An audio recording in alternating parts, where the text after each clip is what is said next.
stacks of your Q and just blow up the enemy. It's so good. Well, that's good Obviously, to know. in jungle, it's a bit difficult. I've definitely seen much more Gwen. Or sorry, much more WoW Conquer. WoW Gwen. Much more Conquers. Haven't yet tried the lethal tempo, but we'll have to give that one a shot because she is very fun though. I will say that she is an incredibly fun champion, and we're gonna finally be able to see her play. We're Maybe. back, except it's Are we me. back? Are you back? Oh yeah. It's just me on the It's just screen you. currently. I love being on screen, but that's There not it really is. a me thing. There we go. Gwen jungle. Alright. Now, lethal tempo in jungle, not the best personally, but She might Conquers anyway. This is a better choice for this yeah. or for this matchup as well. So with how low range MSU are, not Gwyn, Jhin. Wrong one. Gwyn. Jhin has a really Ship. weird time interacting in this game. Because how does he ever press W? One of the biggest and probably his most like the claim to fame for this champion is like you just have an Ashe arrow on your W on a basic ability and balanced around such. So I think Jhin kind of feels a little bit like a sore thumb, but I mean, they needed some kind of marksman. MSU are relatively low range. Same thing with DePaul. But if push comes to shove in a team fight and everything's even, DePaul should look to really be super dominant in a lot of these fights. And like I said too, towards the start, I mean, Sylas, they've still got some really solid ultimates that they have available here. And even with the 2 final picks of the Lee Sin and the Rel lock-in, you know, there's still some opportunity. It's not like they don't have options. And it's not as though there are bad options really on the team. So it kind of depends on what you're running with. Needlework, I honestly don't know how that's going to work with the stats that Sylas is running. But that one could potentially be fun. Nothing exceptional, honestly. The Viego will be fun as well. So the 2 new ultimates, we're just going to see, honestly, that's what I'm expecting. We're going to see a buttload of the 2 new ultimates on both teams, Kamcha, RBM, and Sunlight here. Nothing crazy to start, though. I mean, nothing like the first game that we saw of the day here earlier. Yeah. Also... Man, I'm just thinking about more and more of like the Viego and the Sylas matchup. Like this is just a really good trade pattern that you can do on Viego. But like stealing Viego just feels so weird in my brain. So you'll get the missing HP from landing the ultimate, but obviously like the way Viego uses it is that he gets a free reset and he gets to also then possess the body and gets to get another, use of his ultimate. Sylas doesn't get that part, right? He just gets the ultimate. He doesn't get the passive. Right, because his passive, exactly. Yeah. So you wouldn't be able to get that. Really smart call, RBM, spam pinging it, saying, hey, he's probably on my Krugs. Check this guy right now. I know he just crossed mid. Get him out of my jungle. So they're going to rush him out. They're going to be able to protect RBM's Krugs.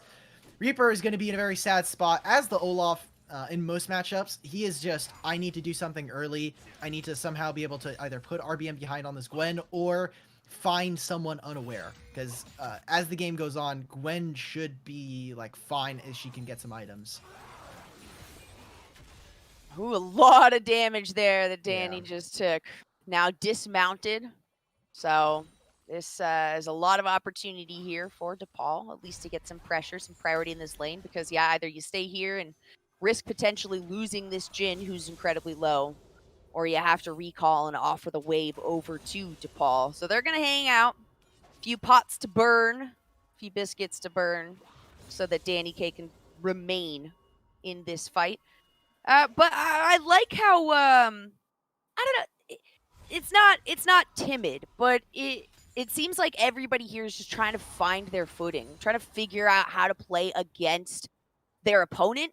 And I know that Michigan State is also a team who hasn't played against a lot of these teams in a long time. Yeah. There was a huge hiatus for this team.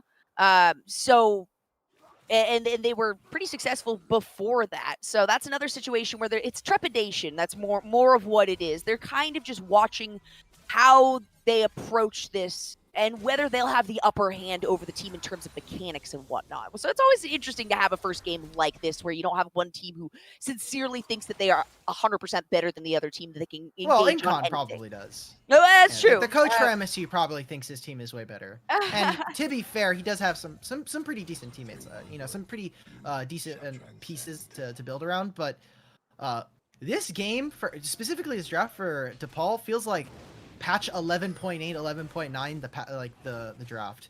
You've got Vladimir, who's coming off of basically almost a 5% hike in his win rate in solo lanes after the Q buff, and Kog'Maw and Lulu just got patched, or just got buffed this patch. So this is legitimately just, we are playing all of the new stuff, and I mean they're doing well. They're getting chip damage off of the Jhin. Rel can never engage because Lulu is a fantastic champion and is a really good counter to her. And I mean they're slowly eking away. They're chipping away at the health, getting a lot of these resources, and now I wonder what Reaper's going to do, because he can't really gank mid lane, and he really can't. He didn't invade bot side. Kamcha getting so dangerous there, and RBM hasn't been spotted yet. Spotted will engage on this one. Kamcha has an answer. Is going to kick away. Really big meme. That is a flash out, though, and a lot of damage. Really big meme missing the needlework.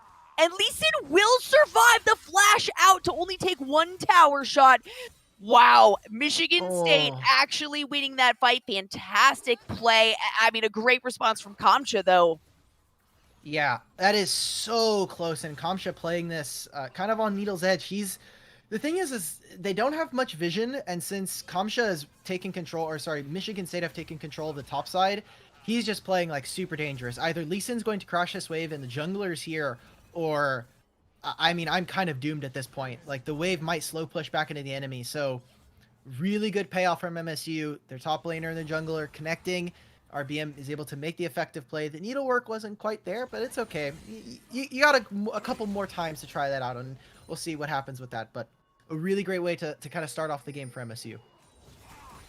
Paul did grab the first dragon, as we were talking beforehand. Viego getting pinged out there, moving up in the river to try to head back to lane here. So 1 kill over to MSU. 1 kill in this game in general, which is very surprising, not based on how everyone is playing, because they are, like I said, there's some trepidation in how they move forward. They're both playing in a really reserved manner, but still kind of shocking. And to be 8.5 minutes in the game, only 1 kill. A gold lead going over to MSU for having a general creep score lead here.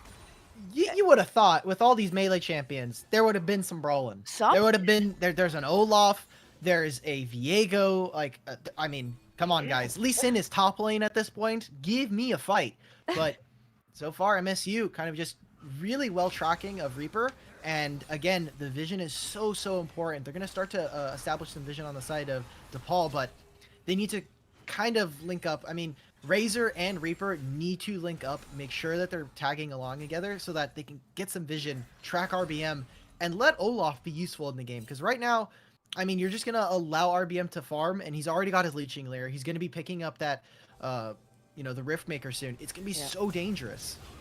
We'll see if he'll try to go in on this one. The ultimate being burned. Ragnarok in response. Several flashes. That was 3 flashes expended right there, but Reaper is going to end up picking up the kill. Vladimir survived.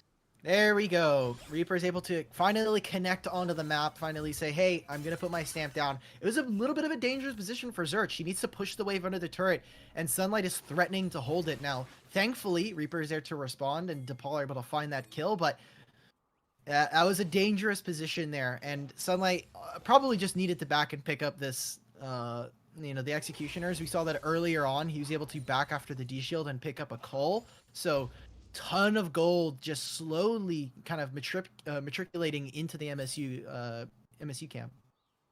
Still not that much more than DePaul, though. And you can tell everyone is now, where they're getting to the point where they're all itching for fights. Dead Horse, they're going to take some solid damage, but is going to stay alive. King Amazing very unhappy with that one. Little baby auto would have done the job, but this is going to be some plates going over to DePaul. Still about 3.5 minutes remaining on those, and that is going to make that gold lead just a little bit less in favor of MSU. Okay, I've got you, my fellow marksman player. Yeah. What are your thoughts on the B Kog'Maw skin? Oh, okay. It's probably like the cutest new beast. It's the cutest bee skin. Okay, because Look I how cute. know from my fellow amateur fellows that this Kog'Maw skin is debatable. It is not very good. Thank you, Observer, for getting us the close up here. I think mid lane is fighting, but like it's just Vladimir. They're just trading ults. Zerch did just use his. Little stinger. Yeah, it is rather cute. They're invading at the same time though. You can't say that and then just try to change the subject here. I'm just saying I like the skin. I think it makes Kog'Maw very chunky though. Oh, absolutely. And I don't know if I'm okay with chunky Kog'Maw. Yeah. He's a pretty large yellow target. Yes, and he does seem. I mean, probably about the same length. Either way, it's cute. It's worth it. There's so many pings coming out here from both sides. And the initiation's going to start here in the bottom, the stun, and King Amazing finally finding that ultimate that will get the kill here. RBM moving down with Danny K. Sunlight might be pinched out here, but no, that means that DePaul is going to just go for the second dragon of the game, this one being a Mountain Drake. Nothing MSU can do about it. Yeah, and this is rather strange because DePaul right there wastes a ton of resources, right? They're invading onto the bot side from MSU. They not only get the Ragnarok, but the blood transfusion from Zerch. There's no ultimate there anymore. So I would have thought, hey, there's a couple of team fight ultimates that are not available. Maybe we just go for an engage there. But with the, MSU, they try to go for the Drake right there, but bot lane, they get the flash off from Dead Horse. They're able to find that kill and connect it, meaning... I mean, the dragon, like you saw, goes over. Now, in favor of MSU, they're able to split the map open, let the player who is the best player, at least solo queue-wise, go for the, get a bunch of gold, get that turret early on. He has a lead against Kamcha. We saw Kamcha have to invest the TP for that. I wonder what that means now that he's going to be breaking up on the top side of the map. Is Lee Sin going to be able to affect some other players? TP is not quite available, so I wonder if we're just going to wait for that for MSU. But DePaul... making some interesting trades here. Same thing with MSU. And going back to that trade, that initiation that we had near the dragon earlier on, where MSU, I mean, there was a slight engage. It seemed like there was a little bit of confusion and or lack of confidence in a shot call because there were so many pings coming out towards the river to move back up and go for the 2. I don't remember exactly who was up there, but instead there was movement down. And so I hope that that's not the case, because the last thing you want is for your shot caller to be misconstrued or to not really be heard or listened to. But that was just a tough situation, and they happened to pick the wrong thing. RBM is going to have to flash over the wall here, not taking too much damage. Nice. So that's just a simple trade. Yeah, that's a simple trade. And the good thing here for Reaper is RBM has no camps. He's currently cycling his bot side and will probably be moving over, but he's able to get the scuttle. If he wants, he can just return to his side of the jungle and start taking his camps, but wanting to give a little bit of priority for his bot side, wanting to make sure that, hey, King, are you safe? Are you feeling comfortable? Awesome. Well, just look at how much poke damage they're able to get down onto this Jhin. MSU want to change that. They want to go for the engage. Curtain call open. Sunlight's here. King Amazing is doing what he can, having the wild growth. That's going to be a root. That's going to be a stun. Oh my god. Sunlight is going to go back or down on the backside. The Ragnarok coming out from a Reaper. Really big meme, taking a lot of damage. That red buff passing over to Reaper. Zerch trying to get as close as possible. Look at that damage. My goodness. That Hemo play kicking in at the right moment. Zerch going to pick that one up for DPU. Jesus. There we go, Zerch able to pick that up, and that is a massive turnaround for DePaul.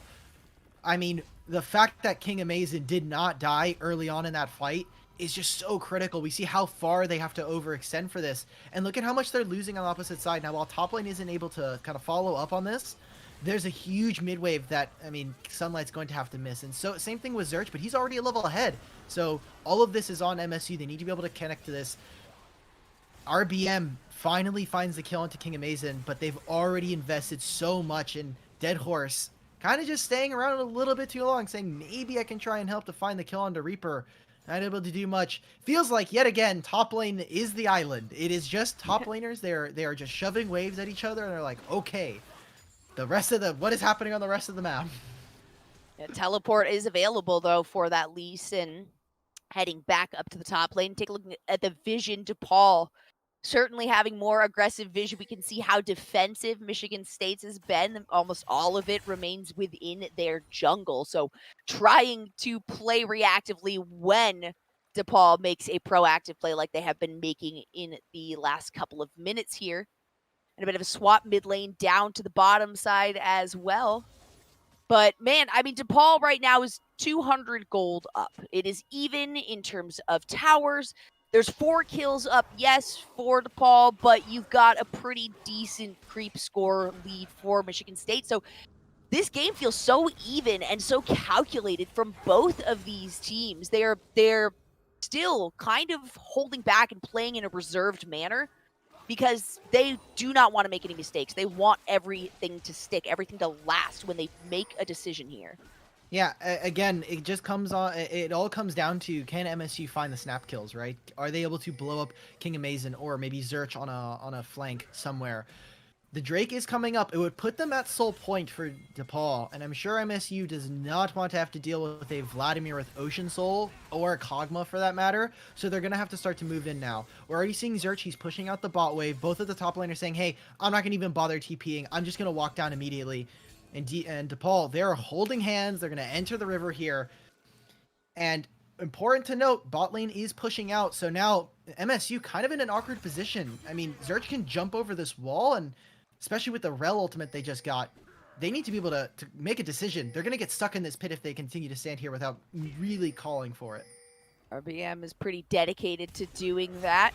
A flash over by Danny. The curtain call will be pulled out. Ragnarok on the backside. The wild. Oh my god, that's the kick. Is the next target. Hemo playing on the backline. Burst any moment. There it is. Gwen is going to get the pickup onto Reaper. And it ends up being a 3-for-2 in favor of DePaul. Huge, but this Sorry, might just be in favor of MSU. MSU. Sorry, yes. Yeah, there you go. There you go. It happens. It happens. But I'm going to say, like, MSU should just get this dragon for free. Yep. Selenius, fantastic Lee Sin right there. We get to see the exact kind of useful use case for this. You're just kicking Kog'Maw into your team at that point. You're just going to kill them immediately. And RBM is really far ahead now. He already has his Leeching Lair and finished the Nashor's Tooth. So watch this engage. They don't have any eyes into the pit for DePaul, so as soon as this Rel comes over the wall, it is danger maximum. And even with the mid priority there, Selenius, he says, I might have 20% HP. It doesn't matter. I kick Kog'Maw. We win. And while Zerch is able to put in some damage, I mean, the big thing here is, obviously, it will stop their soul point, so another 5 minutes added onto the MSU timer, and they don't lose all that much for it. If they ended up, they did have a little bit of damage dropped onto their mid turret, but if DePaul win that, they can go immediately move up to top lane, pick up the Rift Herald, and really start to wreak havoc on some of these turrets. And there's not, I mean, you know, and this is with MSU trying to be defensive. That was a nice, aggressive play by them, though. Danny K starting out with the initiation, and that was with Kamcha also having that, I think it was the Rel ultimate available to use in response. And so really, really, that's kind of what MSU needs to do here. If they can take DePaul kind of by surprise, like you were talking about, those quick kills, they need to be able to throw DePaul off, because they've kind of been in control for the majority of this game so far. DePaul looking to try and, you know, keep their lead, because it's getting a little bit dicey now, right? There's a small gold lead here for MSU. A lot of this is in RBM right now and in the top lane, just because, I mean, Selenius is doing a fantastic job on the Lee Sin. We'll have to continue to watch, but it's getting a little bit iffy if you're on the side of DePaul. I'm not going to count them quite yet, and I don't think that they are backs against the walls, but there's a Rift Herald that really doesn't do all that much. They're going to be able to walk down Dead Horse just completely. The ult, there it was. The ghost was used as well. Danny K jumping in, but so is Kamcha here. And that wild growth is going to go back on to our... oh my god, RBM. And Razors just having to escape from this one, even through the wild growth, even through the pop-up, the heal, the flash away. King Amazing took so much damage in such a small amount of time.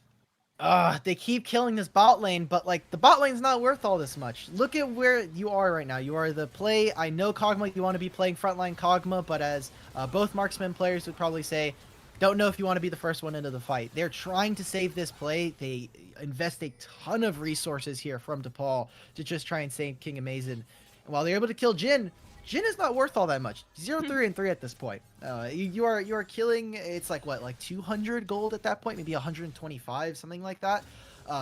You really are just looking to get chip damage, force them out of the lane, and try to break down this mid turret. Going down there just makes it more equal for you for MSU, and now that gold is slowly starting to climb. The item advantages are still there, and there's still no answer for RBM, who's level 13, and I mean, just basically has the 2 items that make her so broken. That's certainly been one of the big issues here. And you have so much AP coming from her. And then on the other side, the other very successful champion, the Lee Sin, is sitting 2-0-4, has a finished Gore Drinker, and has several other items on the way. So you've got such a nice spread of damage that now at this point, DePaul is going to have to be a little bit more careful. King Amazing is doing so much damage, though, and having the extra range that the rest of the DePaul team doesn't really have means that there are a lot of fights that DePaul can be successful in just thanks to that Kog'Maw. Yeah, we actually haven't seen too many kind of flanks right now. Sunlight and Zerch are fighting because there's no flash on Viego and there's no Hemo Plague available for Zerch.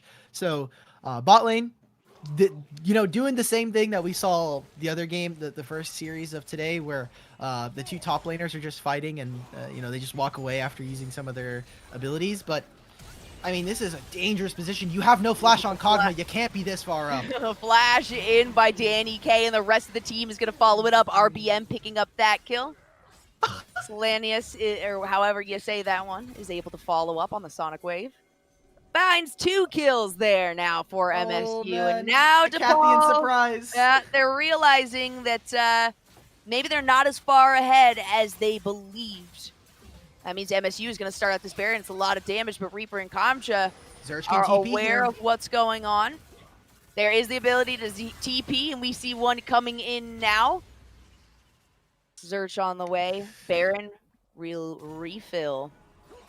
Oh man, that is a super close fight there for MSU. The fact that pink ward spots neither of those neither of those vision wards is super key. Because if they're able to block that, maybe they don't see the TP come through in a potential teamfight flank. We haven't seen too much of Zerch getting into a backline, or really either of these teams playing from a flank. So, wonder if that will be kind of a potential strategy for DePaul as they're looking to start up this dragon again. Danny's super low. Ooh, the Hemo Plague coming out. Danny is going to try, but has no ultimate available.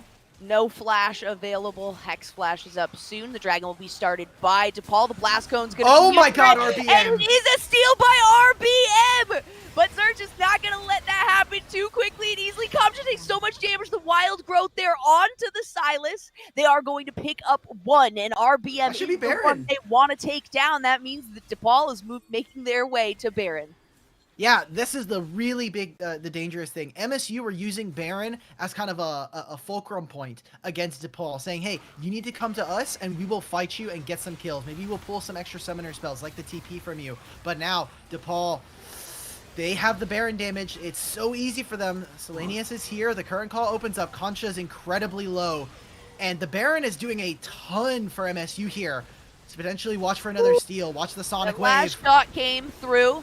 It is going to be the Ragnarok to come out and the flash over by Kamcha. Oh, yes. So finish it, guys. Kamcha goes down. King of Mason is the next target, but takes 1 before leaving. The Baron goes over to DePaul. Reaper running away from the remaining 2 members involved in this fight here as Gwen is back and respawned. But that is DePaul with two members have this Baron. So 3 members already lacking that buff. Yeah, we'll have a replay for this, and just take a look at this. A really great kind of pick they found here, and I think MSU kind of just overstaying their bounds. They need to be able to find fights, but the amount of poke going down, so important. They don't have vision over this wall. So yet again, the vision game for DePaul kind of biting them when it really means when we really need it. And while they're able to find some kills, they're then able to transition this over to the Baron. The resets just take, I mean, by the time they get this Baron really low, not everybody's able to hit this at full speed. It is a Vladimir, but Selenius really provides a lot of time. Same thing with this Jhin. I mean, like, really great job from MSU. I want to say that DePaul are just kind of finding themselves in a little bit of an awkward position. This is literally a backup against the wall situation, but I mean, like, Kog'Maw's doing the most in a lot of these fights. Yes. But Danny on this rel is providing way too much of a nuisance for the side of DePaul. And I love this combo too of Jhin and Rel. It is a very fun one, and it allows you to play from a little bit farther back, but still be able to participate in things, which is very nice as a Jhin. But Dead Horse hasn't been finding much success at all in this matchup. Danny K, though, has started so many fantastic initiations, has unfortunately taken the role of many a support and died to save the team or to allow an initiation to actually go through successfully for MSU. But the gold is in favor of DePaul here. Danny died. Danny died so that RBM could steal the Drake. Yes. Yeah, right. That was the ultimate play. They were sitting in comms. That was all predicted. Danny trust. Danny trust. All predicted. They thought they caught Danny out. Nah, they did not catch Danny out. Reaper there finding 2 members. A little bit of a reset here as some vision is distributed. Still, there is a little bit of deeper vision, aggressive vision coming from MSU, which is nice to see. RBM, though, moving in on Kamcha. That's going to be the first needlework. I'm going to follow it up with another Sunlight joining the fight here. The last needlework didn't hit. That's because the kill was already there. RBM picking up yet another one, 6, 2, and 4 for this MSU jungler. Oh, man. Snip. So the thing that's really dangerous, kind of the same thing with Set, is if you're in the middle of that ability, it's like very deceptive because the first proc of it is kind of slow. The first ability of Q is not very fast. It's all of those other charges that are just instantly applied. It is just like, it's a little bit of that surprise damage that comes out. And it is true damage when it's in the center, so it's very dangerous. It does a ton of damage for arguably no reason. But RBM now is, I mean, leap years ahead of the enemy team. DePaul will finally get the 2nd tier turret thanks to a really nice minion wave that King Amazing was able to push out. But you look at RBM right now. He has 3 items. He's probably going to be finishing up his Rabadons, and we're seeing it time and time again. It is very difficult to deal with Gwen as this DePaul team. And kind of going on Gwen, for those of you that are a little bit less familiar with the newest champion here, Snip, you can see the bars underneath her. So for that one in particular, it's between 2 and 6 snips, I believe. Every auto attack that you land will add another snip. So you got to keep an eye on that bar below her as well to ensure that not only are you not in that range of it, just like with the Haymaker set that you were referring to there, Alk, but also that she doesn't have the maximum number of slips available. And there she's looking on the back end to go in, and there will be an engage. The dash over the wall by Kamcha. Selenius might re-engage on this one. No. Search on the backside. Oh my god, a 5-man. And the ultimate comes out. It's going to be followed up by the curtain call. Is Zonia's there from RBM. Wait, King Amazing's alive, though. He gets Wild's growth there. Is going to oh my god. Kill. Too much damage from RBM, though, will shut down Reaper and King Amazing. That means the Razors is going to have to flash away from this fight. Oh my god. Okay, DePaul and MSU, it was like carries versus carries. Danny with a 5-man rel engage. Doesn't mean much. Now, Zerch could TP onto this. I don't know if it's really worth it. Again, you're just going to TP. There's a jungler there. Maybe tries to find a kill. But it means MSU now at Soul Point, 3 Ocean Drakes. It's a lot to deal with, and definitely means that we're going to have to start to see a lot more healing reduction on the side of DePaul. But that was insane team fighting come out from Team Amazing, King Amazing. I mean, the Kog'Maw spacing that entire time was awesome. And now, not only with the Runons, but now with GA in his back pocket, it's going to be rather difficult to kill this guy if they're going to try to fight for this. Baron is up 30 seconds, and a lot of summoner spells not available for some of the carrying members of DePaul. I was honestly really impressed with Kamcha's ultimate stolen from Danny K to start that out. I think all 5 members got hit by that and really just allowed the rest of the team to go in. But the problem there was that nobody had eyes on King Amazin, who was able to step back from that, got wild growth, did a lot of damage here. Search might be caught out by RBM and Sunlight. It's going to be a lot of damage. Wait a minute. Reaper is on the way. And there is a kill going over to Zerch. I think one of them going over to Reaper. That's right. Ragnarok has gone down, but that's a successful fight for DPU right as the Baron spawns. Oh, man. They try to make the turn, but RBM, the thing we were talking about when we were talking about Gwen, she doesn't stick to champions very well. And Vladimir, as soon as the W was off cooldown for Gwen, they immediately turned it. Zerch goes right back in, drops the Hemo Plague. And that is a massive boon for DePaul. They get the Baron that they've been waiting for so long.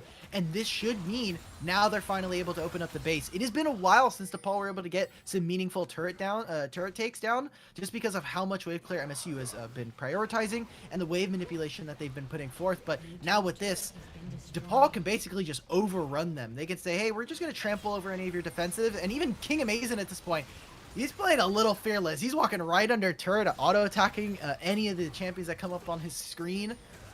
I mean, it's the Kraken Slayer, you know, the Renons, you've got the I hate how they took away the Blade of the Ruined King's activatable, but also a Guardian Angel on top of that. Like, there's a stopwatch also in the pocket here for King Amazin. So you have the opportunity there to use that if you get a little too far forward, but there's so much damage coming from the auto attacks and from the ultimates there from King Amazin that it's okay to step forward. And especially with the rest of the team there, both of these teams have been very consistent in terms of sticking together. And that's kind of part of what I was talking about at the very beginning of the game, is a little bit of trepidation that each of these players is kind of showing in terms of stepping forward and moving forward. And so they prefer to do it as a team. And that's why we're sitting at 32 minutes and we have 6 towers down. That's it. And that was with all 5 members getting that Baron buff. So yeah, Paul was able to get a solid push, able to put down a lot of vision, now has a pretty secure gold lead over MSU. But at the same time, I mean, could their lead be bigger if they've been a little bit more aggressive at the early part of the game? I guess now it doesn't matter, but you got to consider the scaling of the other team and how well you plan on doing these next few fights. You know, there's always things people could do better. Yeah, you'd have to. It's like, yeah, maybe we could have pushed one more wave. Maybe the top tier 2 was actually not all that worth it. Like, as soon as they finish that turret, they can reset with their Barons and just start to escort some of these waves. This is a really small thing that I always really enjoy when I have Baron. Send someone to go pick up the minion wave. When you have Baron, when you give them the Baron empowerment, the minion waves get a little bit more movement speed so they can move a little bit faster, so they can slam into these turrets. You want to make sure that your waves are in sync, because right now, DePaul are in this really awkward position where their top wave is out of sync, so it's not going to be lining up with any of the other waves. Mid lane just gets cleared out, and the entire time, they can't really do much on bot. They finally engage. They're going to get ulted there by the Rel. The curtain call is going to come out. Ragnarok will help Reaper try to engage here. Danny K will be the next to go down. Selenius going down as well. Zerch get a lot of damage there to move into the backside. King Amazin still alive, and a double kill going over to Zerch, who just obliterated the backline in that fight. DePaul finding themselves another successful one, only losing 2 members to the 5 of MSU. Yeah, and just the defensive itemization coming out from King Amazin. This is amazing, an idea from Reaper. He just runs past the turret and immediately just takes all of the minion waves. They don't have a Baron. They can do this pretty quickly, potentially 10 seconds on the next member, and it is Rel. Are they just going to go for it? DePaul, they're going to look to end the game here. They are going to look to, and they've got a lot of damage thanks to King Amazin. That is a Kog'Maw who is hitting the second Nexus tower. There it is, and DePaul might have taken 34 minutes, but they did it pretty decisively, winning game number 1 in this best of 3. Wow, okay, and again, that itemization that we were pointing out earlier for the Kog'Maw, not only the GA, but also the stopwatch, spent so much time for MSU. They're able to connect, and I mean, no answers for King Amazin. They use all of them on the Kog'Maw. And then Zerch comes on through from the flank and says, oh, cool. It's a pretty nice team fight. You guys are all in a really crowded space. Awesome. Vladimir is going to pop off. That was a really insane team fight from them. And DePaul, a little bit shaky in that mid game once we got to it, but team fights, exactly what we kind of prescribed there. End up taking a really dominant couple of wins back to back in the game, end up securing themselves a 1-0 lead in the series. I was really stoked on that Vladimir pick, actually, and you could tell it was they were certainly adapting with their picks counter to whatever Michigan State was trying to lock in. So while they might have started with a certain idea for their composition, they adjusted it accordingly, and they did an exceptional job of making it cohesive. So really, really good first game there by DePaul. Much more gameplay than the first matchup that we saw there, and a lot more even. A lot more even. Both teams on very similar levels here. So we'll see going into the next games how how confident, I suppose. The 2-0 for MSU is doomed, man. Oh my God, Kari, please. She's actually gonna grill me on the desk. This is so doomed. She did technically. She said she wanted to. Oh, that's okay, because the 2-1, she called it 2-1. So now Michigan State, for her to be right, though, Michigan State needs to step it up and win the next 2 games. Okay, so there's still opportunity for everybody here to be wrong, because we decided to go with the Michigan Technically, State. if we just ignore this game for prediction reasons, technically, if Michigan State win the series, they will have 2-0'd in the series. At one point or another. I don't know if they're gonna allow us to adjust that and tweak those statistics. I think they're already written down and set in stone. We are going to take a very quick break, though. Don't go anywhere, guys. We're going to be getting into game number 2 here between Michigan State and DePaul University. So don't go anywhere. We'll be right back.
welcome back to That's Everybody Ravage showing here by Kari Wave and Dimitri Akbari Toledo yet again. I mean, Kari, your prediction came true. You said it's going to be 2-1, but I mean, so far it's looking like a DePaul, man. They came out swinging, and let me just say, Dimitri, as well, all your dreams came true. You were talking about before on the desk. If Not they a don't pick, dream. I mean, whoa, hold on. You can only have so much at one time, right? That's why you only ask for one thing and you wait for it to come true, right? So that's why you also blow out one candle on your birthday cake and save the rest for each and every other birthday. Smart thinking right there. But they picked Gwen and Viego, Dimitri, right off the bat. Yeah, they got all the cool champions. They got all the nice fun champions. So now NCon will probably be like, okay, we're back to going to playing champions that are a little bit more well known. Back to winning. I will say the Lee Sin into Sylas is a really interesting way to win the laning phase. It kind of dissuades Sylas from wanting to play the way that Sylas typically tends to want to play. So, and we saw that they were able to get a lead. We saw how they were able to use it to try to, immediately disposition King Amazon. But they took way too long to kill one person, and they had a ton of backup carries, specifically in Zerch. So fantastic job that we got to see a Vladimir game, and I'm glad we got to see Gwen because it was really, really powerful. But I mean, even Viego, I don't think got the correct kind of spotlight for themselves. All right. Unfortunately, not. It was definitely cool how they able to play along the competition. And considering, but you know what, bro? Forget all the analysis stuff. Let me just say real quick. As a Vlad player, you have to understand that once you get to the 4 items, there's only so much you can do. And you saw it in the last team fight as well. It didn't really matter how much damage you put on him. He pushed the ultimate down, he gets 1 Q off, and suddenly he's back to 4 health. You cannot let him get to that point. But we won't do that right now. What we will do, though, is we'll start us off and looking at how this game broke down. Because right off this bot side play here, though, Kari, DePaul came out swinging. They decided, you know what? We want to win this thing. Yeah, it's unfortunate, but it's the reality of it that Jhin ult really does slow them down kind of in the middle here. But that's really not to be, especially because he only landed 1 shot. And then coming out here, they get turned on so hard. It's unfortunate, too, because, I mean, you kind of don't know where your jungler is to begin with. So the fact that your mid lane is where oh my gosh. I believe in you, Words. Kari. You got it. I know. Yeah. I'm trying so hard to I've been awake this time now too.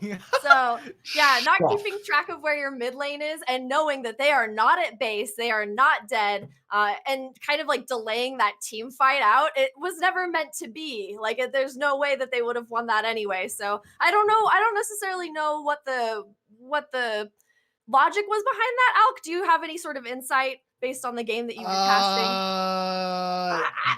I mean, Viego has a hard time pushing out the wave. Zerch had already moved, and there's also just a TP discrepancy. So I think it's really hard. I think it's a hard ask for MSU if you're gonna try and go for that play. Like you said, Jhin is cool and all, but again, I was having a really hard time trying to wrap my head around how does Jhin interact in this game. Now, I think there's a couple cool instances where you're using Jhin as kind of a semi-utility bot there, sitting with Rel. You have the Deadly Flourish, the Curtain Call a bunch of times when it came to larger objectives was awesome.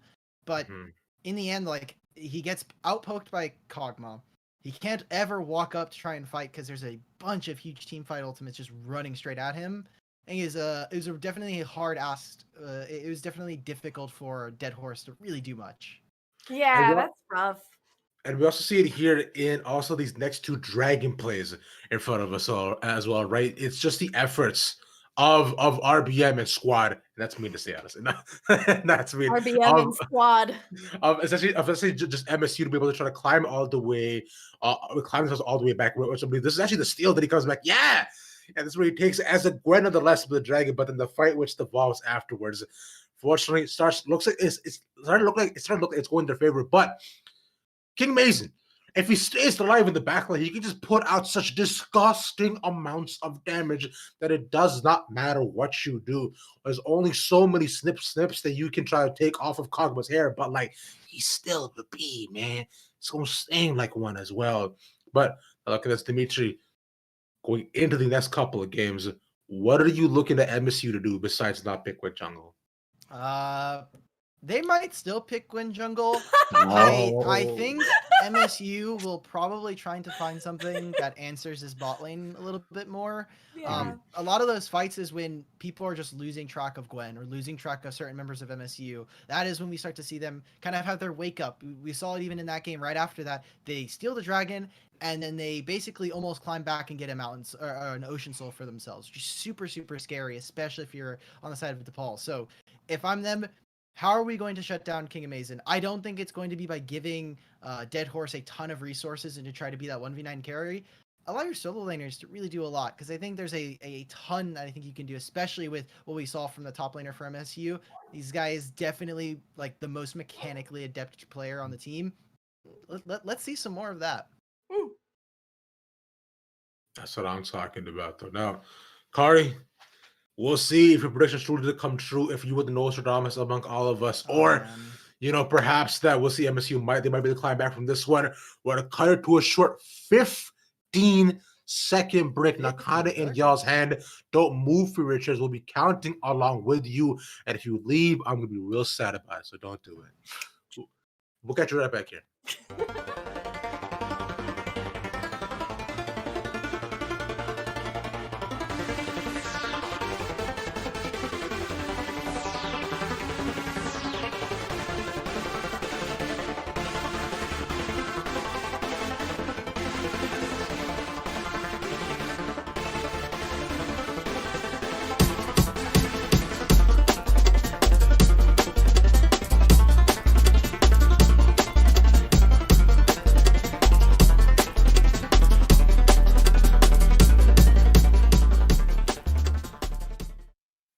Back, Jolly and Alec here to cover all of the exciting games, at least these two, I guess. So we've got 1 to 2 more matches here. Best of 3. First off, DePaul won that game number 1. It did take them 35 minutes, but it was pretty decisive. So coming into game number 2, you guys were just talking about it, what we're looking forward to, what we don't want to see any more of. I am certainly hoping for 3 games. I always love to cast as much as possible, and we got 2 pretty short ones earlier today. So I am more than down for Michigan State taking this one and leading us to a tiebreaker here, even watching a reverse sweep if Kari's prediction will actually come through. I guess I kind of want to be a huge DePaul fan right now. Just to break, like, if I'm not going to be right, no one else is allowed to be. Like, I'm going to be real spiteful all of a sudden. Yeah, that's okay. That's okay. We already know that you're pretty wavering on your decisions here. You kind of go back and forth a little bit. You gotta change the narrative to fit mine. You know, that's how it works. Okay, all right. Yeah, we're gonna redact everything that was previously said by Alc, and moving forward. That wasn't correct. All the correct stuff you can keep. It was obviously. That wasn't hit. That was brainwashed Alc talking. Yes. So this is back to normal. The first lock-in, though, it's gonna be Jinx. DePaul has stayed here, or has switched over. Wow, goodness, none of us can talk now. Switched over to the blue side. Michigan State now on the red side, so they've locked in Nautilus and Misfortune as their bottom lane there, possibly the Morgana hover. So both bottom lanes locked in immediately for the teams.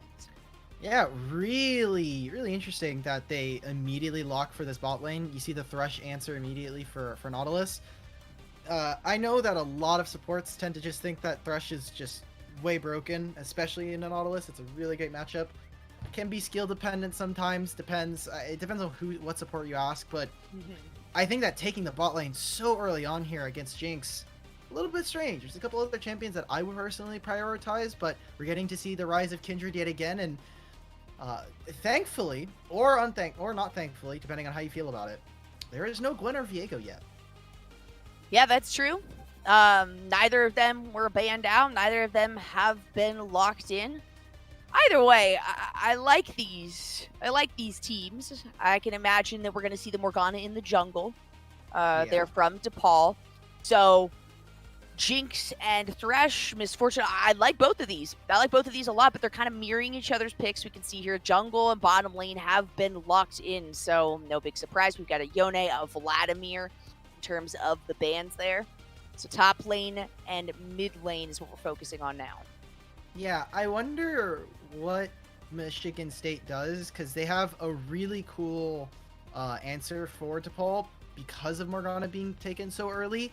You can just go all physical damage, and then that Black Shield is basically useless. Oriana's also made it through the draft, interestingly enough, so I am wondering whether either of these teams, we've seen some really different priority than I think a lot of people have been expecting when you're watching some of the other champions that are currently kind of just floating throughout the meta. So now when I look at this, what exactly are they going to pick? Are they going to be able to flex this set in mid lane if they are going to lock it in? Because set would do fantastic into Jinx.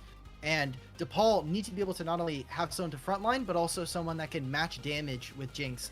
Because you just need one execute, and the whole champion becomes really overpowered. Exactly. An assist, a kill, you know, an objective take. Yeah, actually, that get excited is a big deal. And I mean, she's also a champion that's going to be scaling throughout the game. So she's certainly strong, and having the Tristana, the Kai'Sa band out there early on, I do think it's a solid pick there. Maybe not the first pick, but I also like the Shen. We've seen a lot of Shen today. Stand United is incredibly strong. He is just dealing a lot of damage right now. Now the Rise Hover as the final pickup here. There's the Oriana you were talking about. Several options for... We're just going through mages. Just get him out of here. Please don't be Victor. I'm hurting. It is... I'm in pain. It's Victor. It is Victor as the lock in there. That means that there's a counter pick availability here for Danny. Yep, has a couple of options here.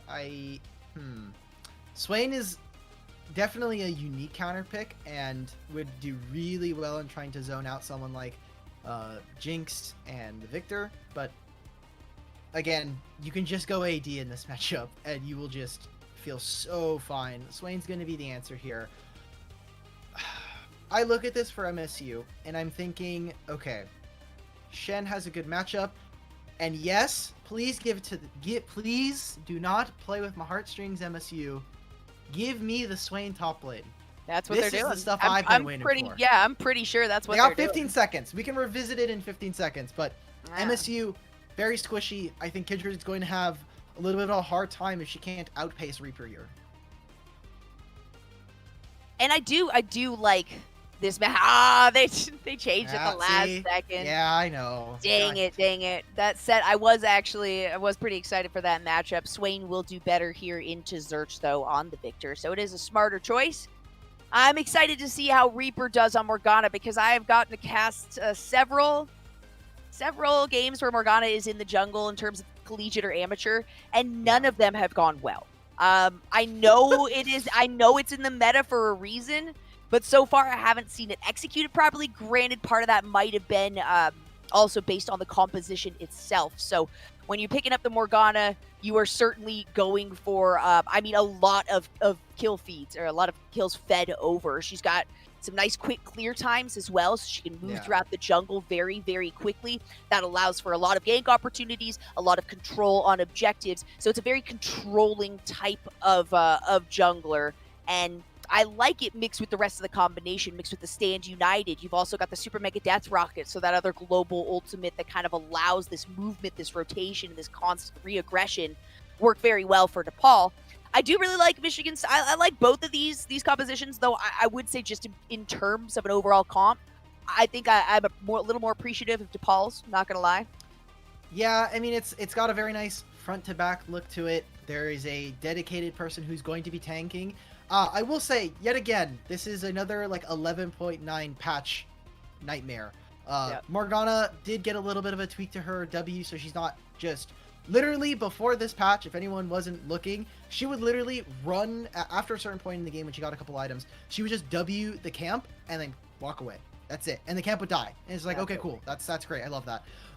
Shen also got a buff to his ultimate. It will have a little bit of a smaller shield at the beginning, but he gets more out of it with more bonus HP instead of just being a flat amount of AP that gives him an extra shield. So tank Shen has so much in terms of an ultimate now after a couple levels. So like you're saying, I think the two loss conditions here for Michigan State are Jinx gets really fed, which can happen, and Zerch gets a couple of early kills, because if this Victor is able to hit, get cash in on all those Victor bucks and have those just have his entire kit slow, Michigan State has such a difficult time walking through. They literally have to walk at you to play.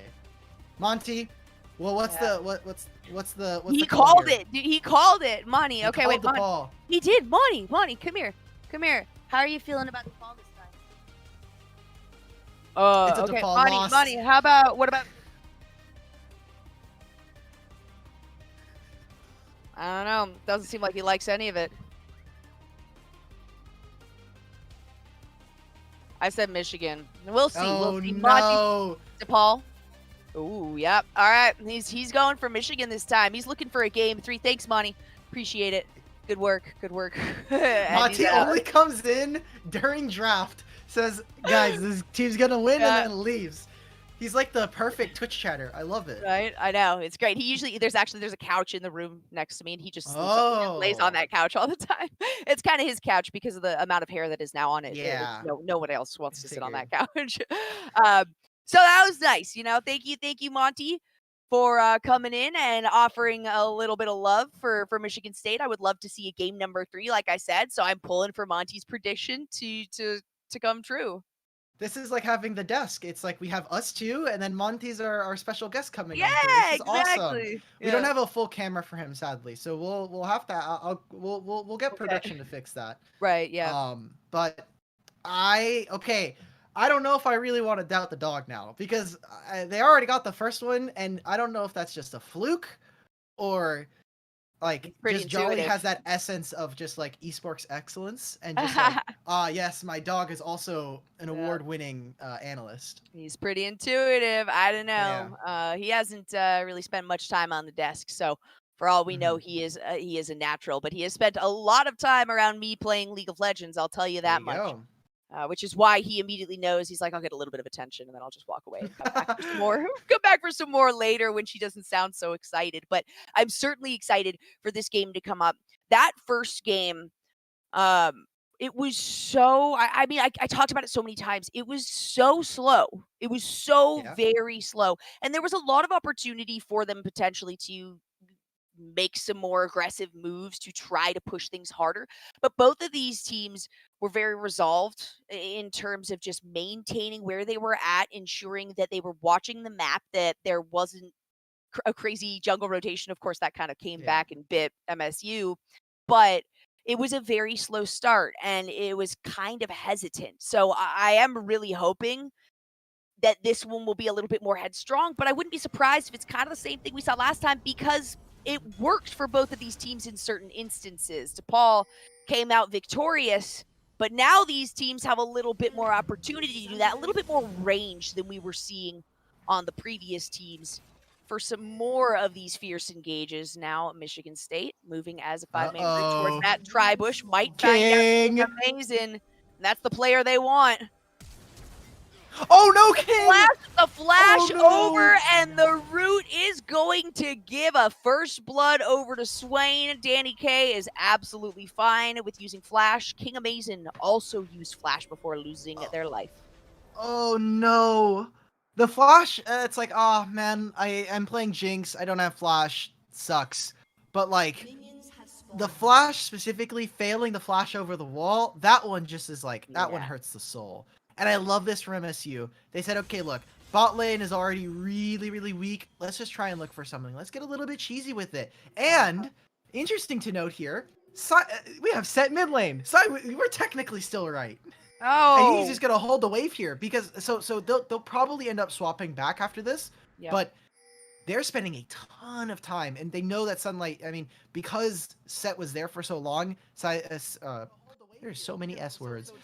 Swain will have to cover the top lane. And now we get to watch this. This is just really good juggle of fog. This flash. Oh my god.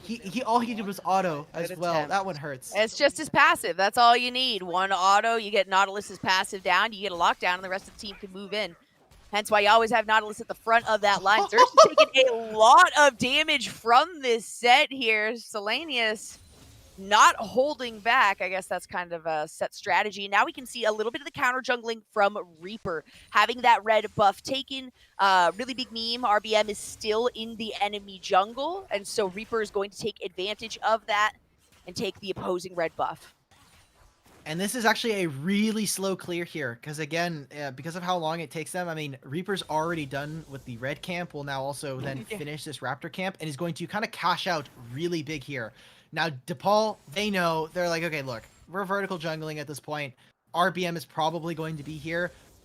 If like, you're sitting here on Jinx, you're like, if I get a single farm, that's cool. Like, that's one that I didn't think I was going to get in the beginning. Danny's literally just walking up on them. It's a good trade for them, the fact that they're able to trade that, but It's going to come in. That's all it takes. He gets the hook. He gets the passive root. RBM takes a tower shot and takes some solid damage from King Amazing, who's still at full health. So a lot of response damage from DePaul saves them. Yeah, and super dangerous there for MSU, because if a single person goes over, that's potentially the start of that loss condition that I stated, Jinx being super fed. And now this wave is kind of just stuck at her turret. Misfortune and Nautilus are like, oh, this is not good. We want them to be as far up in the lane as possible so we can try and get them out of the lane. But, I mean, right now, this entire time, Reaper is just laughing all the way straight to the bank now. He'll be able to pick this up. Oh, and he loses the Scuttle Roulette. Oh, no. Scuttle is topside for the mark. Yeah. Oh. Oh, goodness. So misses out on that one. That is okay, Oh, though. look at this roam. Scuttle apiece. We've got 2 moving up to the mid side trying to get Zerch. That E's going to help, and Zerch will go down. Danny K is going to take that with the E. That's all right. 3 tower shots. Isn't too bad. Stays alive, and 2 kills in total for MSU so far. Awesome job. They just know, hey, Dead Horse, just pick up the wave as it comes to you. You'll be fine. You know, in any other game, that Q probably would have lollipopped. But really just a fantastic roam. Danny moves on over. They're able to force this out. Good also patience coming out from Zerch, saying, I don't need to flash. I'm just going to TP back in. I'm going to die anyway, probably. It looks like they might even stay with these lane assignments as well. So this is what I was talking about. The awesome thing about both of these teams is that their solo laners are not afraid to just swap lanes. Yeah, and they have, I mean, just a lot of potential and a lot of opportunity in each of these lanes. There we can see Zerch taking a lot of damage. The nice thing about this matchup, though, is that Set doesn't have to worry about mana, whereas Victor certainly does, and will be using a lot of it to upgrade the item, or to upgrade his abilities. So having that teleport down also helps this Set out in the mid. We can see Dragon is going to be spawning in just a couple of seconds. And a little bit of vision up for both teams. Nobody really pushing that far, but there is priority from DePaul on this bottom side. Some pings coming out here from a Reaper to potentially push this lane and move up towards Dragon. Oh, they're going to go for this gank here. Calling in the flash, but Reaper's here. No mana. Danny K gets the exhaust down on King Amazing. Here's 2 teleports coming in. Danny K's the first one to go down. King Amazing picking that one up, the taunt going on to Dead Horse on the backside. Really, RBM taken out. King Amazing, the flash away by Dead Horse. Kamcha is going to flash in response, but gets rooted and pulled back from the Swain. Thank goodness for a Swain. That's going to give a triple kill over to RBM, who definitely wants to be fed. Awesome. And the best part about that, with that double TP, they're get a massive wave shoved under the turret. So Jinx is going to be denied a little bit more CS in this laning phase. RBM is yet again really big in this game. They'll be able to start off on the right foot with another Drake under their fight. Let's watch this. Really good job. Sadly, for the side of DePaul, they do not clear out these vision wards. So this is looking good for them. The exhaust spends a lot of time. Danny is just so tanky, especially with Aftershock and his shield on the W. But then this is just the most unfortunate part of this entire fight. Kamcha the entire time is like, please, let me have you. Swain pulls him right on back. And this is just huge. I mean, there's a wave that's sitting top lane that's going to slow push in favor of MSU. Mid lane, again, Selenius is having a fine time here. He's just walking up on Zerch, and Zerch just has to drop the entire mana pool to even try to escape now. 1 in 5 is what we're looking at that kill spread. RBM now trying to figure out if there's any way to engage. The showstopper will come out onto Zerch. The stun as well from Zerch, and that means that it's going to be a lockdown onto Kindred. RBM going down there. DePaul finding themselves a 1 for 0. That binding is pretty nuts, especially early on. He's sitting right on top of the W on the Tormented Soil. Same thing with Zerch, able to put down a ton of damage.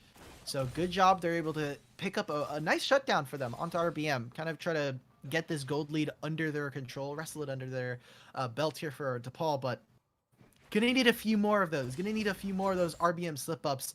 if DePaul really want to start to kind of take control of this game. They still have Morgana. Again, I mean, she's literally just farming away at this point. And despite everything that's happened bot lane, King Mason does just have a pretty sizable CS lead. Yeah, about 20 there up on the Misfortune Dead Horse.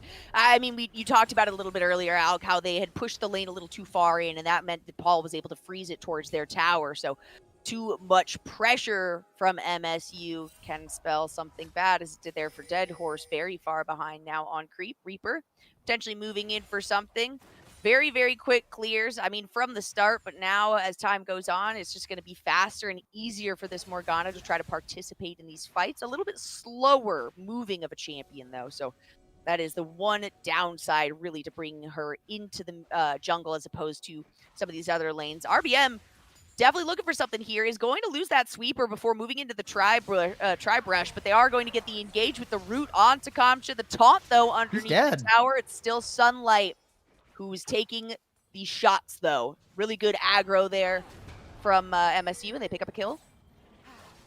Yeah, this is... Now, I don't know if Reaper's really going to lose access to this blue buff. Zerch already has one of his own, and if they really are feeling dicey about it, Kamcha can use the ultimate to get back into the lane. But RBM, he wants to press the issue. He wants this scuttle, or this Grump. It'll put him on the second point, the second mark of his abilities. And now this is kind of, yeah, I mean, the gold lead is just huge when you look at this jungle matchup right now. RBM is accelerated beyond belief. Now, important thing to note, we saw it a little bit earlier on, but as the game continues to kind of trudge on forward, we're seeing start to dissipate more and more.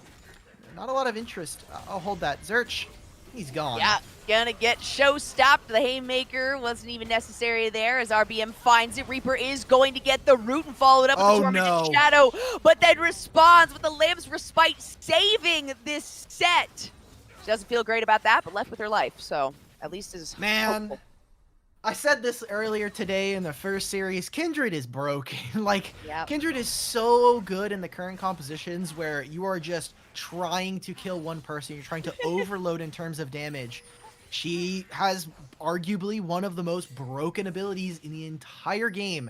She warps games around her ultimate, and we get to see right there, it's another shutdown potentially stopped from being taken by DePaul. It's another kill going over, and it's Zerch having a much more difficult time dealing with this set. That is why this champion is just so popular. And mana versus no mana is one of the most one-sided kind of arguments. It's like, oh, I'm playing against a champion that has like energy. Well, they get 10 energy per second. They have like 100, and it just regenerates super fast. Where I have mana, it's high cooldowns.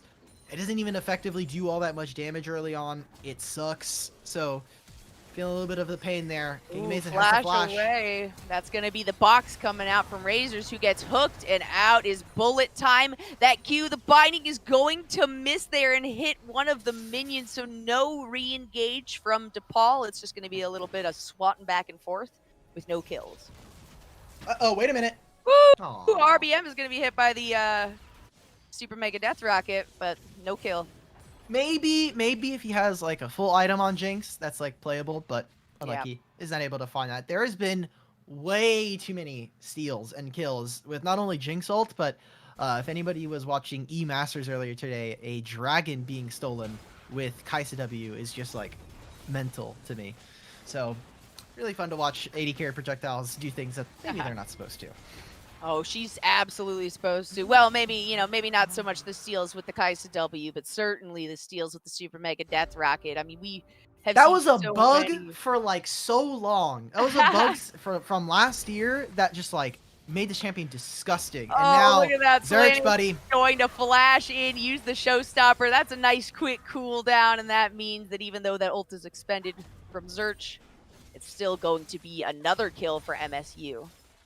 That was the thing that I was trying to point out earlier before we saw that mid fight again with the Kindred ultimate was what exactly is going to be the state of the support roams, because right now if you look at Thresh, you would say Thresh, you can roam to the other lanes, try to impact them, but I mean he serves an incredibly important task with Reaper when we get to team fights.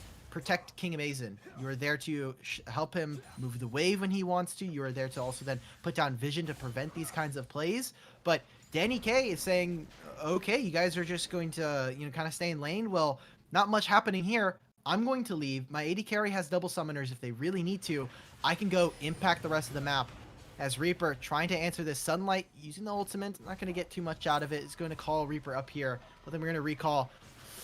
They're losing a ton because of how right now how Sunlight is just rolling the top lane for against Kamcha. We saw that recall there from Reaper, who had kind of just walked up into that lane, probably more for an item by there, but now we can see RBM. Well, we can, but unfortunately for them, DPU can't. Oh, RBM! Kamcha is going to be killed there. Okay, I was kind of concerned there for RBM, but Sunlight just taking a tower shot or two, and that's going to do it. Another kill for MSU, and another kill specifically for RBM, who has 6 out of the 9 kills on the team. Man, he has 100% KP. He's got 6 kills, 3 assists. He is right now MSU's early game right now. We're almost at 14 minutes, almost 15 now, and the gold lead is 5,000. It's going to stay at this 5,000, almost reach 6,000 at this point. They're going to try and find this engage. King Amazing got to connect to one. Managed to get it. The bullet time wasn't enough damage, and the exhaust didn't help Danny K here. King Amazing can just kind of continue on with this push. 2 levels up on Danny K. Yeah, we can see how much damage a single one of those shots is going to hit. Zerch trying to defend the tower down there. Oh, Only no. 1.5 plates left, but that's a Kindred. You definitely don't want to face check into your own jungle. A nice deep vision ward was placed by MSU, though, so they are playing aggressive. They are giving me exactly what I wanted. I wanted a more aggressive game, a more confident game, and MSU is absolutely showing me that.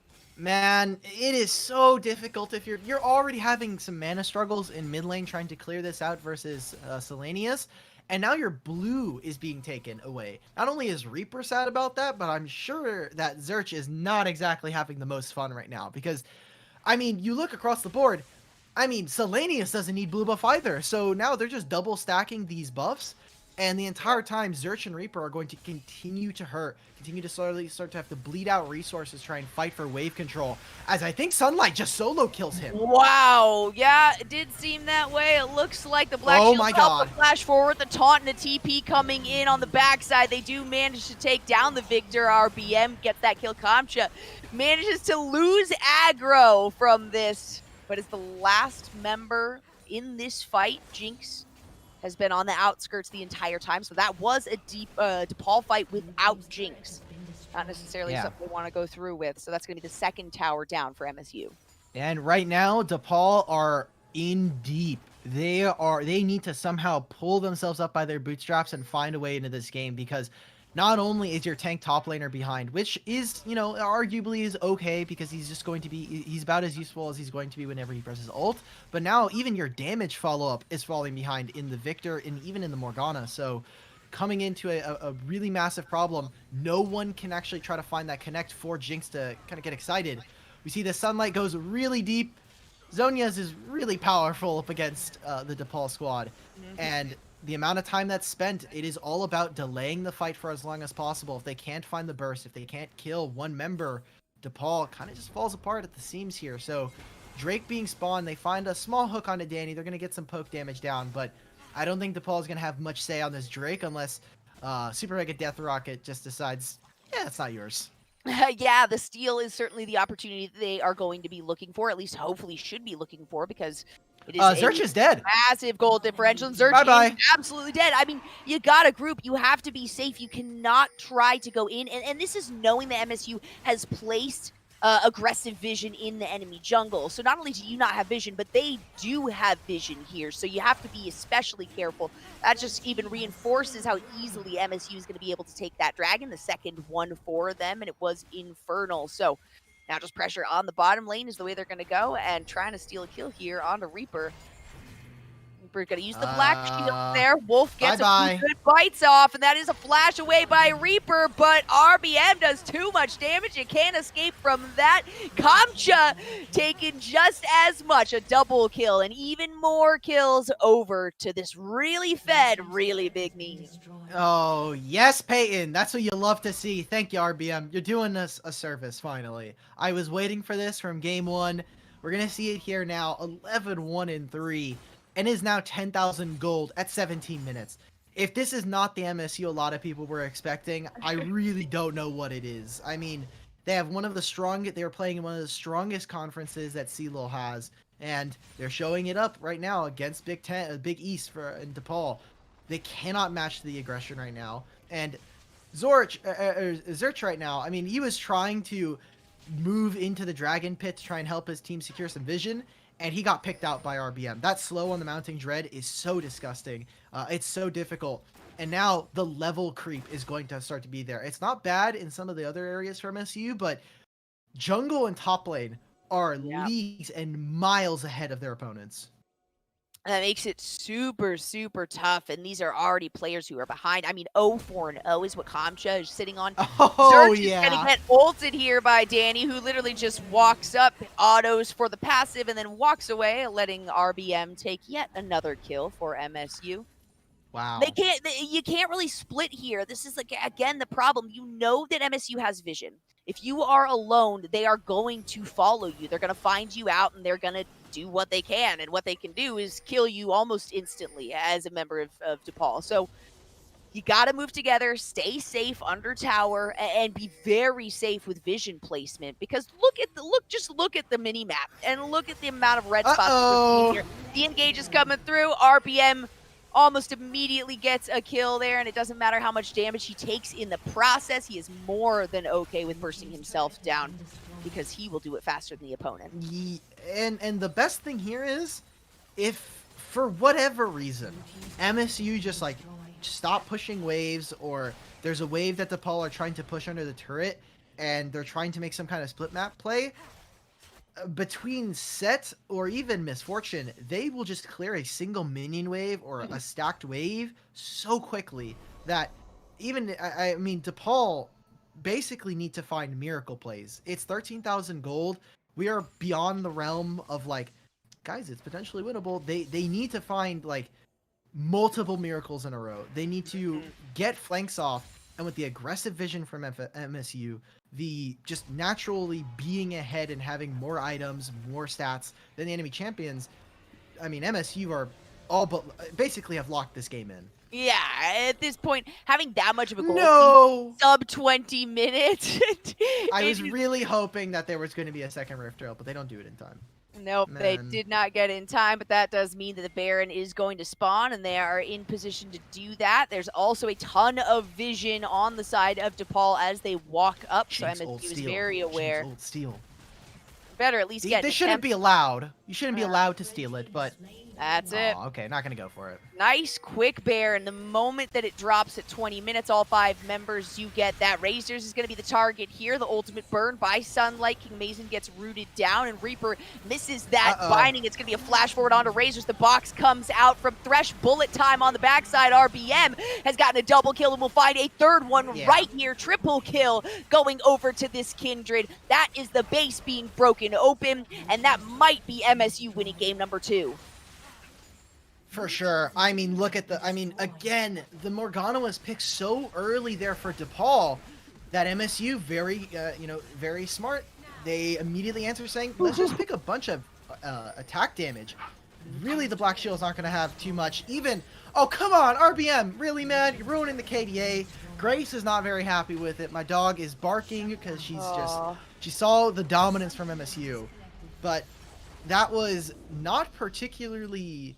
fun to play if you're on the side of DePaul. That was really just all one-sided, all RBM.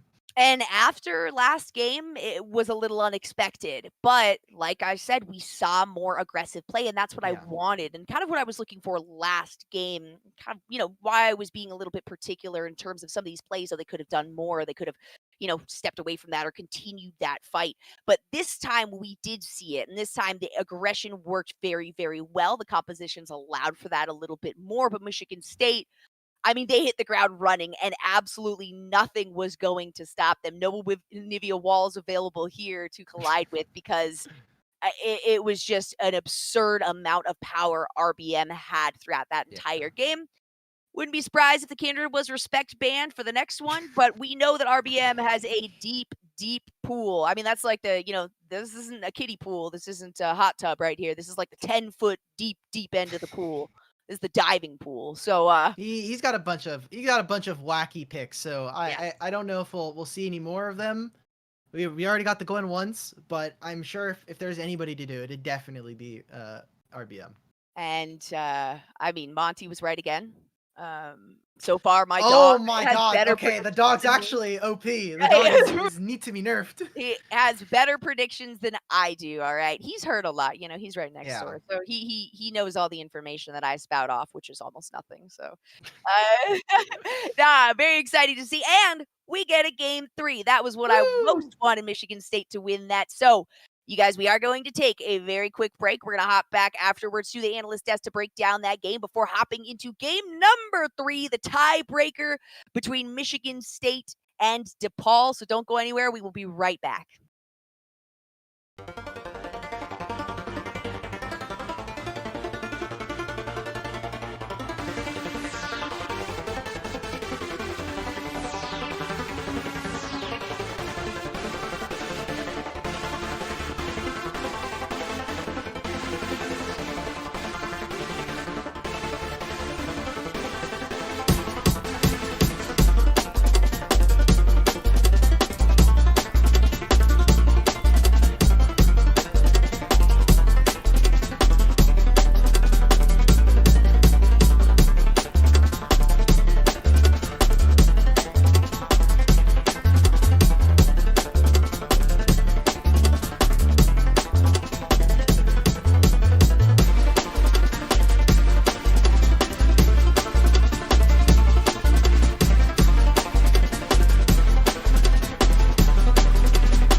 Welcome back to Desk Everybody Ravage by Kari Wave and Dimitri to Akbari Toledo. I was going to skip over the first name, but it's so important.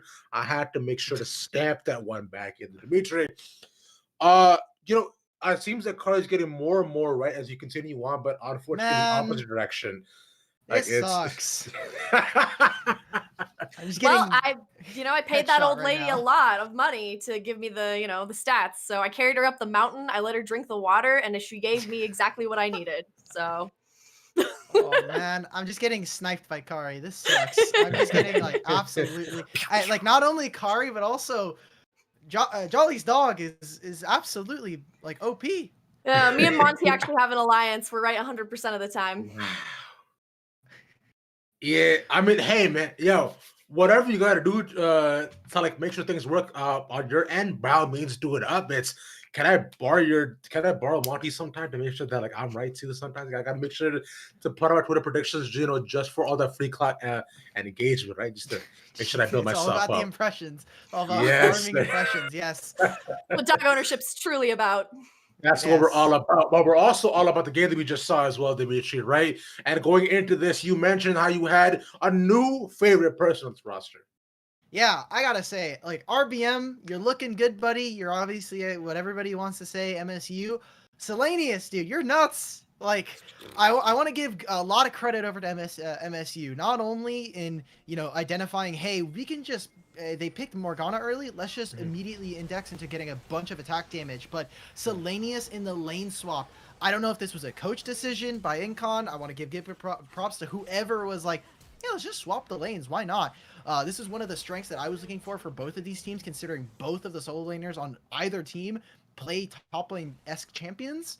And that right there is just a masterclass. Okay, Selenius is going to take it. They're going to just set top. And we saw it time and time again. Zerch could not play the game. He was not having the same game from game one. He cannot do anything as Victor versus this set. So, I mean, RBM's success is awesome, but a lot of that stems from just what was happening inside mid lane and the dominance that was occurring there. So, big Selenius fan. I'm honestly, Dimitri, who would have thought it? That when you play a Kendra and you have lane priority, you're going to do good.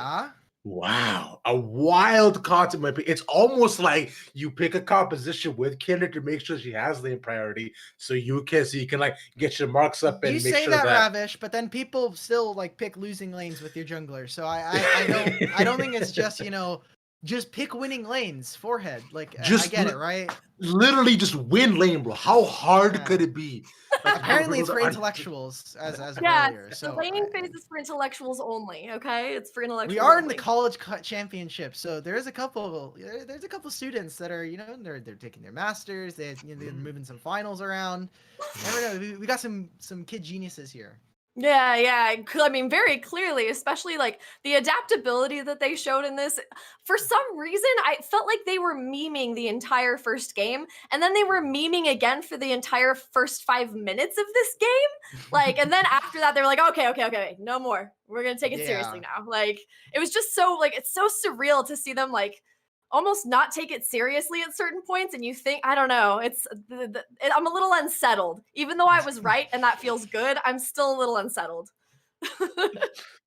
The fact that they also went bot side as 5 level 1, were able to get a pick off, and then that play you saw there too, where after RBM got a triple, I felt like the game was simply in their hands because he does so much damage. The roaming that you got, along with the Swain and the set too, they exerted just exuberant amounts of pressure on the map, bro. It's like a big dude walks into the gym, just found a bench press, and now nobody can bench anymore until he's done, bro. You just sit there and watch him do his thing.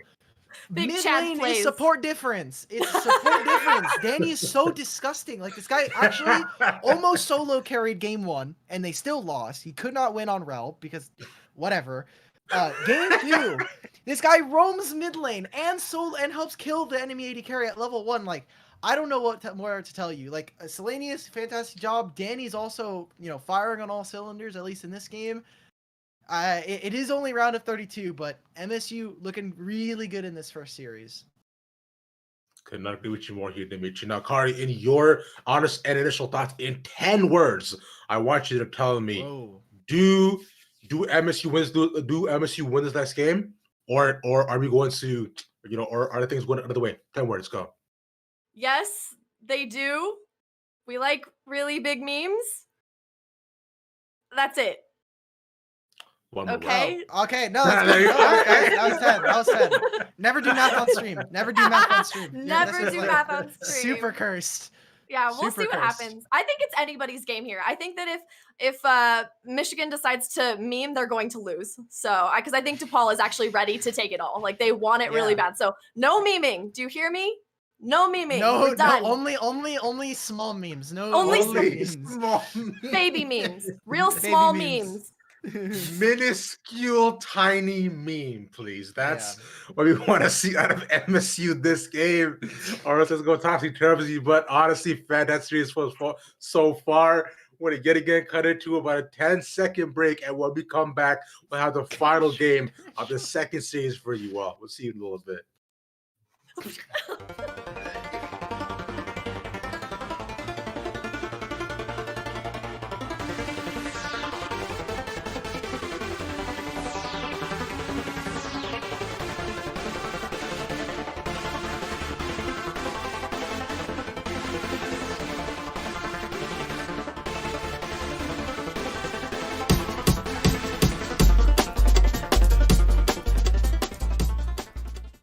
Hey, we are back. We're in it. The game number 3 here, round 32. See, LOL is the upsurge portion of this stream, as there are 3 different portions going on here today. But this is going to be the exciting part for me and Alk, right? This is our big one. This is our big one to go out on. Yep. Oh, you've got Jolly and Monty. Let's go. I didn't even notice your name tag now. On your name tag, let's go. I love it. Awesome. I'm excited, Jolly. We'll also be here tomorrow. So for anybody that's watching, after this, for the UIUC game versus UFP, there will be TJ, Esports TJ, and Joker taking this after us. So do not want to miss that game. UIUC are going through some interesting changes also for their mid laner. You got to keep a close eye on. But DePaul University, Michigan State, this is our game 3. Again, loser goes home. It has to wait until next year for CLOL championships.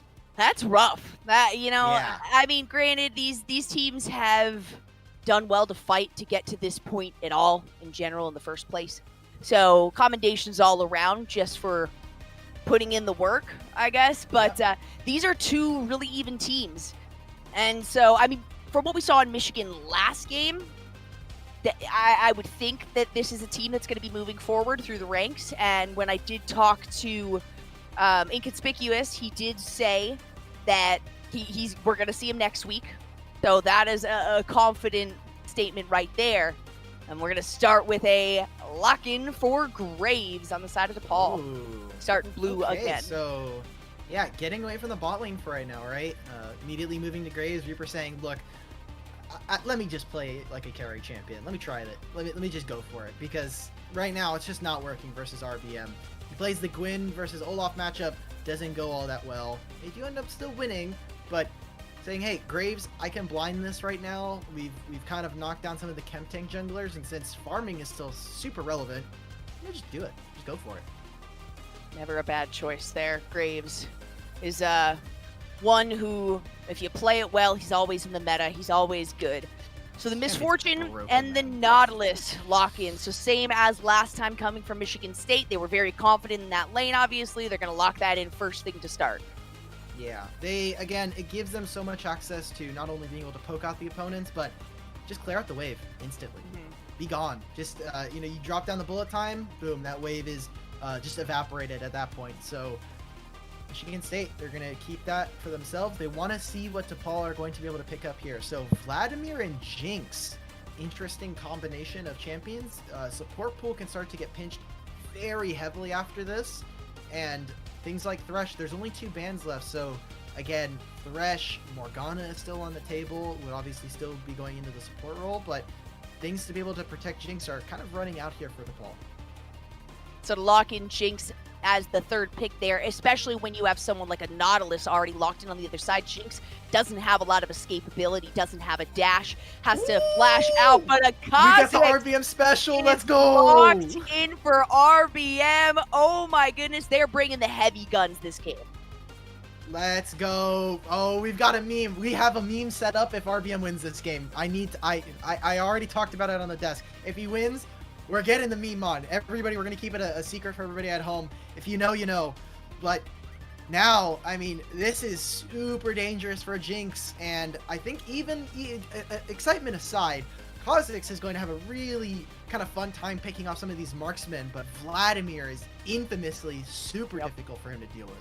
Vladimir is, I mean, infamously a fantastic champion and scales very, very well. And it can become almost unkillable. He's one of those champions where if he's doing very well with the items that he can pick up, he can become just unkillable with the amount of life that he steals away from you and being able to regen in the Sanguine Pool.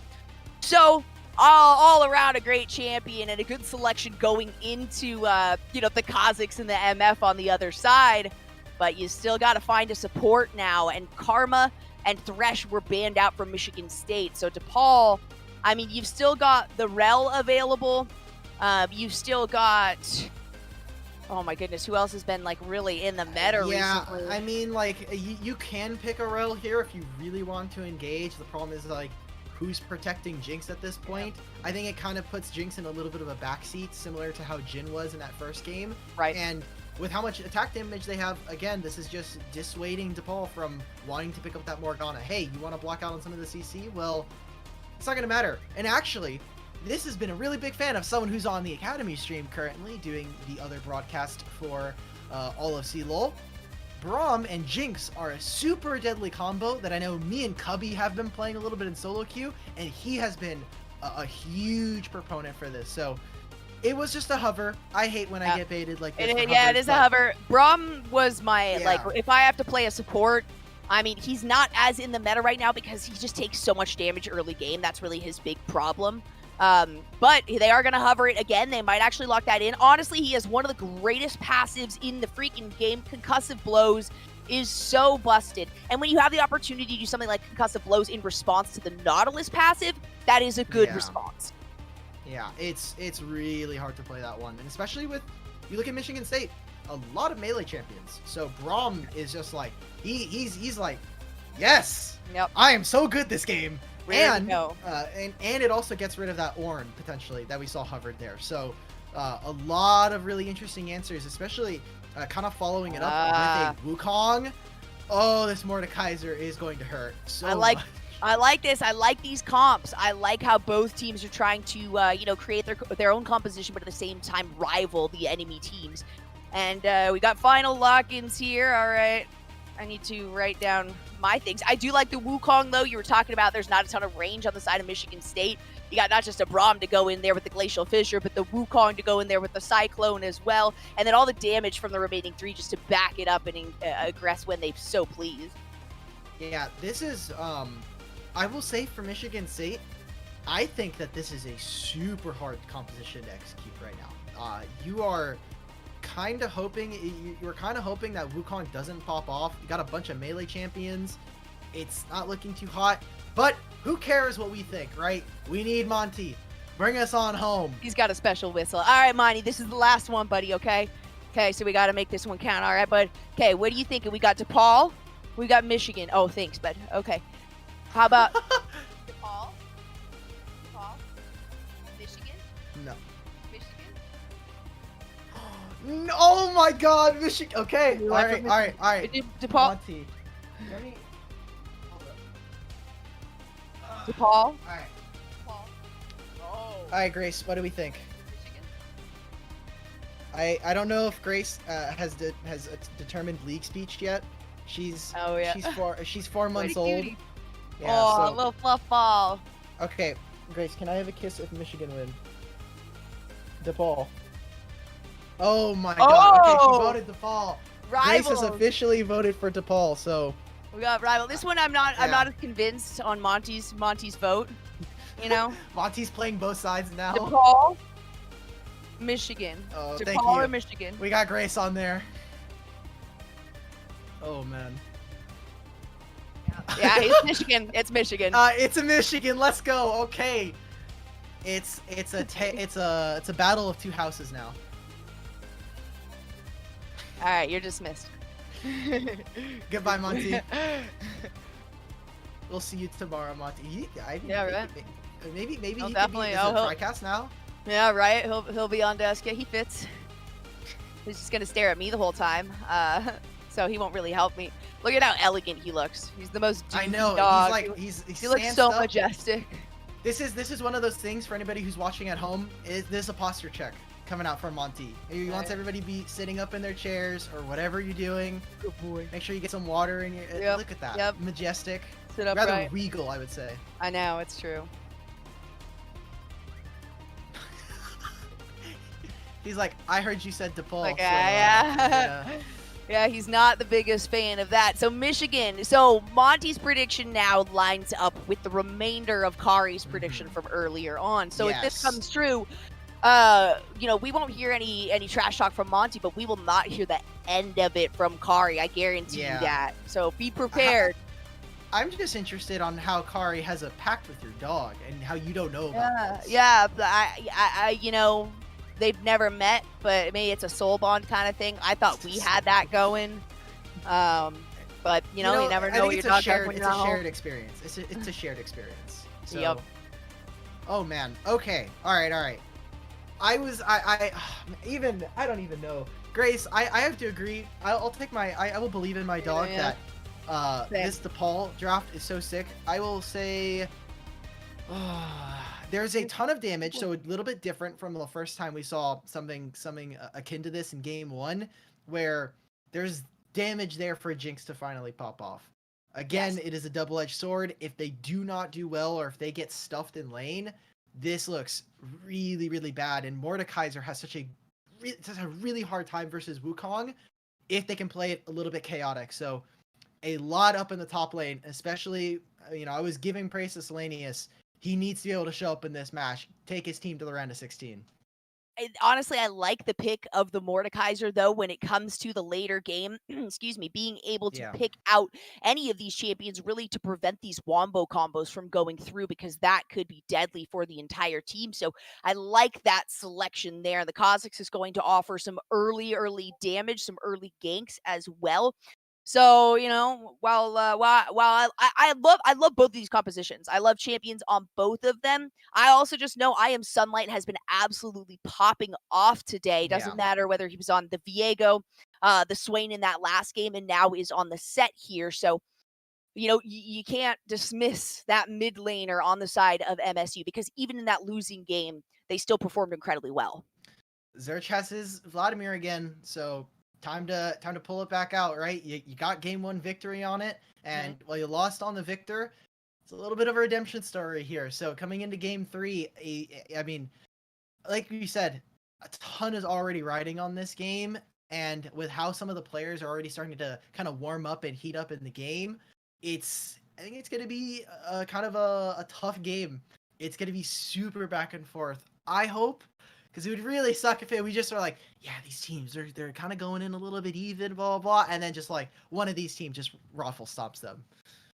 You know, I don't want to say that's what we saw last game. Are you sure about that? Did we watch the same mid lane matchup? Because all right, mid kind of got there was if I'm in that game, if I'm Jinx in that game, I might not send it, I might not click enter, but I'm definitely typing mid diff at least once and not sending it. Yeah, that's because you're toxic, Alec. That's why. That's true. Honor level 5 though, so at least Riot recognizes I'm not toxic in solo queue. I've never been chat restricted or banned once. Thank you, observers. Combat. We get the plane flyby. Full overview as we do the slow zoom in, like a newscast from a helicopter. Yeah, and actually, Jolly, we can see on the highway here. DePaul, they're making a race. Oh no, they're on opposite sides of the map. Yeah, they are split. So you know, I love the strategy. It worked really well for MSU in that last game, getting King Amazon's flash and the kill as well, that first blood. Not gonna happen this time though. Are they going to send the... Okay, so they are... Okay. All right. So this is fun. I was wondering if they were going to try and cheese something. They're going to try and go for something here. Looks like they're just going to start on the bot side. Good thing here is RBM hasn't used his sweepers. He's probably going to use it on the return here once he hits blue buff to just try and make sure that he's sweeped out, make sure that they don't know. But as soon as he... I mean, if he goes for it and he finds a ward, they actually don't know that he started bot side here. So if Selenius shows up late to lane, not a lot of information here for either side on where the junglers are going to be. A little bit of a different game considering what we saw in the first two. Yeah, and especially the last one, you had an invade, and then you had the vertical jungling going on just because of how much pressure RBM had in DePaul's lane or jungle there. So, I mean, so much more aggressive though, just in like across the board. I guess not so much more aggressive because last time it was a Morgana and a Kindred. But we're going to be seeing a lot more invades from these guys, and probably pretty early on. But both teams also like to group relatively early, but we have had so many of these island lanes up on the top side. We've been talking about that from the start of the day, Alk. But once these guys get to roaming, which might be earlier than we have seen so far today, just due to the champions they've picked, things are going to go nuts. Oh my god. You say things are going to go nuts. I think they might go a little bit bananas, Jolly. I mean, Kamcha's already taken the advantage in the early lane. He's doing the thing on Wukong.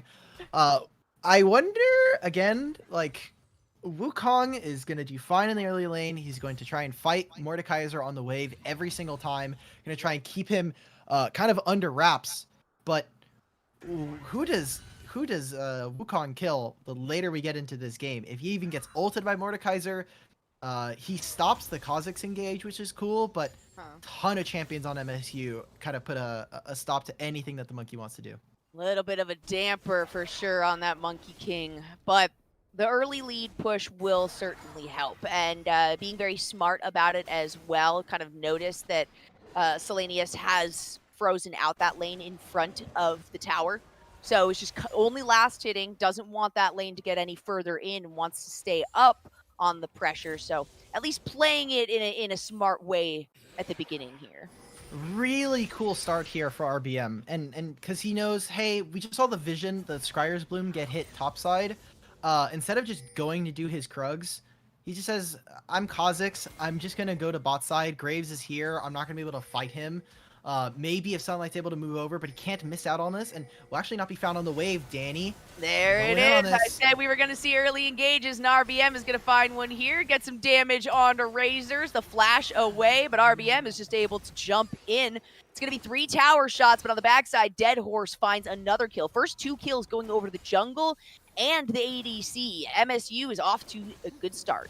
Yeah, and that is not what you want when you're looking at this bot lane for DePaul. You want this Jinx to be in a healthy state. You want her to find some success. Now, in fairness, last game was put off to a really awkward start. Did have to start off the game without a flash on the Jinx and was down a little bit, but ends up coming back, having about a 50 CS lead over DePaul, over Dead Horse at any moment. But this fight right here, I mean, you can't really do much about this if you're on the side of DePaul. Like, the wave is so far up, you just have to try and take that gamble. They do know that RBM is on bot side, so it's kind of like, okay, we just need to shove this and pray that RBM is not here right now, because otherwise, the likelihood that he is here is pretty high, and it's gonna be really doomed. And that's certainly something they're going to need to prepare for. You can see that they've already taken that advice, or have already moved on that by putting a ward there in the tri-bush. Having a Kha'Zix on the other team, you're almost always going to need to put a ward in that tri-bush, at least in the first part of this game, until one of those towers goes down, especially if you are planning on pushing the lane out as far as DePaul did right there. Yeah, and right now for DePaul, when I see this jungle matchup, I'm thinking, okay, well, Graves just wants to farm. RBM needs to just kind of pick up kills. And the fact that he's not only on par for farm right now, but is also able to pick up a kill. The flash forward from Sunlight, totally fine with that. No. And look, already, I told you. I mean, I'm surprised that Reaper hasn't really done anything. Slower start for Reaper, but still, that's 2 ganks already from RBM, both successful and feeding over a kill to both lanes, as well as getting one himself on the bottom side. Exactly. He's already starting to accelerate himself, and now Reaper, I think he's going to be here to help them push this wave into the turret and try to look for something. Ooh, Pretty amazing. They might find this on a dead horse, but I mean, they can wait, and if they're really patient, DePaul sits in one of these bushes. They could try to maintain vision control, try to not let Reaper get seen here, and then they try to either turn onto the bot lane or try to find RBM if he's doing. But RBM sniffs this out, moves on over. Graves is losing a ton if he's not moving for this. He's going to start with the Drake himself. That's going to be definitely a dragon. I mean, MSU has to know exactly what's going on here. Yeah. So, as you said, the split there, Kha'Zix going for the scuttle, trying to get that top pressure and at least a little bit more pressure from the bottom lane in response as well. But taking a quick look at the gold, you got less than a little, like about a K and a half, 1.5K there in favor of MSU. Still 0 kills on the side of DePaul. But take a look also at that CS. Wukong up there is going to be in a dangerous position now. Has to flash away from the pull there from Mordekaiser. RBM oh, that's the ultimate though. And that is no way. He's just, what is going on? I actually have no idea what just happened there. That was... It's hard to see, but that's the ultimate actually. If you look on the lanterns in the top side, they're lit. And that means that that is the visual indicator for us. If you can't see the champion super well, that there's an ultimate from Mordekaiser. He got out on the very last tick. Oh my god, RBM, please. Okay, it happens. It happens. I'm gonna say this. RBM has had like basically really intelligent pathing so far in this game alone, and I'm really impressed still with how he's playing. Now he's gonna be able to get this advantage over Reaper. The most frustrating thing about Mordekaiser ultimate, other than it's kind of hard to see sometimes, is it will cancel the ult if you lose vision of them. And he was going around the wall, and that was a split hair decision. They're able to find that. They're able to get a ton of resources out of Kamsha again. And this should help Selenius kind of find balance back into the lane. Find balance, get caught up in creep, because there was a huge lead in favor of Kamsha.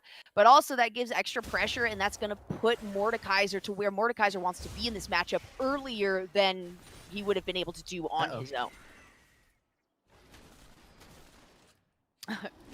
Pretty standard here. It does look like Kha'Zix now is going to be grabbing this scuttle. Sunlight, get the stun onto Search. Gonna use the image there. So now we're just back to the, the daily grind. The standard back and forth. Lots of nice defensive vision from DePaul. And, not quite as much deep vision as we're used to from MSU, but that is because they have not found their massive advantage quite yet. Almost a 2K gold lead in their favor, though, at 8:43. Is Alk gone? Alk might be gone. Are you there, Alk? Oh, he'll be right back. So you guys have to deal with me for the next little bit. Danny's found out Reaper. That's all right. Razor's in the wings. They're going to be on the backside of this tower, though. If Danny decides to go in on this one and stay with Dead Horse here, it might spell something really dangerous. Nope. Reaper, Razors, they're just going to disconnect from this one, and Ping's coming in on the mid lane. Sunlight super low, but Reaper is there. The Haymaker was not quite enough. RBM also available. The double buffs mean Sunlight is going to go down to Reaper there. RBM needing to pop back out. And a first kill of the game for DePaul goes over to Graves. Are you there? Are you there? I heard a bading. Nope. I'm hearing badings, but nobody's there yet. That's gonna staunch the gold lead, at least for a little bit there for MSU. You can see that Selenius is back up and is now in the lead here for creep score. Honestly, most of these, every single fight that we have seen has been due to some sort of jungle interference, and now we can see Reaper moving up. There is a ward in the bush, but Selenius has to get popped up here by the Cyclone. A teleport coming in.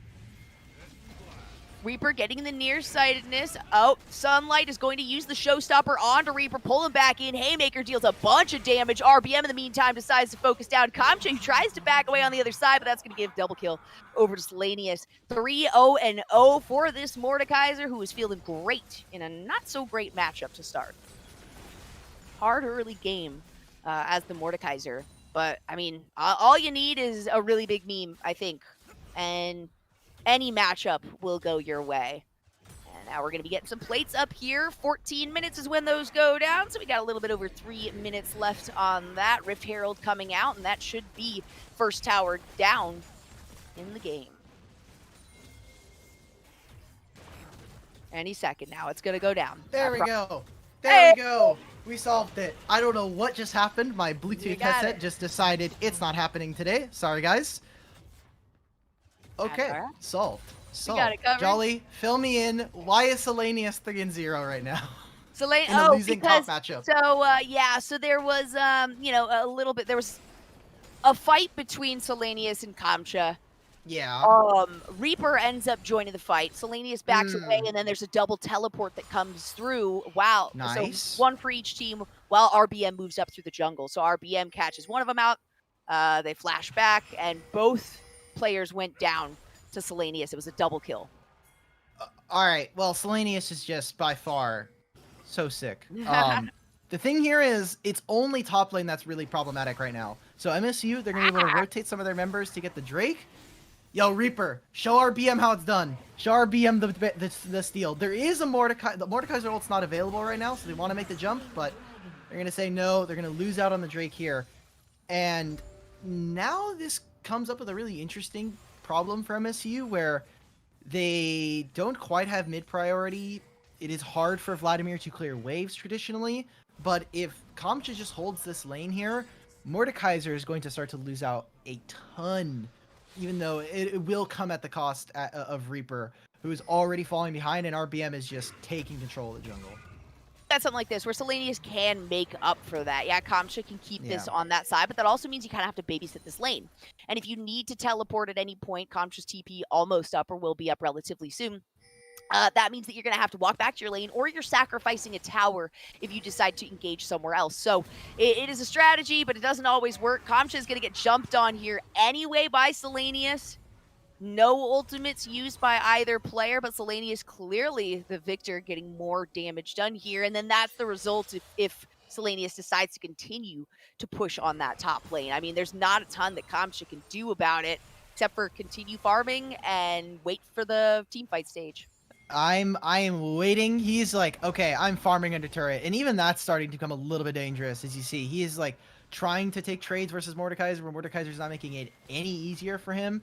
And there was a little bit of a roam timer there that we saw, where Denny K is coming out of spawn, trying to find something. Razor just moves into mid lane, trying to help out the kind of situation that's going on here, but this is looking a little bit dire here for DePaul. It is only 3,000 gold, but Jinx really can't find anything, and Sunlight trying to find this onto Z. Sunlight's going to continue in, gets the showstopper here, is very, very low, and that burst will be enough for Zerch to finally win that fight, getting the second kill over to DePaul. Thank you, Zerch. Thank you for inspiring some faith into the Big East #1 team. They trade Flash, which is cool. Zerch can, still has the TP advantage, so we'll just leave that wave, come back, and continue to just try and wrestle control of it from Sunlight. But now with the bot lane reset, how does DePaul activate King Amazin? Do they move him to mid lane after this wave is caught by Zerch, and then try to exert some pressure either onto, trying to control top side, trying to get some vision there for Kamcha to hold the wave? It is slow pushing, so if anything, they could potentially look for a trade onto Rift Herald. The junglers are making their ways over there. RBM's going to take a reset and start to pick up some items. Even Brahm's hanging over there. Oh yes, 80 carry, solo farming. Let's go. Yeah, we're kind of at that point. The first tower has gone down. Sunlight gets the pull there. Razors is going to follow it up, though. Ooh, concussive blows, and the glacial fissure there is going to land on Sunlight, but that's a lot of damage from Zerch. Doesn't matter. It'll be a pop and another kill in favor of Zerch for DePaul. There are few teams, no Org is probably one of them, that I think that would be able to play set in both of their solo laners, and their top laner is just like, yeah, I'm the better set, actually. Sunlight still has some room. Yes, still has some room to show off. RBM going to use the ultimate, trying to find this onto Zerch. He is in deep trouble here. Does not know that the rest of the team is there. That was an interesting choice. I think a shutdown there. It's going to be a couple flashes forward as Danny K gets jumped on. Another flash from Zerch is actually to follow that one up. They will get the kill, though. Ultimate being used by Reaper to pick it up. In the meantime, So, Kamcha, I mean, you got to see a doesn't little really bit wanna of fight. it there. You got to see it there. Kamcha uses W, and Mordekaiser ultimate just gets canceled. It's just like, Yeah. oh, we're going back on cooldown. It's cool. It's a 5-second cooldown. It's not much, but this is a fantastic trade for the side of DePaul. Not only are they able to pick up a couple more kills, they're gonna get a ton of damage onto Dead Horse and this bot lane. This part is probably not fantastic, though. I think he'll get away. If the Stride Breaker passive comes back up, maybe it's a different story. They're TPing in for this. They're gonna try and defend. He's a super dangerous. I don't know if he can get out of this. King Amazing. Get the pull soon. That is a flash away, though, from King Amazing. There's a lot of time Oh my wasted on God. chasing this Jinx here, and that's going to give DePaul some pressure there on the mid side. MSU still has a little bit of a gold lead, though, and a little bit of pressure here because of that split with the Braum having to defend mid. Yeah, I think now that... So if King Amazing is actually able to get out of there without them chasing him for so long and forcing his recall, DePaul just got a ton of gold onto their Jinx because of that turret take, and would have spelled a lot of Dragon priority, at least for them to step into the river and start to put down vision. Because of that, they not only get the TP out from Zerch in trade for Selenius's, now they get the Dragon for themselves. They get first say on the pit, and this is super dangerous. Now, DePaul have a few ways of answering this. They can try to steal this if they really want to. Graves is sitting in base, so it's basically like a Hail Mary Jinx ult if they really pull for it. If she has it, nope, she doesn't have it. It comes oh, up. yeah, a she few just seconds. used it. That's right. Comes up a few seconds after the dragon goes down, so that's unfortunate. They can't try for it, but smart play by DePaul of just letting that go. Nothing you could do to stop MSU from taking that second dragon for their team. Yeah, DePaul need to have a really effective use of this Rift Herald, or it's going to be really hard for them to step back into this game. Even with Search finding a couple kills here, potentially that is the answer with just how tanky some of the other members here are for Zerch. But it's one of those things where they need to be able to cash in on this Rift Herald, whether that means just getting mid priority, forcing it to make sure that MSU can't sneak a Baron or something like that is so important for them. Still, we've got this Mordekaiser just pushing in the top lane, trying to continue this split priority so that all of the lanes are pressured in favor of MSU. It worked very well for them last time. It's allowed them to get these deep, aggressive pushes, and we can see some nice deep vision as well from Michigan State down in the bottom side of DePaul. There we go, yep. So, I mean, they've got nice little bit of view right there for MSU. That's been one of their priorities for this entire series, has been getting aggressive vision. DePaul having to focus on defensive, or more so focusing on defensive, which, I mean, it's helpful, but certainly not as helpful as some of that aggressive vision can. You know, it definitely feels better. It definitely feels better when you can see your camps being taken. It really sucks when you're like, oh, I see the little icon on my mini-map that says my Raptors are up. You show up and they're gone. And they're gone, yeah. At least, like, hey, cool, like, I have another minute and a half before, like, I can try and grab my chicken nuggets. That's awesome. Now, they know Zerch is in here. They're gonna go for it. Gets found on the Stride. Sunlight grabs him, the showstopper coming out. Really big meme is just here to supply some extra damage and respond to this teleport coming through. He's gonna have to they jump canceled on that, it! though. It was a lot of damage. The teleport was canceled there. I don't know. I honestly... if Selenius lets that go through, they actually get a double kill. So, Kamcha is probably like, "Oh, thank you, Selenius. Thank you for canceling that one. I mean, I waste my TP. That sucks, but dying after a TP always feels terrible." And I'm gonna get a couple more uses out of this. RBM finding something onto King Amazing. He's low. Taking a lot of damage. That's going to be another stun. Flashback over the wall by Razors. Really big meme is going to be the one to focus and take the tower shots, but Sunlight might be the one to get the kill here. And he's dead with the haymaker, but he's going to go down in response there thanks to 2 shots from the towers. So a swap kill there. Oh, wait, they might even find Reaper here. He jumps over the wall. There it is, they'll Eclipse. Definitely find Reaper there. RBM is a Kha'Zix. He can find out anybody he wants, though. Oh, my... Oh, no way! RBM flashing, thinking the Graves went downwards. No, Graves in fact went up, but that's okay. Surprised crab emote. Yes. Okay. So this hasn't happened yet because there's the new TFT set, and RBM used to play a little bit of TFT, but there is a level 40 emote where it's Viego. I don't know if I'm allowed to say it on broadcast because it's a little naughty, but if Riot made it, then I mean, yeah, I'm sure that I could say it. But this is just us watching Kamsha use his ultimate. He gets Mordekaiser ulted. He gets Mordekaiser pulled back, but be able to just survive this for the meantime. I'm pretty sure I took a picture of this. It is a TFT emote, and I'm pretty sure it is now the best emote in the game. It's Viego being like a little sultry. It's Viego being a little sultry, and it is I found it. The emote is called, so it's level 40 on the, yeah, here. Okay, so it is it's Viego. He's got his little, he's like hand on his neck. It's please ruin me. All that blessed water and still thirsty. Best emote made by Riot. Level 41. I now have to play TFT because of this, and that's what I thought when I saw RBM start to flash some of his the crab emote. It's just one of the best additions to competitive league. Yeah, emotes are pretty fantastic. Emotes are certainly one of the best ways to express yourself and be a little BM without actually being BM.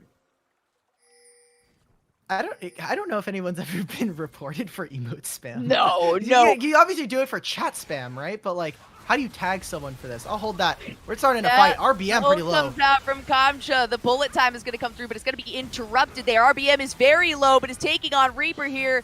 Zerch also participates in the fight. Danny K on the backside is split off. I Am Sunlight tries to re-engage there and does take out King Amazing, but Dead Horse removes Braum from the fight here. Now it is a little bit more split. 3 members of MSU still up and still at a lot of health. So Reaper, Zerch gonna have to run away. MSU get a free dragon, which will put them at soul point. Yeah, and this is really smart play here from Sunlight. He knows that Reaper does have the, is the jungler and could potentially look to the steal, but doesn't really need to. Reaper needs to be very careful because that's a Sunlight solo. That's a solo bolo there. That's yours. So it's going to be a swap, but that's okay. Sunlight is more than happy to deliver that, thanks to the team getting that dragon. And also a 1-for-1 is not horrible here. They're going to get pressure on this one, if not take this mid lane tower. Might survive for a little bit here. Zerch stopping the channel just to try to suppress them from taking this mid lane tower. And he is going to remain here so they can't snag it. No, Jolly, it's actually replay time.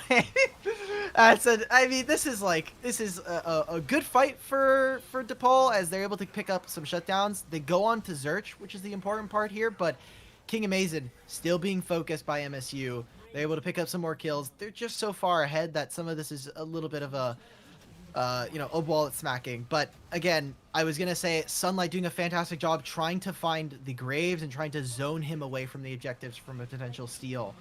And this is the part where everyone who complains about Set in lane is always like, man, I really am glad that I can't ever trade with Set, because as soon as I do, he hits me with a W and he just immediately clears the wave. There's the emote. For everybody at home, you can look in the bottom left of your screen, bottom left. That is such a good emote. It's the thought behind it. It doesn't have much like visual prowess, which I think what is like, if I were to like rank emotes, visual clarity in terms of like what does it convey needs to be really, really strong for it to be a good one. Valentine's Day card. Exactly. But like that one, like off of, if you know like the background for the meme, it's fantastic. Oh, out comes the Glacial Fissure though. Teleport as well coming through. Danny K is going to get stunned down again, and there's no escaping from this one as Zerch does participate in the kill. Okay, so a kill for Jinx is good. A TP from both of your solo laners, I don't know. That's so good. I wouldn't get too much worth off of this. However, DePaul are feeling a little, they're saying, okay, we made the pick, let's try and go for this. But again, they know Selenius is behind him. He's backing on a vision ward, and they might, if they can find RBM here or at least force a few more resources, is very dangerous. They did get the exhaust out. Selenius is waiting to use this blast cone to engage, and that's going to be in the teleport coming through in the Baron pit. Selenius is taking a lot of damage, but Sunlight is now a part of that fight.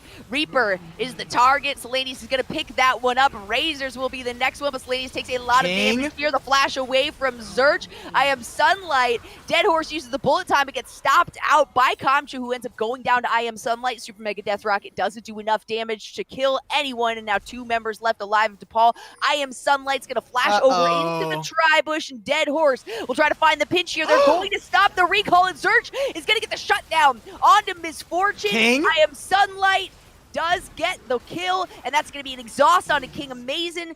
The kill going over to RBM. 2 members end up going down in that fight for MSU, and all 5 for DePaul lose their lives.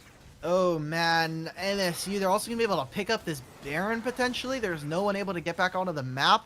This was such a good start to the fight. Selenius, he uses the ultimate on Reaper, which is fine, but they spend so much time. He lives for so long that Mordekaiser's not able to connect onto this kill. And check this. Again, they're using the Braum passive right onto Sunlight. Selenius doing a good job of holding down the backline. And maybe if King Amazing's able to find 1 kill with this ultimate, this is a completely different fight. But not able to do that, gets corralled on the other side. Able to find this kill onto Dead Horse, but it just takes away a Baron from someone on the side of MSU. They're able to find some more kills. This fight takes so long, RBM is able to wrap all the way around to the other side of the map and find some more kills for themselves. So Baron here for the side of MSU. And actually, they're such good boys. They waited for their AD carry. They said, look, all 5 members, call it in. We're getting the whole family in on this one. Now they've got about a 5K gold lead over DePaul here. Just about 27 minutes into this game. Wow, it does not feel like it has been that long. There's been a lot of action, a lot more kills than we saw in the first couple. But 3 towers down for MSU and 2 down for DePaul. So that is a nice thing, is they've at least been able to get a little bit more responding pressure than they were able to in that game number 2 that we just saw last time. Now we're just going to get a little bit of resets. And once again, taking a look at the vision. You got so much more aggressive vision from MSU, even though they have less vision placed down right now. It's not so defensive. This is dangerous, guys. It's just a vision ward. Ooh, bullet time comes out. The showstopper takes Razors to the backside. Oh, and my God. Goodness, that haymaker did so much damage. Sunlight getting a double kill. The Cyclone coming out on the backside. And Danny's going to get very low there. The Cyclone comes out again while Sunlight and RBM just destroy the team. I mean, you've got no members lost from MSU and only 1 left alive who wasn't even able to participate in that fight. Now the pressure is on. Man, I was just about to talk about for DePaul how the fact that this mid-tier one has not gone down is kind of like a saving grace for them. And this right here, guys, it's a vision ward. We're fighting Nautilus over a wall. This is like, there's so many people who can pull you over that wall. I think it's incredibly dangerous for you. MSU, they've pulled they're starting to pull the rabbit out of the hat right there with this fight. Get another kill, and now they'll get themselves an Ocean Soul, another 4 kills under their belt, and finally take down this mid-tier 1. That was kind of like their last vestige of wanting to stay in this game, and now MSU's taking the reins yet again, almost 10,000 gold. It's 9,000 for now, but yeah, and this is them. 3 minutes ago, I think I just said it was like a 5K gold lead, maybe less than 3 minutes ago. No, it was almost 27 minutes. So it was less than 2 minutes ago. And they've almost doubled that gold lead now over DePaul, just with that fight around the Baron. And then now the extra pressure that they've been able to get, as well as the additional towers. That's 3 towers off of that Baron play. Still 20 seconds left, and they might make it into a 4th here. Yeah, they're going to just be able to barrel down mid lane, especially with Set and Misfortune. They take these so fast. I would say if they could probably fix some of their other ways, but I think right now, MSU, they just want to end this one now. Gonna go right in. I Am Sunlight can't use that ultimate yet. The bullet time gets interrupted again. He's gonna go on the backside. They'll take some tower shots, but at least take down the Braum. Selenius is now the next one under tower. Zerk's just trying to get caught out here by RBN. There will be a double kill going over to Reaper as Selenius just couldn't take that much damage. But RBM, again, still picking that one up in the meantime, means the pressure will still be maintained on the Nexus. Okay, but they got the 2 tanky members away, so they could probably look for a re-engage if MSU overstay. There's no Baron available for them, and of course with Jinx, it's so easy to clear these out. They're looking for the engage. This is dangerous, MSU. Ooh, that was a lot of damage there, and Super Mega Death Rocket just went out. It's not going to be enough for them to pick up the kill, and they are just going to concede it there. So a good response there by DePaul, but some solid pressure from MSU means that base is fully cracked open. There you go, Kari. You said you wanted to see only just a little bit of memeing from MSU. Well, there you go. That was your meme at 30 minutes into the game. They honestly, at that point, like, the good thing here for DePaul, like the silver lining is that MSU did not have very many waves prepped for this Baron, for this last couple Baron empowerment. end up losing a little bit of damage on bot side. They really don't get much push. And if they were really committed to that idea, after that team fight loss, you just move into the bot lane, start to take their camps. As King Amazing, get away from him, buddy. RBM jumps right over, but the immediate flash in response by Razors means that that will be a GA down, that'll be a Zhonya's down, and that'll be a Kha'Zix down for DPU. Oh no, that's 600 gold. It is going over to Reaper, who, to be fair, has a sufficient amount of items. Has the LDR, has the Gale Force. Looks like he's going to be picking up the Mortal Reminder for themselves as well. Yep. A dangerous gambit there from Really Big Meme. Getting a little bit too far, making a bit of an aggressive play. Did get the flash out of Razor, but there's nothing on the map, so they don't lose all that much. He'll be up for the time the Baron is going to be in 50 seconds. They just need to be able to set down vision, get control of the river, which shouldn't be all that hard, especially with mid already down for DePaul. And 10 kills up, but DPU has closed that gold gap just a little bit. It was right around 10K. Now we're looking closer to 8K in favor of MSU, but I mean, that 4-tower push that MSU was able to get off of that Baron play is massive for them. Once again, we can take a look at the minimap and see just how much vision they've got down here. Yeah. Even with that one taken away, both the bottom side, the red side, and the blue side buff of blue side, or DePaul, I mean, is nice and coded in some vision for MSU to take advantage. We can see that that's been a big part of their plan right now. Jump on whoever you find. It doesn't matter who you are, pick them out, take them down. It looks like they're not even going to contest this. They know, hey, multiple members are not available. They're either coming off of a reset right now, or they're just getting the Baron. Yep. I wonder if we'll see it. I'm going to hold my breath. And good thing that I did, because I didn't do it. I didn't do it a little bit earlier because they're not going to steal it. So now Ocean Soul, a second Baron here for MSU. They're absolutely empowered. And if they really don't feel comfortable, which considering the last two team fights we just saw, they are very comfortable just diving them. They can back in a minute and pick up an Elder Drake. Zerch taking quite a bit of damage, and now we can see MSU looking for an engage here. They are going to find it, a root on Razors. They're going to jump right back over the wall, though, and a flashback as well will save their life. That's a ton of damage coming out from King. A lot of damage there by Reaper.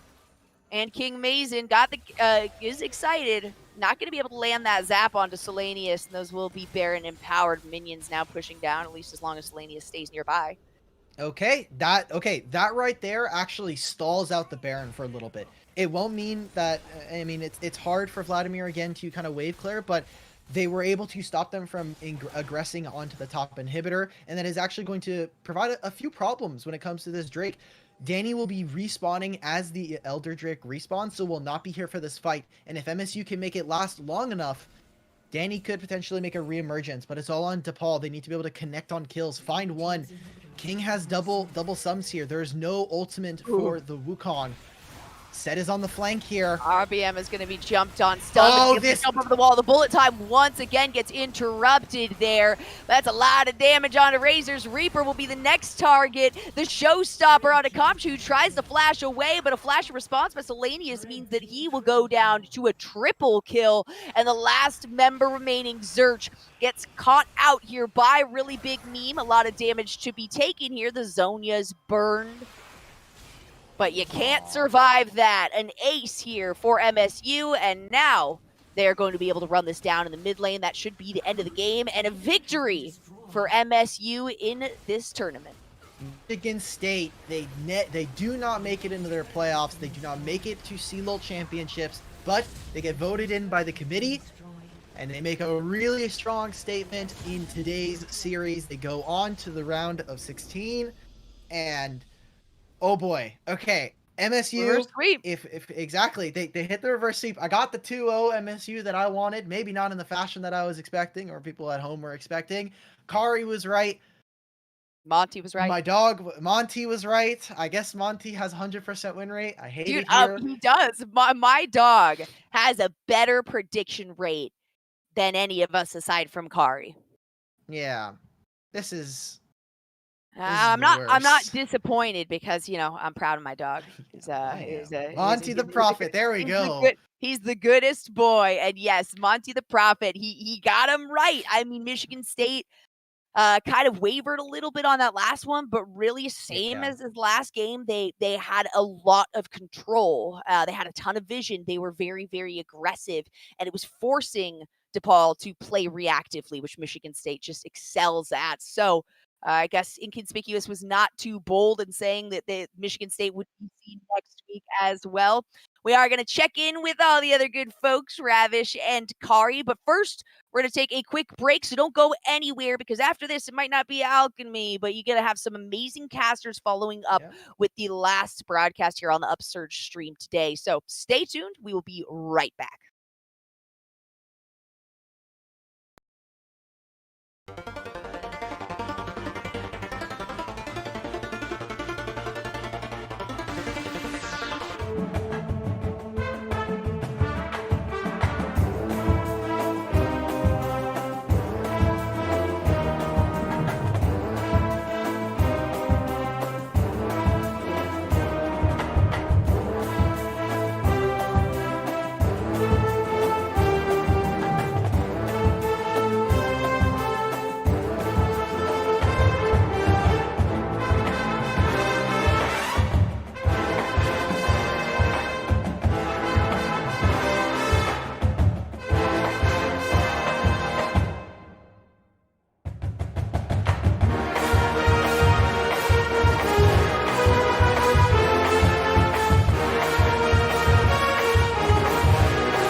Welcome back to the desk, everybody. Ravish, Kari Wave, and Dimitri Arc Battery Toledo. Let's just start off by saying off the bat, Monty the Prophet stays absolutely and unequivocally undefeated in this game. We do thank them for their service because, by golly, if they were not here, I do not know how we would have gotten their predictions. You gotta get the Gregorian chants back in here. That's probably copyrighted, actually. I probably shouldn't have done that, but it happened. Exactly. I get the first 3 seconds, whatever. Bro, I just MSU. It's great. But yeah, like you were saying, Dimitri, MSU won, and they won handily at that, which, by the way, oh my God. Production, if you can hear us, there's a special picture that we really want.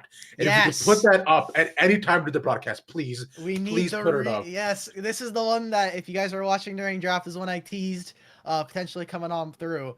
We'll get it on in a little bit, but I do want to just say, MSU, fantastic job. They handled King. We handled King Amazing really, really well, constantly shutting him down. I think the set in the series was actually one of the best adaptations we got constantly. And all right, everybody's getting it through. All right, awesome. We also saw just Selenius again, having a huge impact in this game, getting rid of the Wukong, and just in general, performing in every single game, making sure that Zomsha never really had an impact in the series. Just consistently, like you were saying, Kari, I know you were talking about it before as well, right? Just how the impact of the game really kind of ebbed and flew between all the solo laners. Let's talk to me about that. Yeah, definitely. I think that I don't think that I Am Sunlight actually necessarily won early to mid, but I think that's okay. I think that's actually an okay thing happening, because what happened in the late game was an absolute stomp as a result of RBM kind of shutting down King Amazing. Like, that genuinely happened. And I think that helps snowball into a lead, because if you can't get that ADC going, once again, I said that comps built around that one singular player are generally fairly inconsistent in the way that they win, which is why I predicted the way that I predicted, that they would get a win. But there's the really bald meme. Yes. The really bald meme. There he is. Yes, There's the boy himself.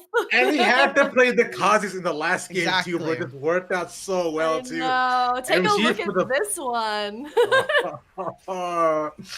it just comes out absolutely swinging, man. He just shuts down the Vlad, which, by the way, had a fantastic performance going into the set lane, which I didn't know was actually a really good matchup for the Vlad. So now I know how not to get trolled when I'm playing topside, and a set just absolutely punches me to death, bro. I mean, you saw it every time. Those haymakers were deleting like 50-60% of a King Amazin's health every single time. Again, they did just change set to be more of a bruiser champion, itemizing more into attack damage, giving it both to his haymaker and his ultimate. I know Vito are not really like giving MVPs, and I kind of gushed about this player earlier. Danny K, man. This guy is so nuts. Support is so good. He did exactly what he needed to. He's roaming across the lanes. He's constantly doing. I mean, right here, it's kind of hard because he's like he's playing Nautilus at this point. But I mean, each and every game, Rel and the Nautilus, amazing performances. Not only stopping King Amazin, but finding roams and impacting with his mid laner to really start to get his ball rolling for his team. And support is usually kind of a sleeper role. Not a lot of people can tell. And obviously with the disappearance of ProView, it's really hard to check up on lane states for some of the laners. But I mean, Danny K just, I want to make sure that the players that deserve props do get it. And all of MSU, I think, performed really well today. Bro, did you see the way on the Nautilus where he just like clicked on them and point click CC'd them down, bro? That right there, Dimitri, is definition of support diff. Now, as much as I like to really big meme on them, it's definitely did so quite well. With the last one that I do to you, I'm sorry. You can leave after this, don't worry. But yeah, volleyball me being right below us as well. Kari, what are your closing thoughts on the series? Considering it was a solid comeback, and your prediction was definitely correct, but just opposite. Yeah. No, that my prediction was correct. Yeah, no, her prediction was she said 1-2. She said like DePaul would win 1. And that Michigan would then win 2. Yeah. Yes. I'm the prophet now. Look at me. Yes. I'm the prophet now. Exactly. Closing final thoughts. I'm completely on board with the support the Nautilus. I think that was incredible. I said that mid didn't win the early game, and it's honestly thanks to roams. It's because everybody was supporting everybody, and you know what? It's just one big happy family. I've got it in for MU. I'm excited to see what happens here as they move on to the top 16. 1000% here. Now, with that all being said, we do want to thank our casters, Jolly and Dimitri, as well coming out with us. We will be having 2 more casters as well coming out with us to join us for the very final series of the night. Now, I believe we also have an interview coming up as well right after this as well, so it should be a lot of fun. I'm not sure if it's live or one of the ones we recorded as well. But I mean, the series that we have next, you definitely don't want to miss. Kari, what are we watching next? Tell me right now. I actually don't know. It's UIUC. It is UIUC versus UOP. So University of the Pacific. That is our last game. And what am I gonna do? I don't know. You'll probably lose the gun duel too. But after this, me and Jolly will be leaving. Me and Jolly will be taking a break. We will be back tomorrow, and we'll be replaced by Esports TJ and Joker. So everybody, a really fun matchup. And please continue to support your local colleges, your programs, and all the clubs that are doing any kind of esport, not just League of Legends, but maybe just a little bit of League of Legends. Thank you, everybody. And I guess we'll be back. Match starts in 14 minutes, no? Yeah, it indeed does. So like you said, I could have said better myself. Support everybody around you. We'll see you all in just a little bit. Peace. All interview. I'm Ravish, and I'm joining here today our main man from Pacific. They're coaching one of the players. So y'all go ahead, introduce yourselves. Tell me what you're all about and what your last name is specifically. So I'm Aaron Lidawson. My username's Lidawson. I'm the coach, manager, president, founder, anything that doesn't involve actually playing the game. That's me. I founded this club 4 years ago, and yeah, I've just been running it since. Sweet. Thank you. All right. I'll go next. My name's Alex Ju. My IGN is Sir Andre. I'm UOP's jungler. I actually just joined the team this year, and so far, having fun. It's going great. Alrighty. Starting off here, gentlemen, it's Round 30 who's coming up. CLOL is this weekend. Talk to me a bit about your state overall as a team, how you guys have been prepping. You also going up against ISU, so any thoughts on the match and maybe just initial perceptions on it? I mean, if you want the brutally honest answer, it's we've been busy. This is our finals week actually for us, and a lot of us are graduating. So, like, I've just started prepping today. Team's been practicing individually. We have team practices today and tomorrow morning, but it's just been a lot of, we're getting excited. This is the first ever time the school has made championships, so we're just excited to be here to begin with. Yeah, I feel what Aaron said about like final state, because I actually just practically just finished the final just right before this interview. It was from 12 to 3, and so I just finished that right now, and now I'm here. So it's easier said than done, because to be fit practicing during this week, but I feel like we all made time just to do these practices to prepare for this upcoming game, because we feel like it's going to be pretty difficult, because we're facing against Illinois, and they're objectively the better team ranking wise, like based on their like overall like ranks. So I feel like we still have like quite a bit to prepare, but I think that we're up for the challenge. I mean, I don't see why not, right? Like you mentioned, this is one of the first times you guys are able to make it all the way into the finals too. Y'all made it past your group, round of 32, see all the big stages. So before we get into the now, talk to me a bit about the before, right? You're getting through your own conference, coming out on top. What does this mean for y'all? Especially with such a tight-knit crew between you all. Yeah, I mean, so like for us, our conference was really fun. It was kind of like a way for us to start practicing, since, every year we have a new team. So our regular season went pretty well, and then we went into playoffs, and I believe we went undefeated in playoffs, if I remember that correctly. And then we won the whole thing, and now we're here. And then, Alex. Yeah. It was actually kind of interesting, because since our conference was relatively small to begin with, but it still didn't, like, just because it's small doesn't mean that it's like easier, because I feel like we still had like quite a bit of competition within our conference, so it kind of made the stakes a little bit higher, because like there's less room to like mess up. So during the playoffs, we were like put in our A game, and then I'm confident enough to say that we did our best during our playoffs, and got us this far. So I feel like we have the same mentality and energy for this upcoming championship. I feel like we can do a lot of great things. I'm inclined to agree with you all, and I'm personally excited to see your match as well. So it should be a ton of fun. Now, like y'all mentioned, right, it's been extremely busy for you guys, considering, going from exams, preparing for school, especially with the overall back and forth. But with y'all as a team right now, considering how much time and effort you put into it, how do you find that balance between everything? Because a lot of it is self-driven by you all. This is most of this, like you mentioned, is your own sweat, blood, and tears poured into making this club a success.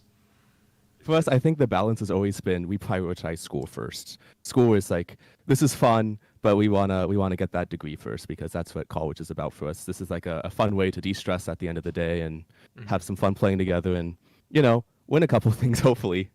But for me personally, when I used to play on the team 2-3 years ago, for us, we always try to balance it between scrimming, practicing, and then just sometimes analysis. So I'd spend time reading the meta, seeing what people think, seeing what everyone thought, and trying to figure out, okay, what can we do that would win us the next game, and doing our research. And then the players, of course, they scrim, they practice, they play as much as they can. But for me personally, as a coach and manager, I always try to push school first, and I'm glad that I think they've taken to it.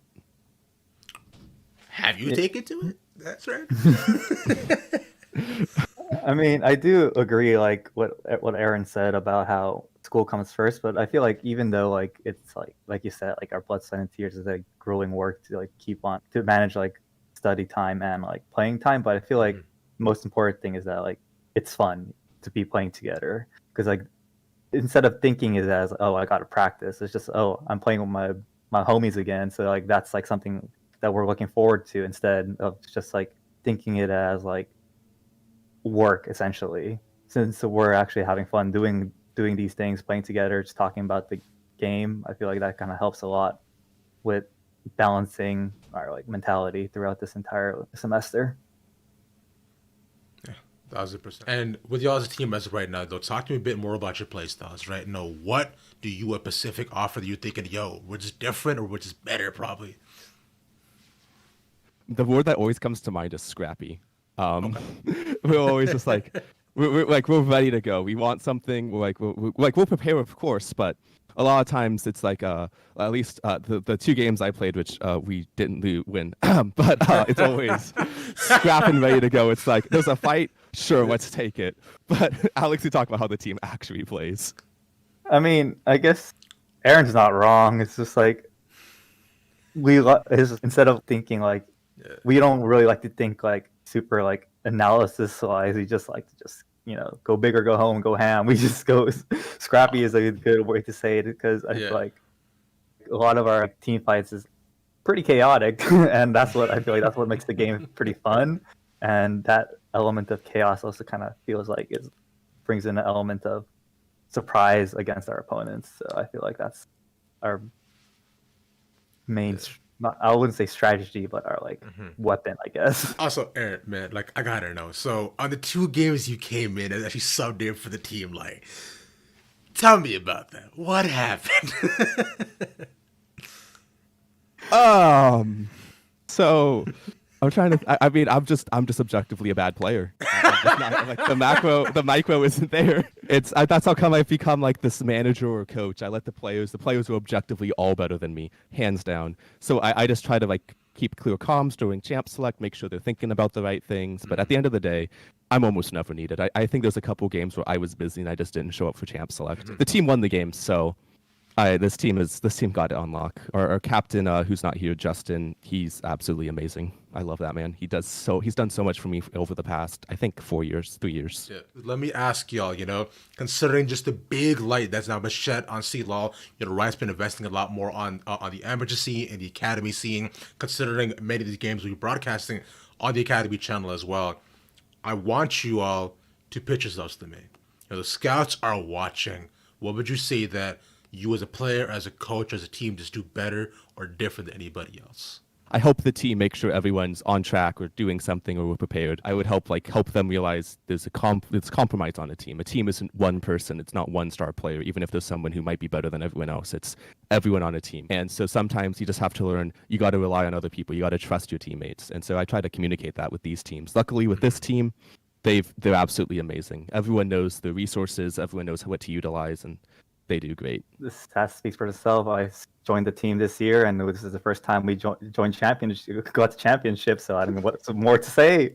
I'm probably the key to this, but I mean, I'm joking aside. But I mean, I feel like what I bring to the team is like an element of like seriousness, but at the same time, like some lightheartedness, where I'm not like too serious. I'm pretty jokingly. It's like I like to keep the vibe going, and I feel like that even like in like stressful situations, I can help like relieve the stress, relieve the tilt, and I can help get the team in check. And I'm like I said, brought our team to championship.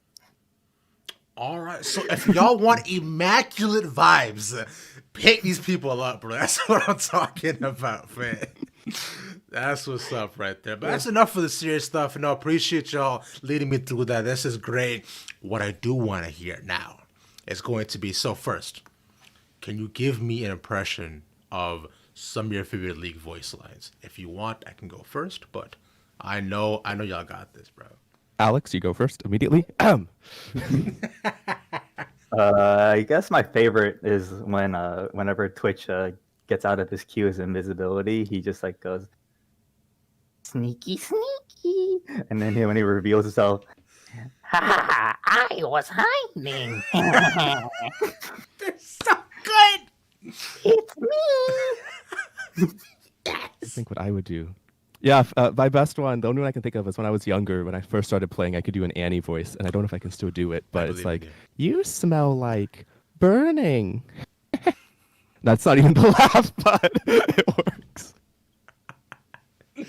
You know what, guys? I'll take it.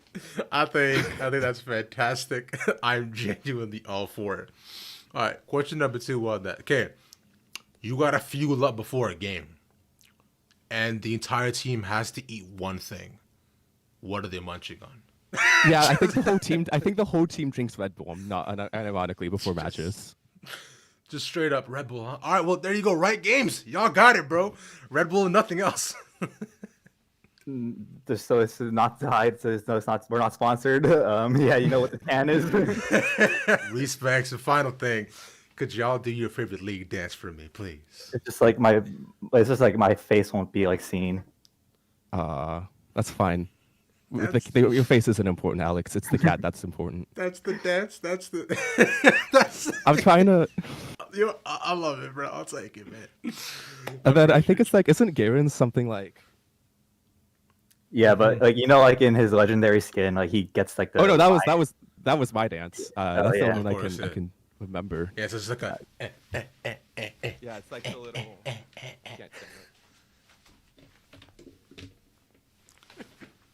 Perfect. All right, I love it. That works absolutely beautifully. And finally, any other shout outs y'all want to give out to, anything you want to put out there, any fighting words y'all may have, let me have them. I want to shout out the entire team. They've made this year one of my favorite years for League of Legends ever. I've been running this for 4 years, and this team, objectively, I think, is one of the funnest teams I've had around. Oh. We brought in 2 new people. They adapt perfectly. Our coach is amazing. Our coach is perfect. He's beautiful. Amazing. He's so smart. Heard he's so good. A great coach. But no, our jungler, our mid laner, our top laner, our support, our ADC, they all just do so much for this team, and I love them all. Mm-hmm. Our captain, our ADC, Justin Pack, our iCarry, he's been helping me out for 3 years now as our team captain, and he just does so much. So I want to shout him out the most. He's been helping me so much with everything and making sure I can keep track of my things. He's also an extremely busy man as president of a couple clubs, and he's doing the most as well. I want to shout out Alex for just being beautiful, of course. And shouting out Dylan, if he ever sees this, for also being beautiful. Our top laner and support's other matter. But otherwise, I think it's just going to be a fun match to watch. I'm hoping that no matter win or lose, it's going to be chaotic. And knowing my team, it will be. Oh, beautiful. Yep. Same for me. I want to shout out my teammates. Dylan, Justin, Tommy, Kenneth, my homies. I want to shout them out. It's been a blast playing with them this past couple months. Mm-hmm. And I don't really have much to say about my coach. He's just whatever. I'm just saying, Alex, if you weren't graduating, I'd drop you in an instant. Oh, fine. Beautiful. I guess you don't want to be in championship. Then. I guess not. Yeah, I mean, I'm looking forward to this upcoming game. I feel like it's going to be pretty challenging, but I feel like all our past playoff games were challenging, so I don't see any difference about going into this game. But yeah, well, I mean, hopefully, great games, and hopefully they also do their best, and we also respond kindly. All right, that's what we like to hear, gentlemen. I do want to appreciate and thank you all for coming on. This was an absolute pleasure and honor. I gotta say, and it was genuinely a good time to get to talk to y'all, man. I'm excited for y'all's results. Y'all have been amazing, and good luck this upcoming weekend and any more that y'all got. Y'all take care. Awesome. Thank you so much. Yeah, so much.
gentlemen, welcome back to Seed Law right here on Upsurge for the final game of the night. We have Illinois versus Pacific.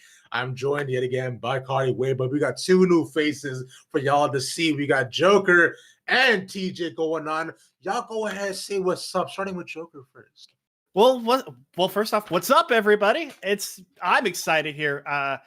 This is going to be a blast of a series, no matter what. We've had some great games, we've seen mostly 2-0s. That last series was a great 2-1. I'm excited to jump into UIUC Pacific and just have some fun with this one.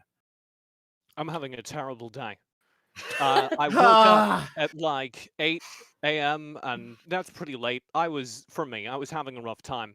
And I turned on the stream and I realized that somebody had stolen my wood planks.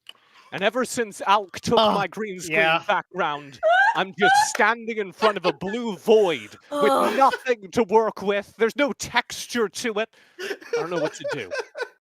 Sometimes you stare into the void and it stares back, TJ. I think this is where you live from now on. Am I the void in this analogy? Am I staring back at you? He's the void staring back at us, yes. Indeed, we've all seen Get Out. We all get it. It's fine. That works out beautifully. Not with that all being said. It was like a void joke. It's okay. It's just like League of Legends. Yeah. So, talking a bit about the teams that we have for today, right? Illinois versus Pacific. Illinois is across the board. Just seem to be stronger within the overall region, and Pacific definitely are the underdogs coming in this. Right, this is the first time they've actually been able to make it out of the groups. They've won their region, and now coming in the round of 32, they have a lot to prove. But DJ, you and I were also talking about how both these guys, right? The student-run initiatives. They're both here on essentially passion projects. Yeah, they're both.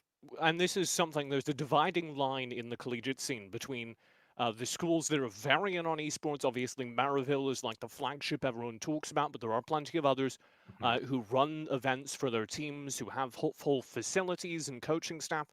I was talking earlier today to the University of Illinois coach, and he was telling me he'll actually be playing today. He was telling me that they have no formal scholarships, no support from the administration whatsoever. And yet this is a team that, as you talked about, they won the Collegiate Star League. They are one of the best teams in a very competitive conference in the North Conference. So they absolutely are doing a lot with what they're given. They most definitely are. So, considering what interesting fact you just pointed out, and Kari, we just saw that their coach was subbing in for ISU today. So talk to me a bit about what the roster looks like going into today. Yeah, it looks like we have a bit of a shakeup on the roster for Illinois, right? Yeah, that's the one. I'm like, I like how I have to ask you for permission. Can we talk about it? Is that okay? It looks like we have Quacker in the top lane, which is not a sub as far as I've been told. Is that correct? That's correct. Yeah. And then we have Daniel Park in the jungle position, Sylvan Kestrel mid. Correct. Bigger Noob, who is Bigger Noob the coach? Is that a coach's name, or is it the other person? Unfortunately, no. It's that's too Dio bad. who's the coach. Oh, Dio. But I would have liked that. Dio. Okay. Dio? Aha, sorry, Dio da. Oh no, let's not devolve into JoJo memes at this exact moment in time. TJ, the implicit professional who has not seen JoJo's Bizarre Adventure. I think we should just stay on his level. It went right past me. We were talking about how I was too much of a boomer before we began the desk tonight. Yeah, the and here we went are. down. So TJ, who are the subs in this roster specifically?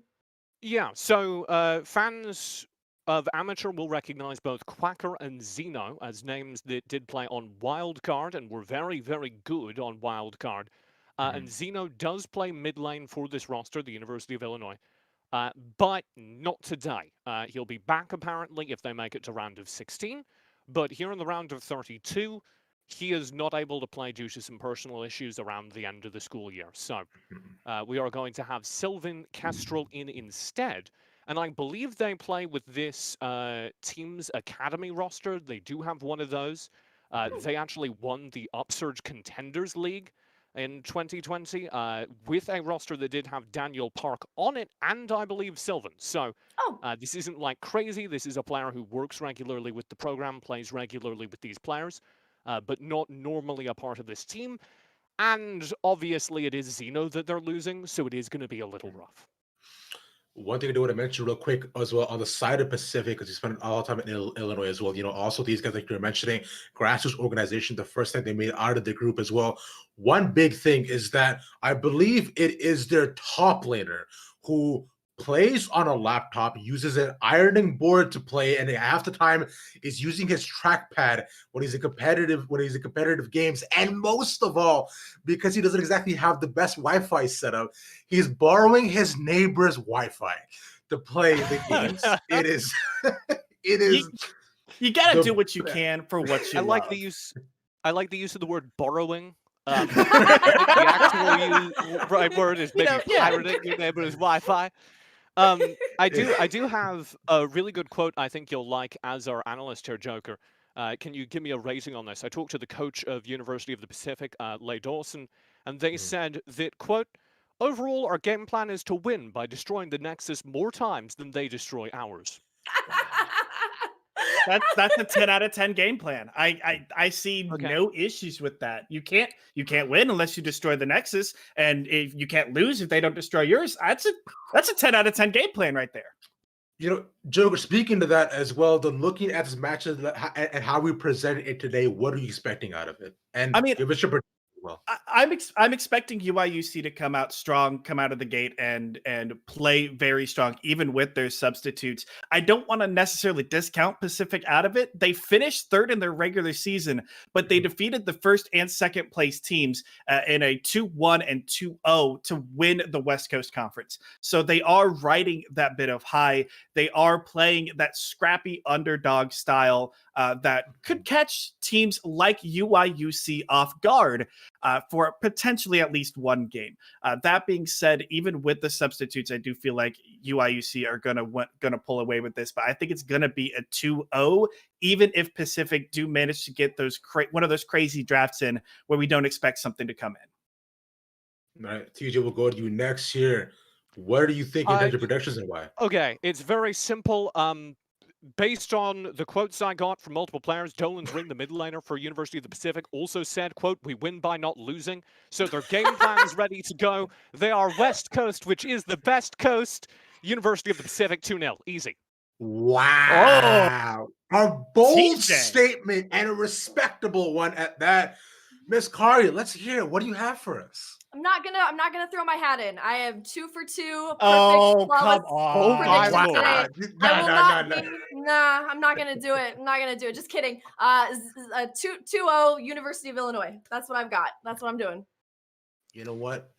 Respectable statements across the board. I did want to mention just I to get know. myself out there. It's going to be a 2-1, and it's going to be in favor of the University of Illinois. But Mr. Thomas James, you look like you are holding in something. You okay? Well, no, it's great. This has worked out. See, Kari's like trying to keep her record perfect. This way, I either get to say, oh, I was just having fun. I was predicting for the underdog to make it more exciting. Or I look like a genius. And I win either way. And Kari thinks she's being all clever hedging her bets. I think I am. But, you know, it's just like the Santa Claus. If you defeat me in this round, you inherit all of my clout. So the stakes are very high here. I don't know. Extremely high. Tim I Allen don't know if you is want a that, treasure. TJ. No, I can see, TJ's face is like, what did I just walk into here? No, this is gonna be a blast. And that is perfectly fine because you all will be promptly walking out as well as gentlemen, and it's now your time, and Joker as well for all non-Barry folks. It is your time for shine. So Joker and TJ, y'all go ahead and take it away for the cast. Thank you very much. I'm really excited for this, Joker, because we have spent the morning watching some great collegiate games. I don't know about you, but I had both the A stream and the B stream open up on my two monitors, switching between them like Tom Cruise in Minority Report. And as the day went on and I started to get more and more information on this match, the news of the substitutions coming in for University of Illinois, the news of the confidence out of University of the Pacific, I started to realize that this actually was going to be a really fun match. I definitely think it is. I mean, even looking at some of the mains, of the players as we, compared notes and looking at everything, we're gonna see like a lot of those weird, like I said, weird compositions that Pacific are gonna bring in. They are on blue side, so they do have the better opportunity to bring in some of those comps or some of those weird picks. I really like that. Yeah, I talked about the meme dream earlier. One of the more interesting and more tactical quotes I got out of Coach Lake Dawson over for University of the Pacific was, quote, "I think our team has a scrappier side to them, and that's our win condition. It's a team fighting strength. We enjoy the chaos so much." And that's borne out in their compositions. You were talking about their weirder drafts. Yeah, they love to pull out Kane, Vhagar, Tristana, stuff that will serve them well come the mid-game team fights. So expect to see them draft towards that and try and enforce that chaos, especially on the University of Illinois side that doesn't have their full 5. Maybe that works out for them. I think you definitely try to play around putting either Sylvan Kestrel or Carbon Dio behind as much as you can put, a support behind. But maybe counter the support roams, play towards that mid side. Don't let Quacker get ahead. He's going to be looking to be the main carry for UIUC, and we're already seeing the Darius bait away specifically towards Quacker. He's known for his Darius. The other bands here coming in, you see the Tristana and the Morgana taken away by UIUC. They're looking to curb that chaos coming in from Pacific. Yeah, the Morgana is interesting to me because I didn't see it in the records, but I have seen plenty of good Tristana play. I want to call out some very good target banning from University of the Pacific here, because Kestrel plays a very good Silas, so that's obviously why that's been banned out. Daniel Park's most infamous pick, the one they pull out over and over again when it's time to steal Barons and win championships, is the Nocturne, and of course Quacker as the dominant top laner. You don't want them to get a mechanical champ like Darius. So, some really good target banning overall. Yeah, and that last little ban right up here, the Viego coming in, a little bit crucial there because we've seen some good Viego play. We've seen some interesting Viego play, but he is a very, very solid champion after a lot of those bug fixes. Obviously, now enabled here for Collegiate. I'm surprised we're not seeing something like Gwen being picked up here very early, but Pacific decided to go with the Monolith up in the top lane, bringing in a rock-solid top laner to just try to stabilize and play a little bit even. But I do like the fact that Bigger Noob, Sivir main, go with what's comfortable here in Game 1. Yeah, I'm excited to see the Sivir come out like you talk about. Bigger Noob is a Sivir main and will just almost exclusively play Sivir when they can get away with it. We do see more meta carries. Sometimes they are capable of playing Jinx, Vayne. The common theme, though, is they want to scale. They want to get out in the early game and play with the rest of the team towards a late-game team-fighting win condition. This Illinois team is very, very good at laning, playing their own individual 1v1s to maximum effectiveness, and stuff like Sivir and Shen are just built to enable that more than anything else. Yeah, go button compositions. You jump in and you start the fight up with Sivir, and then Quacker can respond in from across the map with the Shen ult, and just be able to really play almost a dive composition, but it's just a hard engage. So that's what we usually see out of Wildcard. We see very similar things, but now with UIUC seeing this go button composition, this engage composition, I do like it. And we are getting, you want to talk about chaos. You want to talk about chaotic fights. Lulu and the Yasuo. This is the only thing they're missing is the Orianna mid lane, and it's just built for this Yasuo to carry. So, I did mention that they like to build scaling compositions. I guess Yasuo fits into an answer to that, because the Yasuo obviously will be able to stand up in those late-game teamfights. But overall, I'm looking at the teamfights. I'm looking at the combos for University of the Pacific. They are achieving exactly what they set out as their win condition in this draft, which is we want to go in, we want to be able to dominate them in the 5v5s and close out the game. What I'm worried about is I think they need to do that quickly, because again, Illinois like to draft scaling, they like to play for a late game, and over the arc of a very long game, I think the fact that Illinois do have slightly more experienced competitive players will earn them out an edge. So I'm looking to see University of the Pacific close out this draft with some early game strength, maybe coming from the jungle here. Yeah, looking towards that, try to play around that 10 to 12 minute mark of just get in, use your level 6s, use your first ultimates, and try to turn that team fight around. And I think depending on who they do decide to go with in the jungle, that really could enable Pacific to get out ahead and make sure that UIUC can't get into the late game. So it's interesting to see that UIUC are banning the Jinx. They don't think that it's going to be like a Yasuo bottom lane carry, and especially with now with the Leona picked up, I don't believe that Pacific are going to get that aggressive to play the Yasuo bot, because that's just not a good matchup into the Leona. Yeah, the Olaf ban here from the Pacific is equally exciting, because again, it's showing some really good research done onto the Daniel Park, Illinois' jungler. His two most played characters are, count him, Nocturne Olaf, and guess what is gone here? Nocturne Olaf. Mid lane ban here in the Kiana. Kiana obviously very good right now in the solo queue, but wasn't something I spotted in Sylvian's recent match history. They play a lot more of the assassins though, so it's certainly within their wheelhouse. You'd normally see things like Fizz, Silas, Akali out of Sylvian, the Illinois mid laner. So the Kiana is also probably inspired by some research, some scrims. Yeah, and it's playing with Sylvan Kestrel instead of Xeno means that UIUC are playing a different, they're going to end up playing a different style. They're playing with the more aggressive mid laner who likes the assassins, as opposed to playing with Xeno, who usually goes on a controlled mage. He also has played the Kassadin and Tristana. And yeah, that's a Kog'Maw. So we did see Cog Lulu earlier. The dog stream continues. The dog You've got cute puppies all the way down. Yeah. I mean, we're getting the Kog'Maw. What's Kane is going to be an interesting pick here for Sir Andre. It is. This is one of Sir Andre's favorite picks.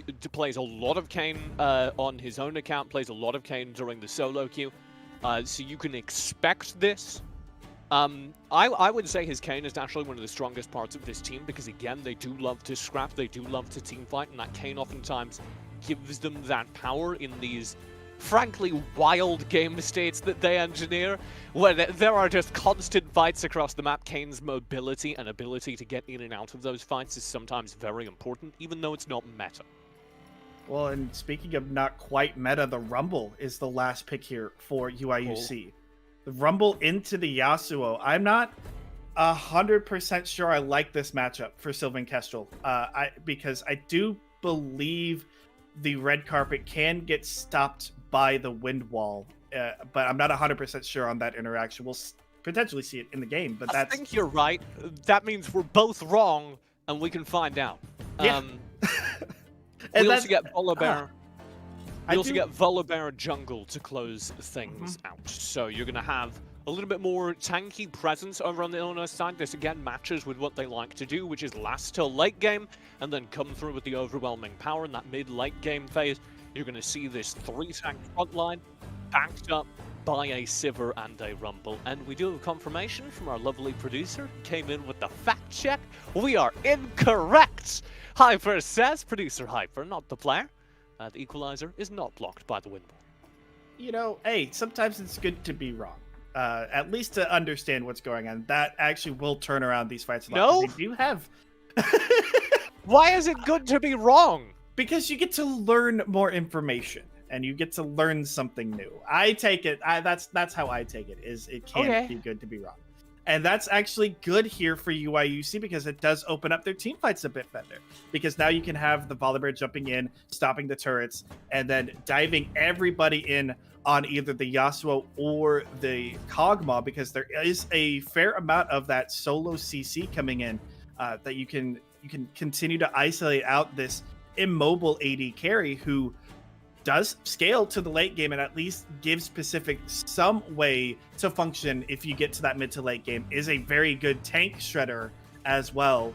So if Carry can stay alive, if Google Play Card can make sure that the Kog'Maw does not die into these fights, I mean, Pacific could look to make a surprise here. God, I cast these two teams in a previous collegiate tournament, and I remember University of the Pacific because of struggling to fit the phrase iTunes gift card into a teamfight call. And trying to make that happen is always an adventure. I wanted to circle back on something you raised earlier, right? Sylvan did actually make a little bit of an adjustment, now coming through here on the Rumble, instead of one of those assassins they were teasing me with on their solo queue account. But it was something that I asked their coach, Carbon Dio, playing here as the support, about. You know, you are playing the biggest tournament of your season with some substitutes. Is that going to change how you're going to play? And they said, quote, I can't say we're going to be exactly the same, but I'm confident this roster has all the tools necessary to play the game to a standard that we will be proud of regardless. I mean, that's a good way to look at it. It's you're still instilling the confidence that you have in your team, regardless of playing with the substitutes, and knowing the people that you are, stepping in for. You've got some pretty big shoes to fill, especially for Sylvan Kestrel, stepping in for Xeno, who can be that solo carry. So, but instilling the confidence and saying, yes, the rest of the team can also step up to make plays and step up to win games is, that's a really good outlook there from Coach Carbon. That was something we talked about, Xeno's impact on this team. Xeno mentioned earlier this month on Twitter that they were thinking about retiring at the end of this season. I think it is the plan. Xeno's going to be pursuing some job opportunities and moving on from esports, which is, I mean, obviously good for him, but kind of tragic for me. Xeno was one of the first players I ever got to watch in competitive League of Legends. My first casting gig had Xeno playing in it. So seeing them move on is kind of a big emotional turning point for me, and it is for this team as well. They were talking about, here's the quote actually from Carbon, the coach again. I think it's honestly impossible to describe how large a positive impact Xeno has had on our team. And he talked about how Xeno was this incredibly vocal player who was setting a lot of the team's expectations and pacing, and of course also being a carry in game, and how important that was for the roster. And I'm really hopeful. I know I made the prediction the other way, and I'm not going to weigh it into my analysis of this game itself, but there's a part of me that is really hopeful we do get to see this team through to the round of 16 so that we can see Xeno, make that last tournament run, as this is scheduled to be Xeno's very last tournament in competitive. Yeah, and there's no other way you want to go out knowing that it's your last tournament, your last competition, than with a win. And I think Illinois, they could have the tools. I mean, you've got some proven talent in Quacker and Xeno to be able to win games. I mean, they did put up, quite a bit of a fight in Proving Grounds. Maybe they didn't necessarily come out on top. They ended up losing both to Dignitas Academy and Immortals Academy, but they took games off of those teams in Proving Grounds with wildcards. So already you're seeing that Quacker and Xeno have the experience, and that could help them make some noise here in collegiate, because those are really, really good teams they're going up against, and they've got the backing behind them to be able to say, hey, we can make some noise, we can make a deep run here. Yeah. They talked about placing top 8. That was apparently the goal they set at the beginning of this season. And Illinois, well, you've got to start here. Round of 32. You want to reach that top 8? It begins right now. Oh my, that was well timed. Joker, that was sick. Oh, that was chef's kiss beautiful. But between you and producer Hyper, that was just, that was fantastic. Love you both for that. That is wonderful. Welcome to game. It is game number 1 of this best of 3 between the University of the Pacific, the Tigers, as you may know them. Over on the left, the blue side of your screen, with Illinois taking your right and the red side. And interestingly enough, we saw in the previous games that we saw some level 1 shenanigans, some 5 stacks in the top side, 5 stacks in the bottom side. We're getting the standard, 5-point stance coming out from both teams. So nothing too crazy is going to happen here. And I think I would have loved to have seen Pacific go with some kind of level 1 cheese. You need to get out on top early. You need to show that chaos early on and put Illinois on the back foot by not taking a level 1. Yeah. They said they thrived in the chaos. Now is the time, Joker. Yeah, that would have been... I mean, the level 1 here is not their greatest. It's not the greatest level 1 I've seen, but they still, if they 5-stack somewhere, late invade, they probably could have picked something up. Some summoners, maybe a kill. Regardless, we're going to see, standard League of Legends play for now. I do want to see if Andre is going to try to get some early ganks in to try to get that transformation up as quickly as possible, because that is one of the things I'm looking at here is how quickly can Sir Andre get that transformation, and then does he decide to go with Shadow Assassin, or does he decide to go with the tankier option to try to provide a little bit more of a front line? I just want to say this before the game gets crazy, because I know a University of the Pacific game is going to get a little wild. I was having this problem because I'm dyslexic, and this is why it's my fault, and certainly not theirs. But I keep reading their logo on where the text is on top of the tiger as IHOP. I'm really struggling. I mean, maybe some potential sponsorship in the future ideas, eh? Exactly. Reach out to them. Just, student-run organization. You don't have them, but I bet you could get some good pancakes. That's all I'm saying.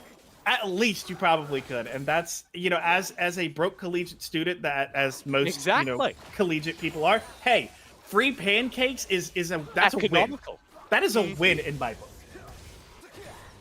So, default League of Legends being played, as you say, all standard and straightforward across the map. Quacker is one of those players you do need to watch out for. I know they're playing Shen, but don't take your eyes off him. Shen has become Quacker's trademark over the course of the last season, because not only is Quacker able to teleport across the map and provide massive teamfight impact, but also they have a nasty habit of winning those 1v1s all by themselves. Shen's damage is very underrated, especially if you're able to get the pass through on the Q. The percent HP, a lot of top laners just don't pay attention and don't realize just how strong it is until you're 30% HP or you're dead from that 1v1, and then you're like, wait, where did that damage come from? How does Shen do so much? And Quacker's one of those players who can consistently show, yes, Shen is can be a very lane dominant pick, and can also be that team fight presence that you want from a top laner. You were talking about early ganking, and of course you're not going to see anything happen through the Cogmore lane. So, process of elimination, we got to gank Shen. Here it comes. Andre over the top, Quacker half HP already as iTunes has been trading even. Oh, Quacker in for the aggression. It doesn't matter. First blood over the University of the Pacific. I think the only thing you can say here from Illinois is that they burned a flash from the Malphite, but it's a Malphite. You're not worried about the flash here. So fantastic play coming in from Pacific, needing to get that rolling early. You get the kill onto the Kane as well, who will be going with that Mirror Mana build. As you see, the tier was also picked up. That is huge for the side of Pacific. Get the Kane rolling. Let him play around the map and be the facilitator for this Yasuo, for this Kog'Maw potentially, to try to turn something out and get the late game going early. Carbon and Bigger Noob in the bottom lane have been shoving this in quite consistently, but as I talked about, that's kind of to be expected. You're waiting for this Kog'Maw to do anything once we get to the mid and late game team fights, where again, University of the Pacific set their stakes. They say they're real good in these team fights, and that is what they built themselves to do. Park was trying to steal away some birds here, and Andre steps up to challenge him. I don't think this is a fight Andre can win. Neither does Andre. They will back away. And Daniel Park gets the birds. It was actually interesting that Daniel Park decided to go deeper into the jungle to try to retreat, as opposed to just backing up towards River. Yeah. He was ready to fight, but Dolan's Drink did have the priority, at least with the lane being pushed in a little bit, could have come around a bit faster. But yeah, to your point, I don't think Andre necessarily wanted to win that fight, but just continue to get the stacks and continue to get the little pieces to build up that Kayn and build up the transformation. Ooh. There's a lot of melee champions, so he should get transformation fairly quickly in this game. There's a chicken joke somewhere, but honestly, I've never been to an IHOP, so I can't tell you. Anyway, Andre's found himself the birds. It's the chicken tendies there from they're not nuggets this game because we're going IHOP. They're chicken tendies at IHOP, and from what I know, they're actually pretty good. They're not like the best chicken tendies ever, but they're tasty. They're functional as far as chicken tenders go. All I know about chicken tenders is that they're a meme, and that's like it. So this is bad. You're not getting anything from me here. Speaking of roasting some birds, the flamethrower is making its way towards this dragon as the Infernal Drake is up on the map. Kestrel a little deep here, but I don't think Dolan's going to be able to challenge it. So, first Drake of the game is poised to go over to Illinois. Yeah, Andre was top side, and they quickly realized with that ward in the tri-brush, hey, we've got free dragon. We've got priority both mid and bottom lane. We can just make this happen and start to accelerate our dragon timers here. Infernal Drake early on, pretty nice. Feels pretty good. And continuing to push yourself towards getting that later game dragons, getting that soul in is where Illinois is wanting to play. They're looking to dive, and Daniel Park has 6. 4-man dive. Here we go, Daniel Park with level 6 underneath the turret, and goodbye I carry. Google Play card will be trying to find something here with iTunes, but they don't have any damage. There's still 4 players here, so despite TPing in, iTunes is actually in a lot of danger and just wants to back out of here. Can't do so. Dive underneath the turret. Zenith Blade from Carbon. Interrupted. iTunes still dies. Google Play will follow. It's both services. They're both down. Unfortunate that those services are crashing right at that moment. Where else am I going to go to be able to play and to be able to try to download Google, anything? No, Amazon Fire. That's what it's called. Okay. All right, we can try to go to Amazon, but this was just a beautifully planned out dive. Obviously, volley level 6, shed level 7. That's where you just go, all right, you want chaos, here's chaos. Dive this bottom lane. And even though Carbon Dio tanked up the turret almost too long, heal came out, kept him alive. You get the double kill over to the Sivir as well, so Bigger Noob will be able to build up. Already has first item built up. That is massive here. 8 minutes into the game with a full 100% kill participation as a Sivir. It feels really good to have Essence Reaver pre 10 minutes, and I'm looking for Bigger Noob to just continue to control this lane basically on their own, because Carbon Dio has a roam timer and has made their way towards the mid lane. Yeah, we're sitting at about a 2,000 gold lead currently, as Illinois just gradually scale out. This is what I was talking about during the draft phase. They're very good at playing their lanes, they're very good at playing as individuals, but we also see the flip side of it there, which is via Quacker's Shen especially, they can execute these incredibly quick and incredibly brutal 4-man ganks onto individual lanes, such as the bottom lane, where Bigger Noob plays and where they almost always want to play through. And especially when you're playing something like a Sivir, who can put out a massive amount of team fight damage thanks to the ricochets and building up the crits. Obviously, getting that Sivir ahead is a pretty crucial piece. They're fighting over this blue buff, and the red carpet's rolled out. Yeah, Andre needs to slide over the wall. Daniel's successfully stolen away his buff, and Andre, I don't know what he was hoping that Daniel hadn't. Went back over the wall, almost lost more. Thankfully, Kayn, even in his base form, is very, very slippery. So was able to back out, didn't have the flash available, but didn't need it there. I was almost looking to see if Illinois were going to try to dive this top side once again. They didn't. They at least had the Volibear ultimate available if they decided to go for it. But speaking of repeat ganks to the top side, Andre is here trying to see if he can't find another one on a Quacker. Dive back up top. Quacker in trouble again, but this time has more damage. Andre challenging Smite does land. Here comes Daniel though. And oh, it's a flat slap in. Say hello to that bear. Here comes more presence though. Solar Flare out from Carbon. Grab Dolan on the rotate. And Daniel Park again into the front lines. Ultimate burns that time. And another kill over to Illinois. And iTunes gift card needs to try and flash past. Can't get past Carpentino, who lands the Zenith Blade and the stun in short order. And this will be 3 uncontested kills on the top side of the map over to Illinois. And meanwhile, iCarry gets in a 1v1 with Bigger Noob and loses out on that one. You want to talk? Here's at least the solo kill that we missed. And yeah, it's just, this is what happens when you have a Sivir who is so far ahead early on, just is able to take down the Kog'Maw 1v1. But it opened up with Daniel Park with that Flash Bear Slap that, you know, we talk about Flash Bear Slap coming in from Udyr, you know, run stun, job done.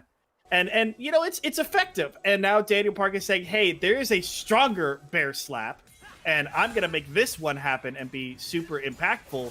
And the fact that iTunes gift card used that ultimate to try to take down Quacker meant that they couldn't respond with what could have been a really good grouped up ultimate for Dolan's Ring to try to put something in.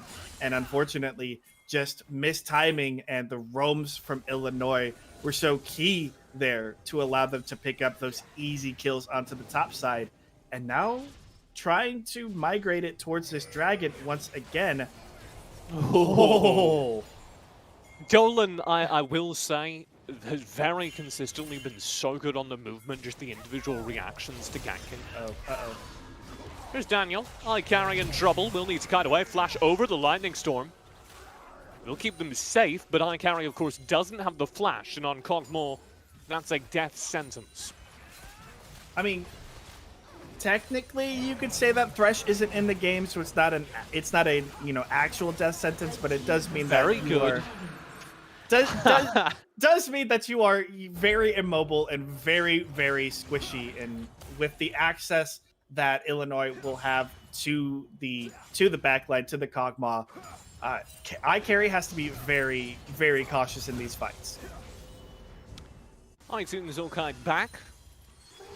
And this bot lane turret is being threatened.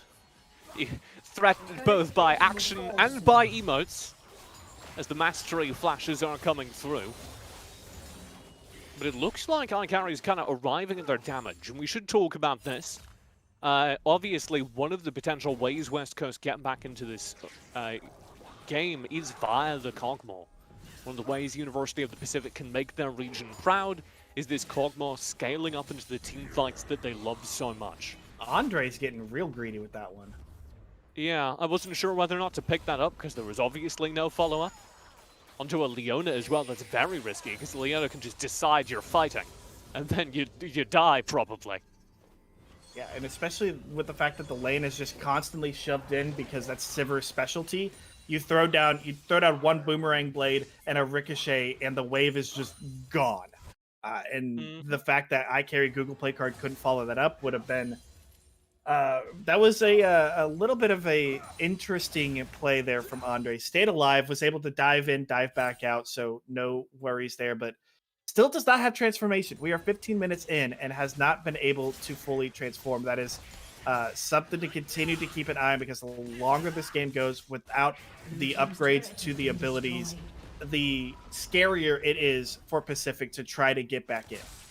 Yeah, turret falls down bottom. Rift Herald is being taken, I believe, on the top side of the map. And this has now grown to a 6,000 gold lead for Illinois. And even as I'm talking about, oh hey, maybe the University of the Pacific can play through their Kog'Maw, maybe we see a scaling teamfight option, I think kind of the window is patched, and we're now at a point where I don't see a 5v5 that the University of the Pacific's 5v5 composition could possibly win. He did steal away that Scuttler though.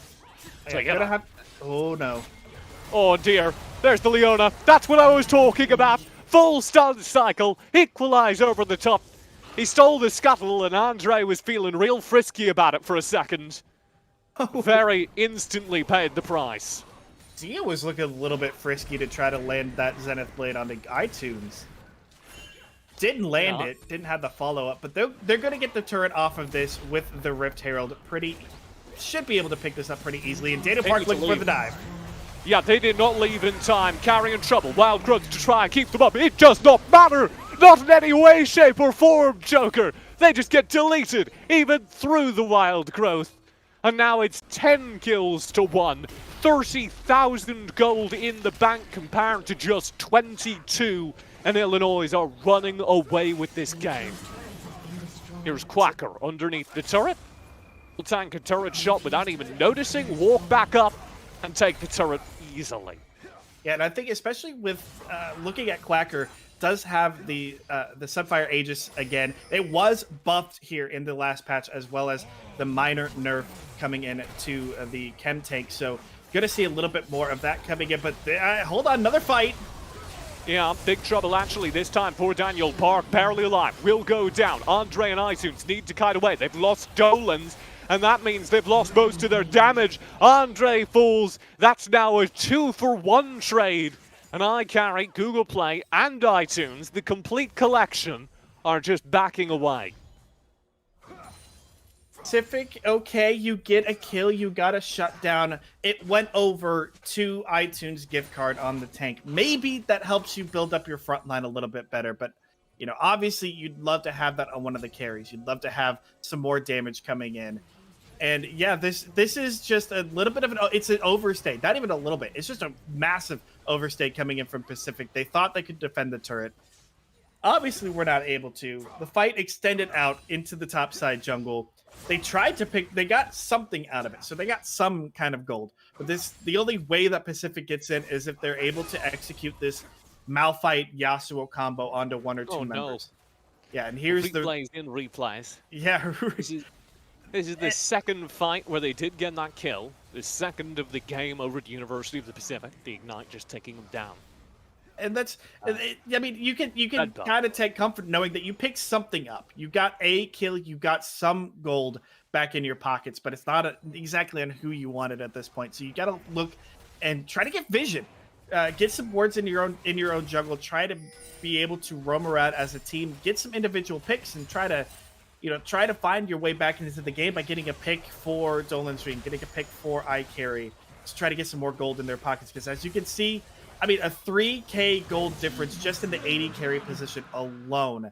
That is a massive feels bad man moment for iCarry, because that's the late game that's the late game here for Pacific. Is this cockball, and you can't even get to it because Bigger Noob already sitting on 2 items. Just you can't do anything about this Sivir at that point. Yep. And the individual CS lead was already at like 20, 30, 40 during the first 10 minutes of the game in that bottom lane. And that's just disastrous. Like, the Sivir just bullied. I mean, by default, bullies that Kog'Maw so much. But I was thinking maybe we'd see a ton of increased jungle presence down bottom. Maybe we'd see some compensation tools from that. And we just didn't. University of the Pacific weren't able to enable their team fight win condition. And that leaves us here. 19 minutes into the game, with a 10-kill lead. Quacker may be in trouble. Okay, TP's coming in. They're not in trouble at all. Quacker finds the turn. Kestrel in. Equalizer onto Andre. Already very low on HP. Does dodge the solar flare, but iTunes should fall to the Ignite, and Andre's kiting back. Now is the backup. Oh, Dolans. They find a turn. That's actually huge. Quacker down. Sylvan incredibly low. 2 kills passed over to Andre. And that's a massive turn, or it would be, were it not for Illinois working away at the Nexus turrets, the inhibitor turrets, this entire time. They get one in trade. They're going to continue to try to push this fight, though. Illinois should be able to get away if they don't greed for this red buff. Ooh! What was that? Zenith Blade? Very strange interaction. Carbon may sacrifice their life. No.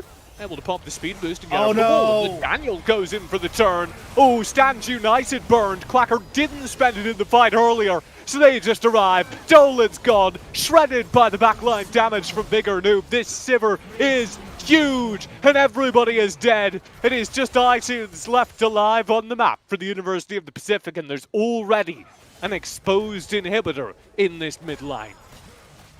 Says no support, no problem. Carbon Dio took the blast cone over into the Dragon Pit, and I said, oh no, because I'm thinking, hey, maybe Pacific can turn this around. Miscommunication, Daniel Park re-engages. At this point, Illinois are so far ahead that they dive in. The extra HP shielding coming in from Quacker as well just meant Daniel Park did not get touched. Ooh. What a knock-up, but oh my goodness! Whisper! The full combo! The team fight combo! It's here for University of the Pacific. Can they do anything with it?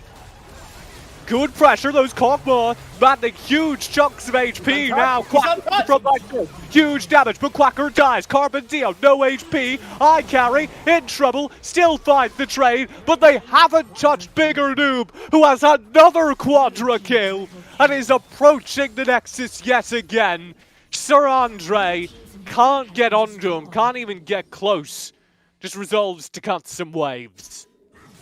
A 5v4.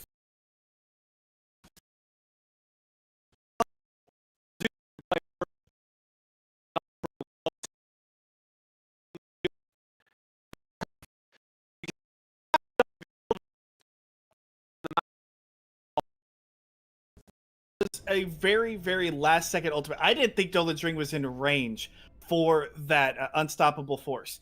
Somehow still managed to get in just in time. I can hear the smashing of the keyboard from all the way over, over in the Midwest. That Dolan's Ring is just slamming down on the R key, trying to get that ultimate in range.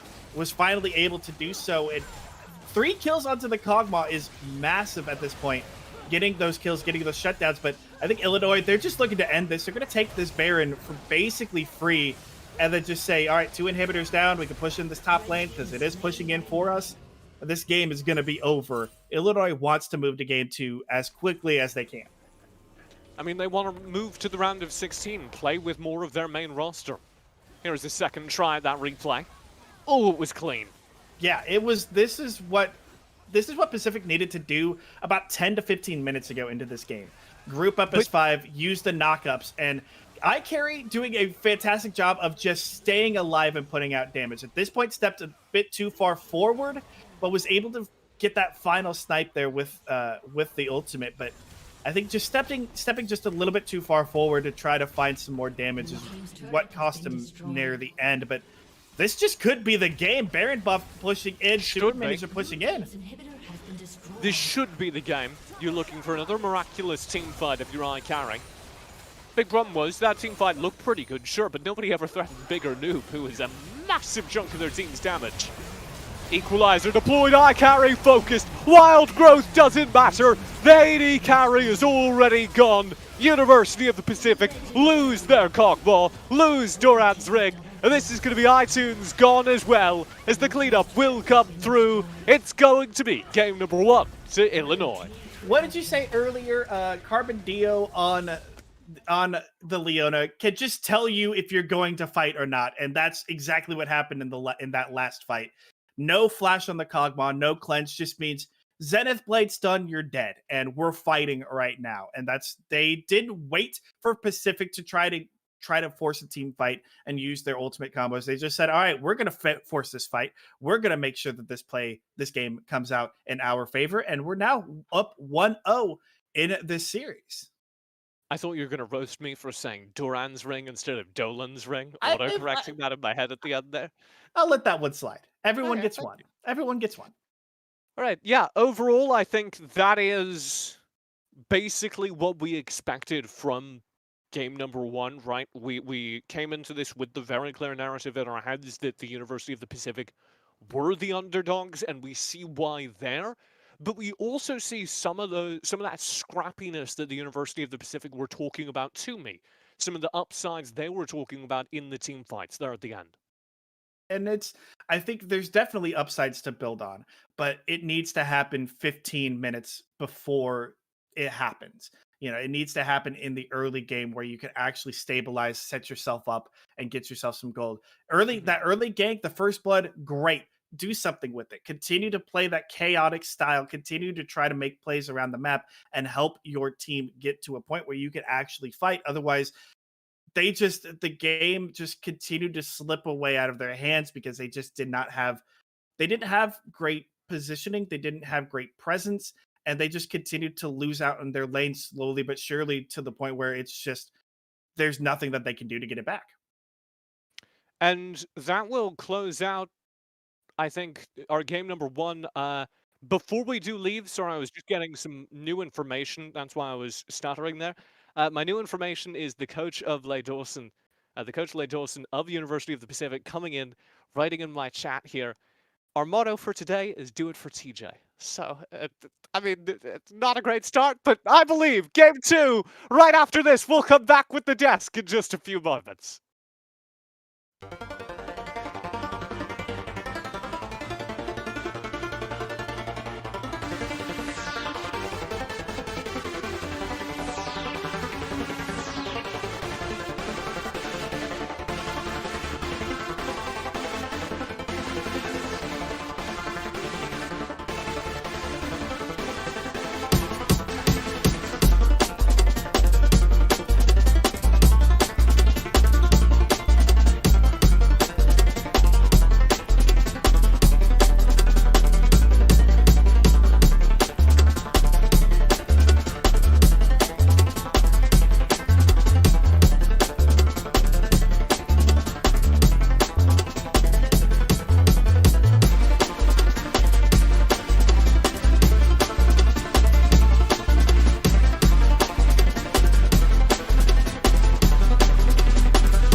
And welcome back to Desk, everybody. I'm Ravish, joined by Kari, Joker, and TJ.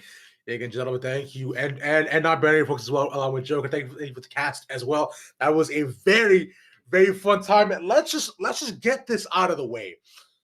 My God, Illinois just with an absolute snap, crackle, and pop throughout the entire series, a 20-minute blowout. And Joker, I gotta say, I expected nothing less from them.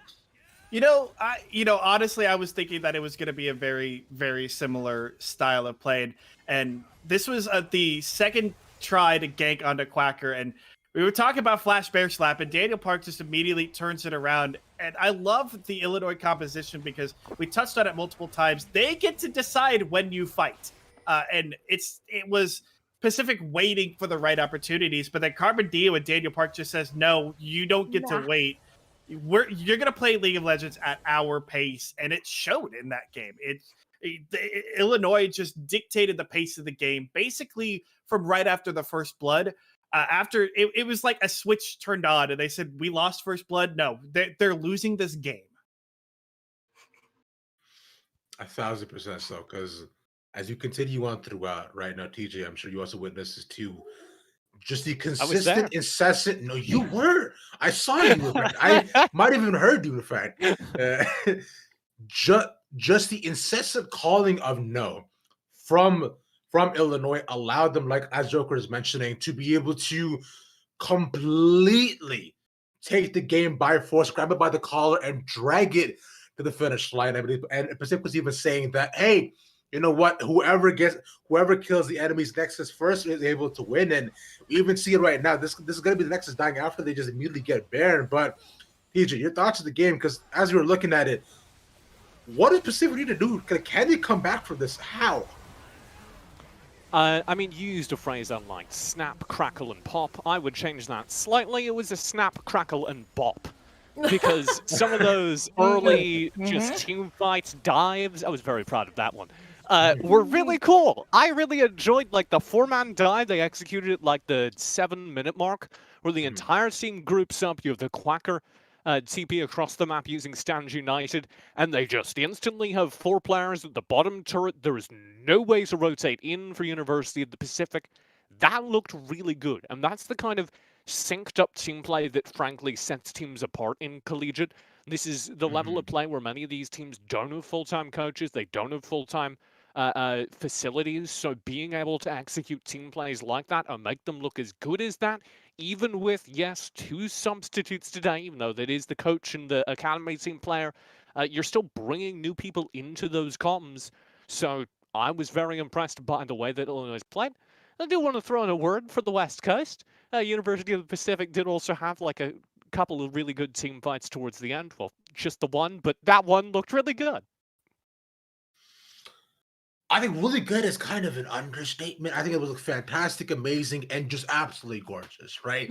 Because by the end of it, like it did end up being like one of the main highlights played that they could take out of the game, considering just how dominant Illinois were the entire time. And Kari, if you're looking at it, right, with in terms of Pacific's compositions, besides the B1 Malphite, what are you looking for them to do for them to survive in this series, or do you just want to make a prediction become a reality? Well, I don't want to give them advice because they will break my record if they win this next game. So I don't know, another B1 Malphite maybe. I'm just kidding. I mean, if you can't play for the win, you play for the hearts of the people watching, right? And they won my heart. They absolutely did. Except that I still need them to lose this next game. As much as I like the scrappy underdogs, I still need them to go ahead and lose. But as far as TJ did touch on it, it's the superior rotations that Illinois has. It's the superior rotations. It's the superior yakety sack style. You have to answer to us. You are answering. We are posing the questions and you are answering them. You can't let them lead you around on a leash like that. You have to become the problem. And that's my biggest advice for this team is become the problem that Illinois can't solve. I want to say something real quick that'll play to Hyper's heart here. As soon as Illinois has an answer, you have to change the question. Yes. If you are on the side of Pacific. Yeah, you have to do something to just change it up and make it so that the answer is completely wrong. 42. It's referencing an old wrestling promo, but it will definitely come in here. There is a wrestling promo where it's Roddy Piper who says, "As soon as you have the answers, I change the questions." Okay, all right. Roddy, continue. TJ, it's okay. There's gonna be another one which is just going to just. it is just immediately just going to go ahead, go over your head, and slick back your hair even more, which there's no need for that too. It's clean as it is right now, so let's keep it that way, right? But the way we're looking at it, definitely, it's just good, controlled, clean gameplay coming out from Pacific is what I definitely want to see between these teams. Playing more so towards the meta, a little bit more towards the laners, and monitoring your lane state will genuinely be able to help you get to the 50-minute mark without being at such a deficit. That's what I'm looking for. But Illinois, man, it just looks so good. It's just unfair at a certain point. Now, but I believe with that all being said, though, I mean we're about ready to send to you and Joker teach you back in the casting booth. So I think our job here as of right now is going to be almost over, and y'all let us know if we'll see the final game of the night. Let's take it away. All right, Joker, let's start at the top. Change the question. Who said that again? Rowdy Roddy Piper. Okay. What do I need to know about Rowdy Roddy Piper? Are they in fact rowdy? Yes. Where does everything else come from? He is in fact very rowdy. I mean, his name is Roddy still, Piper. Is he okay? I was going to say, is he still alive? Is he still wrestling? I know he's not wrestling it. I believe he did pass away 2 years ago. Okay. So, but it was where he had the control, and he was the one who was in control of everything. He ran like promo segments where he would sit down with other wrestlers that he didn't like or was feuding against, and would pull that on them, and he'd try to lead them into one thing and then turn it completely around. And that's where that comes from. What would you say the heyday of Rowdy Roddy Piper was? Oh man, I don't even know if I'm the best person for that. That's a hypertension question. Is Hyper into wrestling? Yes. Am I? We have had a lot of wrestling conversations between the two of us. Okay, before we move on to the game, I promise we'll get to that in a second. I have a hypothesis that wrestling is just anime for like an earlier generation of Americans. Like if you grew up in like the 90s and you weren't into anime, you would have been into wrestling. Is that right? Yeah, I mean you're not wrong. Wrestling is it's a very physically dramatic soap opera. It's a soap opera with acrobatics, basically. Well, the two references that have blown completely by me today are anime and wrestling, so at least my hypothesis is on track. Yeah, you're right there.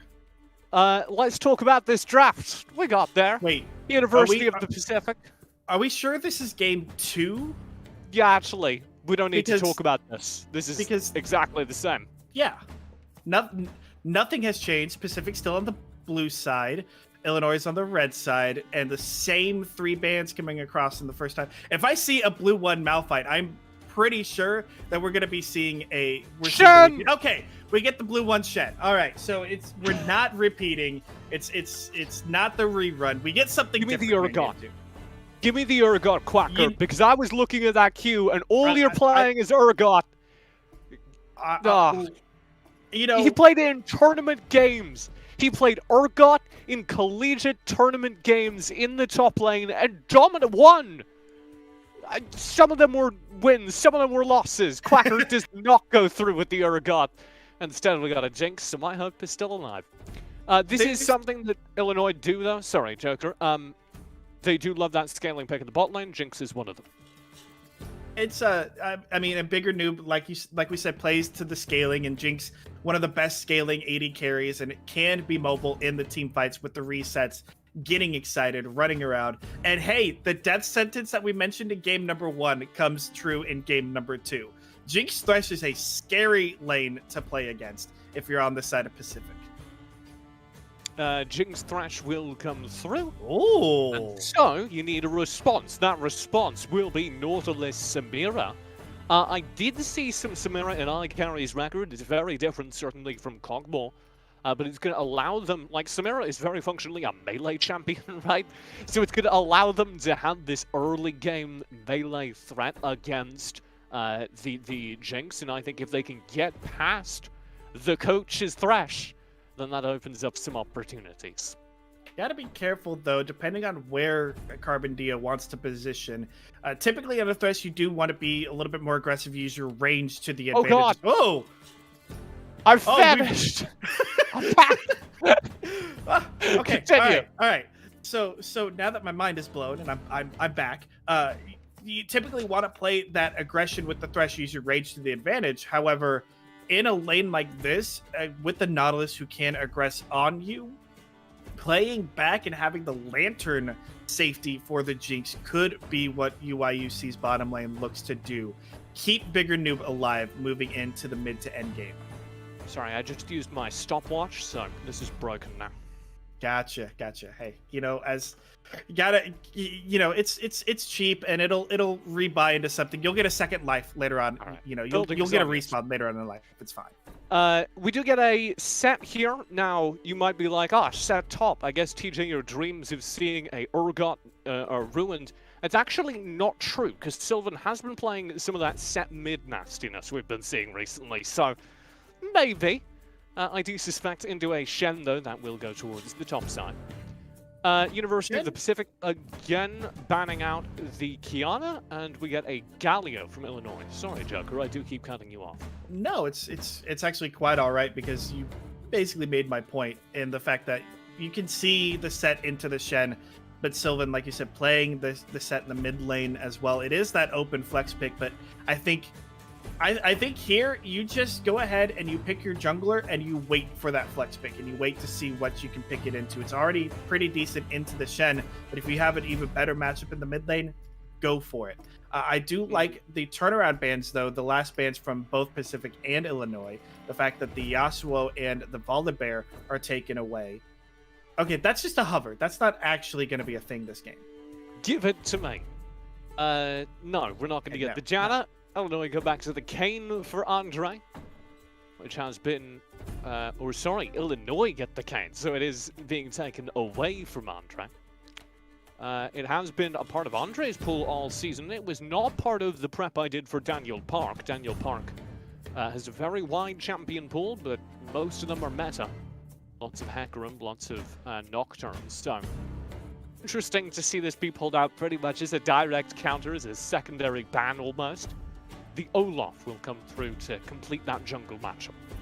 Yeah, and that makes sense with what Illinois want to do, keep that flex pick open and take away what looked to be one of the stronger points there of Pacific in the early game. Yes! This is something Dolan has been playing. This is something Dolan has been playing. This was on my prep. I'm so excited. They quite regularly pull out Veigar as both an AD carry and as a mid laner. But I suspect this is going to be mid laner, given that Samira is already here. And that would be real good into this set. And this late in the draft, with so many other of the mid laners banned down. Oh, okay. So I was going to say, I don't imagine you're going to get like a big dive assassin here. I don't think Akali has fun into this. And they don't either. Instead, we get a Vladimir, which is being teased to me as Vladimir mid, but it will be tossed around. Quacker takes that top. The thing is, they picked two champions that can lane pretty well into the Shen, but will have a give me Vladimir time. Mid. I think give it we've to got me. 5 I would seconds. be so excited. I think we're getting it. We're late enough in this cycle. Yep, Vlad mid. Vlad mid is going to be the pick. Okay, give me your thoughts. It's a decent lane into the Veigar. It can be a little bit rough, depending on when Dolan's Ring wants to use that AoE stun, because you want to wait out the pool, but you want to also wait the pool out for the stun itself. So it's that back and forth of who's going to move first. Meanwhile, Veigar can just free farm, and it's going to be on Daniel Park to help push in and try to get some kind of gank going in on the Veigar, who is, immobile. Will be a little bit difficult for him to stay alive if he's got a flash bird. So I want to see Daniel Park play towards the mid lane and influence the lane that way, because this is a super late game scaling composition for Illinois, and we've already seen what Vladimir can do in the late game. It's late game scaling into Veigar, so they are going to have at least one opponent there, although Illinois, as we were talking about, do normally like to play for the late game scaling, so this is in their wheelhouse. They're playing to their own win condition.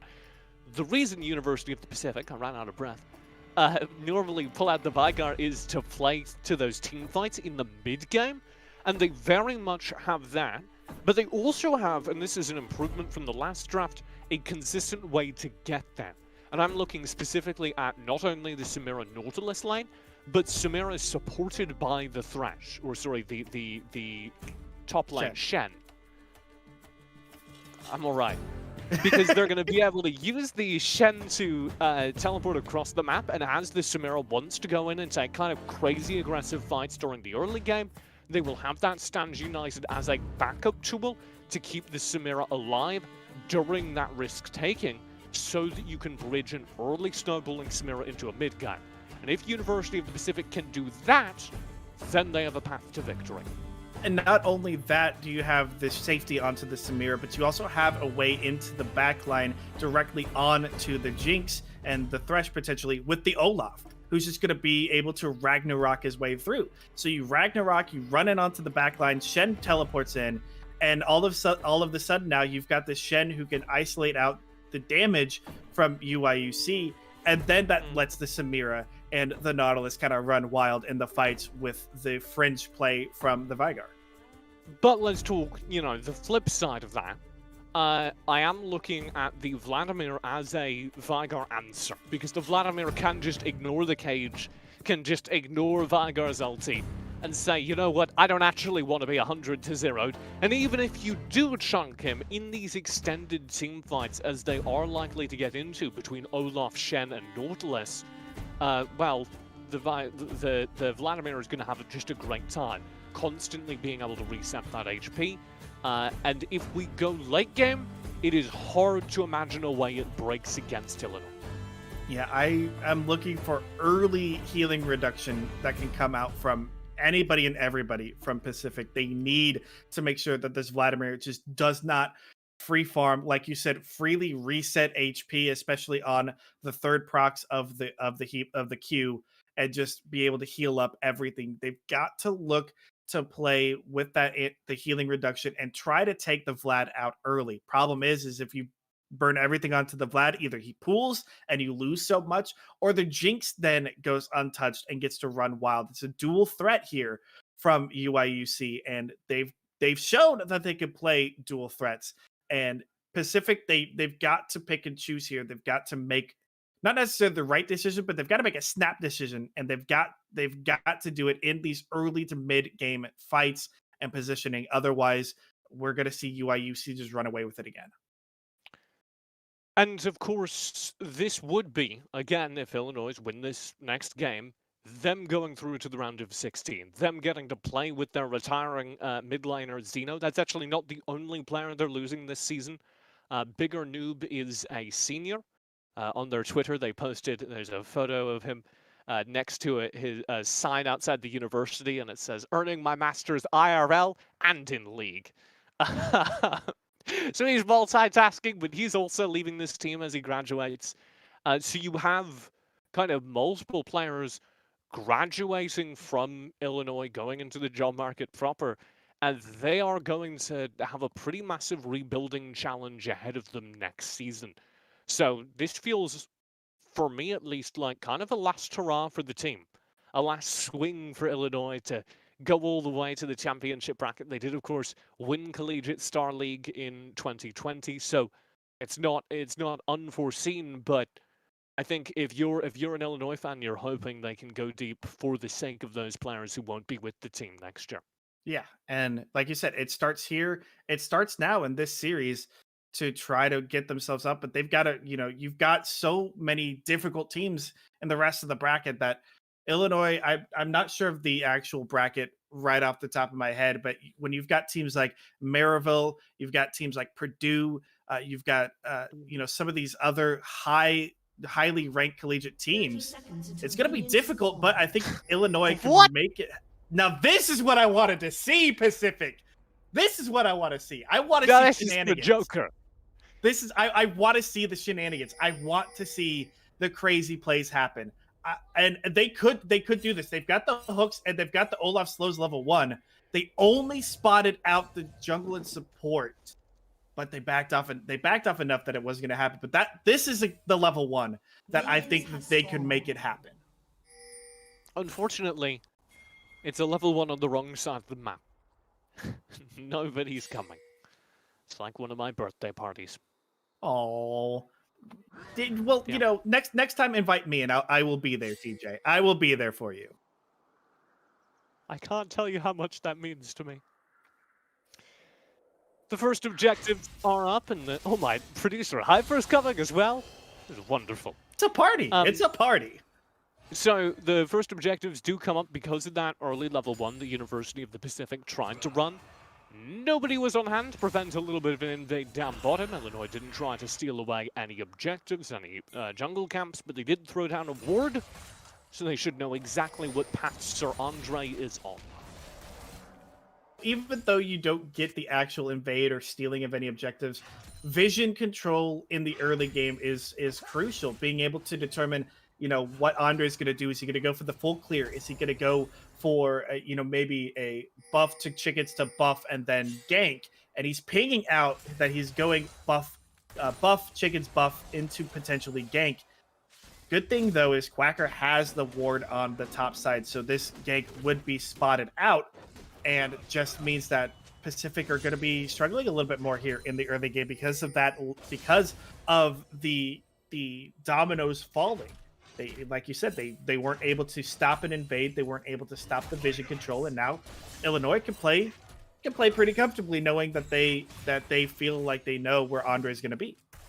Yeah, you can see that down here in this bottom lane, right? You can see how aggressive they're getting to shove over on Illinois. Because, again, Andre cannot be on the bottom side right now unless he's gone, like, for Krugs or some nonsense. That aggression does instead meet a different trouble. That being Carbon Dio eating a full combo out of iCarry. And that's, I think, what they need to do here in Pacific is match aggression with aggression. They could have this. Yeah, Andre around the side, TP in, this is going to get messy. Carpentino down first blood over to University of the Pacific. Google play card in huge trouble. iCarry needs to back up. It's another TP. Google play card dead. Quacker gets him. iCarry finds the trade. The cage is dropped from Vagar. And that will mean the disengage is secure. 2 for 1. University of the Pacific win the early game trade. And not only that, the 2 kills go on to iCarry. This is massive. He's carrying. He is going to do his darndest to carry, absolutely. They spent a lot. Flash was burned there to get the dash in. The heal was actually saved. I thought iCarry should have been able to heal earlier, but the heal in combination with the shield buys just enough time that even though Quacker will pick up that kill, it means that iCarry can continue to try to pick up the kill onto the Jinx. And that is huge and crucial here for Pacific. Get the chaos going early. They got it going with that gank, with that teleport. And Illinois now a little bit on the back foot here in the early game. Yeah, get the chaos going early, absolutely, but also get the Samira going early. And we've achieved that. I talked about it during the draft. I think it is the path to victory for University of the Pacific. Have an early game snowballing threat and bring it to bear around these upcoming dragon fights. The first one of those is in just 15 seconds. And you can already see some invades down on the bottom side from Google Play to set up some of those wards, some of that vision control necessary to take that dragon. Also resets there from Dolan. It's all synced up. They want to take this Drake. Yeah, they want to take it early enough that there's no real response on the side of Illinois. Rift Herald won't be spawning. They have vision control and scuttle control over the top side, but if Pacific can go in and make sure to take this dragon here very quickly, there's not a lot of response from Illinois, and that could mean they could then try to rotate up with the players and try to get priority and position over the Rift Herald, and that would be massive for Pacific. You know, there's just one problem. That problem is called Sir Andre's nowhere in the area. Sir Andre, oh dear, and Google Play caught out as well. iCarry tries to shield the damage, and I think that does save Google Play's life, but they're choosing to stay and burn their refillable pots. I can't imagine for a Nautilus the refillable pots are going to do enough. It'll heal up just a little bit. You will have a shield, you know, on demand as well if necessary. So okay, here we go. Yeah, they could be looking, but Daniel Park is here at the Grom. This could be a fight over the scuttle, and it's going to be a little bit tricky. Illinois have position. Yeah, so Sir Andre did know Daniel Park was coming. Does that make a difference? We'll find out. Already half HP. Oh, tagged by the zap as well. It is a disaster. Lantern down. Oh, hook over the wall. The coach is doing it to the Joker. I can't watch. Oh no, Dolan's ring. He's just going through the cage, sinking into the sanguine pool. Dolan's needs to burn a flash to survive. And University of the Pacific's early game dominance, their lead, slips through their fingers like sand. Say it slips through their fingers like blood. You know, you got a Vladimir on the side of Illinois. Andre, you're not. This is not your jungle anymore, buddy. Yeah, smited away. Did get it, actually. Stole the buff. Oh, here Stands comes United, burned. It is his jungle. Counterpoint, double stun, huge taunt. Carbon Dio's down. University of the Pacific find a double kill and pass it over to their other carry, this Veigar in the mid lane. And then iCarry picks up a kill in a 2v1 against Bigger Noob. All of a sudden now, Pacific, we thought, hey, things might be slipping, falling. Andre might not be in a great position. Hey, we forgot that they have a Shen. They have the stun coming in as well from the Veigar, and then just the deletion here. And we missed again the 2v1 onto the Jinx. And now all of a sudden, Pacific, they evened out the gold here. They might still be behind at CS, but they're getting the kills and they're getting the gold that way. And they're staying in this game. They're staying for this fight. They want this game 3. They don't want Illinois to be able to have the feel-good moment. Yeah, for University of the Pacific, it's all about the chaos and the team fighting. Well, the game plan is being achieved here. And that's exactly what you want from Pacific. Continue to play through the chaos. Continue to play around these now carries who have the two kills on Dolan's ring, 3 kills on iCarry. Daniel Park's going to continue to try to invade. Now he knows that this is going to be safer. There's no teleport. There's no stand united.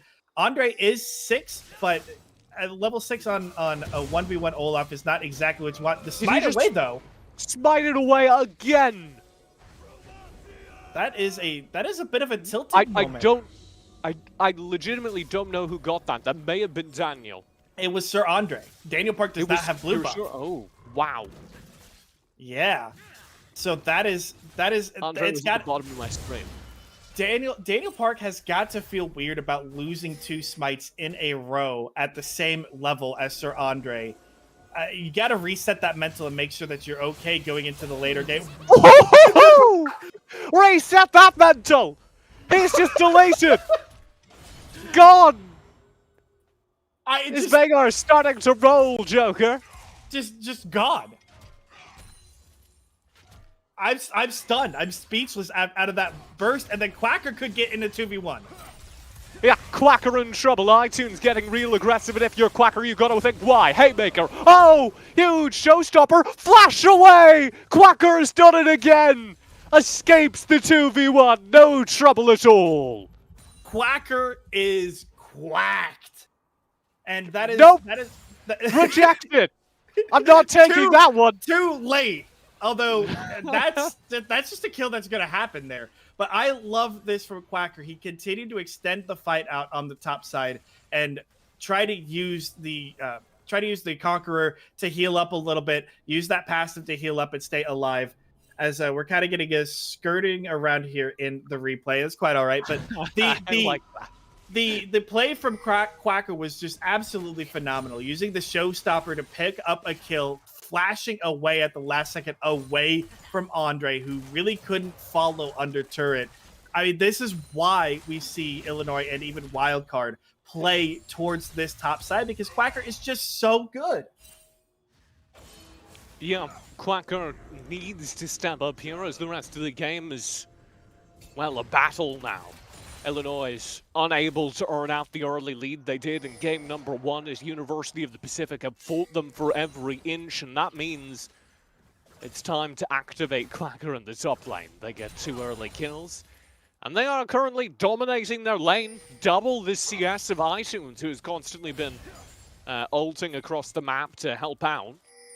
And that has a very real cost against somebody as good as Quacker. Yeah, that's the thing is the Shen is you typically as a Shen, you're okay if you go down in CS because you're still useful. You still have CC, you still have a shield. But against somebody, like you said, like Quacker, oh, it's going to be difficult, but here's a dive. Yeah. Fans United isn't up. Just now, it comes up. TP across the map. iTunes does show up, but it's too little, too late. iTunes can't stand United in, and Dolan's TP'd into a disaster. There's nobody to focus. There's nobody to kill. A triple kill to Bigger Noob as Illinois is hit back hard.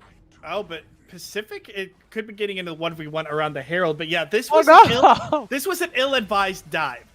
They did not have Stand United, like you said. It got used and immediately bursted down. 2 kills and a shutdown going over to the Jinx. The teleport from Dolan's Ring was a little bit too late and ill-advised. Super Mega Death Rocket does its job, does its name.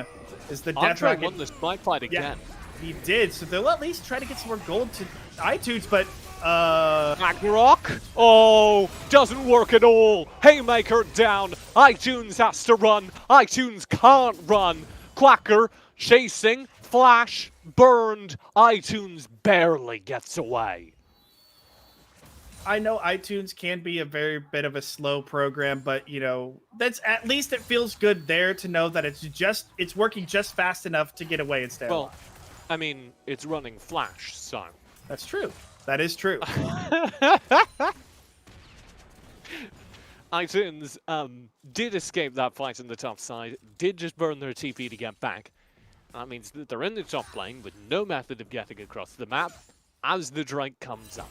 I think that's just going to be Pacific giving over this Drake with that teleport being burned. They'll try to get position. They'll try to maybe stall it out for the Stand United to be available. But yeah, Andre might steal this. They have the control ward in, and Daniel Park doesn't expect this. What are they doing? Andre's just like thinking about life. Okay, there they go. Just started the Drake, as you can see. Now this is smart. It's right under the nose of Illinois. They're not expecting this. Well, they know now. Drake will get picked up. It is still beginning to have a toll, though, the constant lane dominance that Illinois have been able to deploy. You can see that gold lead growing despite the objective dominance. That's a sign of a stronger individual player team. Illinois. Oh, wow. Yeah, 2K gold lead is that is almost a full item for Quacker ahead and just burns basically all of it. You know, with that 2-kill advantage as well is sitting on quite a bit of gold, and it feels pretty good. But this is just a sign of Illinois being the stronger individual players in the laning phase and being able to, especially the top side, control the lane, control the CS advantage. That's where that gold lead is truly is specifically on Quacker. So Illinois now have they have had win conditions, but this is now their true condition. Play through Quacker, let him facilitate the rest of the team. And if you're Pacific, you got to shut him down at this point. You got to do something to make sure that Quacker cannot continue to snowball ahead. Otherwise, this set will just be out of control. Reeling in your AD carry there. You know, as an AD carry, it does feel good to have a Thresh on your side in case you get a little too greedy, as AD carries will want to do. Haymaker. Andre in on Quacker, knowing the Haymaker has been burned. That's a lot of big damage. No. Oh, misses the undertow. Oh, dodged that time by Quacker's movement. Oh no! Really, stop, and now the death sentence lands. Oh dear. Full combo, carry over the top, dashes through the fight, flayed backwards. Bigger Noob finds the kill.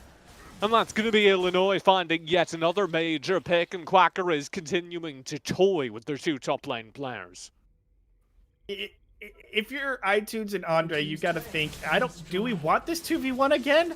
It didn't work out very well the last time we did it, and I think they wisely enough backed off. The problem is Harvin Dio has been hitting some really good hooks, and combined with the Jinx traps there, making sure that there's nowhere that iCarry could go after getting hooked in.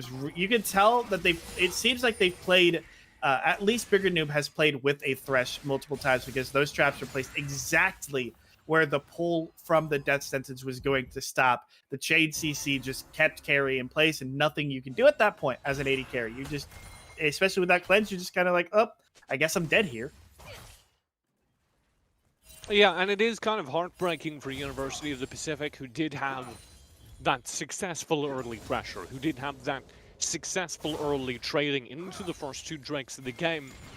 Now to maybe start looking at the scoreboard and seeing Illinois earning out an item lead, earning out just a gold advantage across the map. And start wondering, can we fight for this next Drake? Can we do anything on the map from now on? Very least, you can take a little bit of solace in the fact that if Illinois are playing to the Dragon Soul win condition, it's going to be at least another 20 minutes to get there because you've taken the first 2 dragons. So that gives you a little bit of a breathing room window to say, you know, let's continue to let Dolan's Ring scale up and try to win the game that way. That's how, you know, if it goes that late, you've got the infinite scaling Vigar who can try to put out some damage, and eventually we'll be able to just one shot or one rotation somebody like the Daniel Park or like Bigger Noob on these somewhat squishier champions and try to play around that way. I think that's really the only way that Pacific can get back into this at that point. And that's the problem, though, because then you run into the scaling of both Sylvie Kestrel and Bigger Noob. And it's now it's a back and forth. Like, it's like you want to scale to the late game, but you don't want them to scale to the late game. Isn't that how League of Legends works? Yeah. Typically, I mean, you want to destroy the Nexus before their team destroys yours. So yeah, you can say that. Can I recommend you for an analyst position on University of the Pacific? You know, I might just be on board. Your ideology really seems to align with theirs. Illinois, I think this is where we have to start bringing back up the fact that scaling to late game, that's the game they want to play. That's what they draft towards. They're trading. And they're saying, sure, you can have the 3rd Drake. That's all right by us. We're going to shove down the mid turret, and then we'll turn for this Drake. Half HP on it. Vision over the wall. Oh, huge showstopper. Quacker into the whole team. Haymaker chunks him. Drake stolen away. No, secured successfully. And in the middle of the fight, the damage starts to rain out for Bigger Noob. And that means that this is just going to be cleaned up successfully by Illinois. They get the Infernal Drake. They follow through. Google Play flashes away. Will be stunned up. They're not even letting the support escape. The gold lead doubles in an instant, as do the kills. And I know we have Ryan personnel watching, and I'm a Jinx main myself, but you need to cap the explosion damage on monsters. There is no way that Bigger Noob should be able to steal that as a Jinx. Getting really greedy for the inhibitor, too. The Lantern was sick! That was incredible that they got him out of that! Bigger Noob will survive. You know what else survives? That inhibitor turret. An MVP there. Oh my lord, look at this. For the moment, look at the rocket comes in 900 damage. It was at 982 when that rocket hit. You're out smiting both junglers at this point. Ooh. Okay. You know who else could outsmite anyone though? Dolan's coming in. Yeah, and jungler's down. Barrett is up at 20 minutes. I think this is the fight that Pacific need to take. They need to force this. They need to win this. Illinois coming in. Bigger Noob round the side. Carbon misses a hook. Traps down Google Play, roaming for a flank.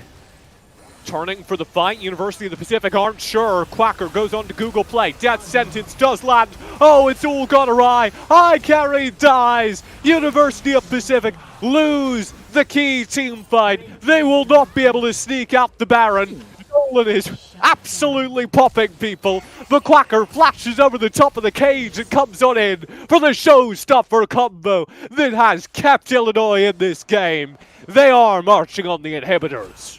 Pacific got way too discoordinated in that fight. They got discombobulated by the fact that they had Google Play Card around the side, but they didn't engage as a team, and they just got whittled down, and they couldn't turn this around. The Hex Flash over the wall here, I don't think is the play. He was maybe looking for the Blast Cone, but then Illinois just turns this fight, and they do the right thing on the flanks. They turn towards the flank, forcing him out of the fight continually, and by that point, this Jinx is untouched. Bigger Noob does take quite a bit of damage, ends up falling here to Dolan's ring. But when the Jinx can just get a double kill and just immediately start deleting people off the map, it's a scary moment for Pacific. Yeah. There's not much you can do at that point. I mean, it's not just Bigger Noob this game though, and I want to highlight this. This was the veteran Quacker stepping up here as well, and providing Illinois with a secondary threat when this game started so dangerously in the bottom lane. And that's what Quacker is known for. He's known for playing these lane dominant champions, these steady mid-late game champions that can become... Where's that rocket going? It doesn't trigger. You can't secure you can't secure Baron unless there's an enemy member there, Bigger Noob. Come on, man. Come on, man. Celebratory. Death sentence will land, force the Ragnarok defensively. Has to wait for it to wear off so it can blast cone. There we go. That is, I've seen that way too many times where an Olaf will Ragnarok and try to use the blast cone. And it's kind of that facepalm moment of, right, I'm unstoppable, and it's technically a knock-up. Great. Quacker and Carbon Dio beginning to just siege, using the Baron minions. Illinois, I think, could end this game now, but they haven't gotten all their waves synced up. They're trying to do that now on the top side. Dotting their I's, crossing their T's. You're still looking at Dolan and kind of counting on the damage. Oh, no. Here's the dive, stuns, found, Daniel Park vulnerable. But Dolan doesn't find the window, and here comes Quacker round the side. Dolan in the front lines, focused in on the dive. Does not land, Dolan stays ahead of it, but Quacker into the back lines again! Quack! He's got everyone! Head smashed together, showstopper into the back lines. There's nothing that can be done. Daniel will come through inside the fountains. iTunes is running for their life. The Nexus turrets are falling, and this is game number 2 and the series over to Illinois. Very solid performance here from Illinois. I think if you're Pacific, there's definitely things that you can build upon here for the future, things that you can definitely look back on. I wouldn't hang your head in shame here. You ran into a very strong team coming out of the North as Illinois, and there's definitely things to grow on and improve and build up for the future. The fact that you even got to the round of 32 here, the college championship, feel good about it, Pacific. You showed that you can make it here. You showed that you can hang and play with the best. There's definitely room to grow and improve, but nothing to be ashamed about. You did your best, and you made it to the college championship playoffs. Well done from Pacific, but well done to Illinois for taking that victory with 2 substitutes. Yeah, they take that victory with 2 substitutes. They advance to the round of 16, where they're going to get to play, you know, that last chance with their full team, go all the way through the bracket. With Zeno playing mid lane yet again in his final tournament of competitive play. I can't help but be rooting and really happy for the University of Illinois as they do get this last dance to draw a traditional sports comparison. And it definitely feels good knowing that you do have the backup. You do have the support, the substitutes that can come in and play very well, and maybe play a different style or different role typically than what you would normally see out of your mid laner or support. But the fact that you could still take a victory, take convincing victories, and they look good in them, does feel good for Illinois' future prospects as well. Now, they still got to focus on the round of 16 to try to make it to that top 8 that they want to be at. And I think that they can do it. But depending on how the bracket shakes out and who their matchup is, could be a very scary matchup for Illinois next weekend. Yeah. Shout out to University of the Pacific as well. They played a good game. They showed their strengths. I want to see more from those players in future tournaments. That does wrap up our gameplay, though, and that means it's time to hand things back over to Ravish and the desk as we take a look back at the entire day. Thank you very much, TJ, for the introduction. I gotta say, just across the board, man, when Pacific said that they would play scrappy, they were ready to get down and dirty within the game, I expected this, and I'm glad I got to see it, right? They really did just show up in as many ways as possible. Now, Carly and I were watching the game at the back here, but Joker, I'll throw it over to you here first. Now, just across the board, when looking at Illinois, what did you find that generally separated them from Pacific in terms of them as a team? I mean, it was definitely individual play. Their laning phase was very, very strong, and they were able to identify their strong points. You know that Quacker is going to be the lead because of what he's got, so you could play around him. But here's a showcase of their individual play and how it can work into the team play. A little bit of a greedy dive coming out on the side of Pacific. Bigger Noob on less than 100 HP. Manages to not only stay alive in the dive, picks up a triple kill at the end of it all. And that really was the beginning of the end. When Jinx can get a triple kill and get herself snowballing, Jinx is a very, very scary AD carry to play against that far ahead early on. Yeah, I mean, I'm coming into this as a University of the Pacific. I'm in their corner at the very least. We're in the same conference area. And they get off to that great start, and I'm thinking everything is going well. And then Illinois, well, they take a leaf out of Rowdy Roddy Piper's book, as he famously said, you don't change the answer, you change the question. And the question is no longer, do you win the bottom lane? It's can you stay in to the top lane? Because Quacker's back at it again, and he's landing all his combos, and he's carrying through the entire game. So proud of you, TJ. So proud. Thank you. I wrote it down and everything. That's the 500 IQ TJ coming into play. Yeah, that's the savant we've always heard about, the genius TJ. So that's very proud of you. Sir Thomas James pouncing on us yet again with his prowess and showing that he can indeed use a pen and put it to paper.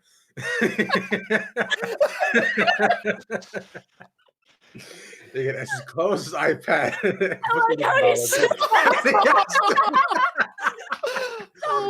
He has to exit the screen. No bully, Ravish. No bully. Bring him back. TJ, no. I mean, we already heard the sob story of nobody coming to TJ's birthday parties, and now we're gonna bully him off the desk. No. Speaking of nobody coming to the birthday party, Kari, we want to talk. Well, now that I have a 100% prediction rate for CLOL, I will actually be also leaving. So I'm just kidding. We're not going to hear the end of this. Oh no, this is completely out, bro. And these were all of our matches today that we saw here today. Like, it's just across the board. Although we did not get to see all 2 O's like Dimitri predicted, but like Kari predicted, everything she said ultimately did come true. That is 2 O's that we saw, but I gotta say, there were some extremely fun matches, right? Definitely some being more one-sided than others, but you can see the heart and soul that's put forward by all of these teams that they genuinely know. They train and they worked hard to be here. And I like it a lot. I do really appreciate it. Now, TJ, you mentioned that Pacific is in your neck of the woods. Do you think you might drop by the campus, pay your respects, might tip your hat to them or no?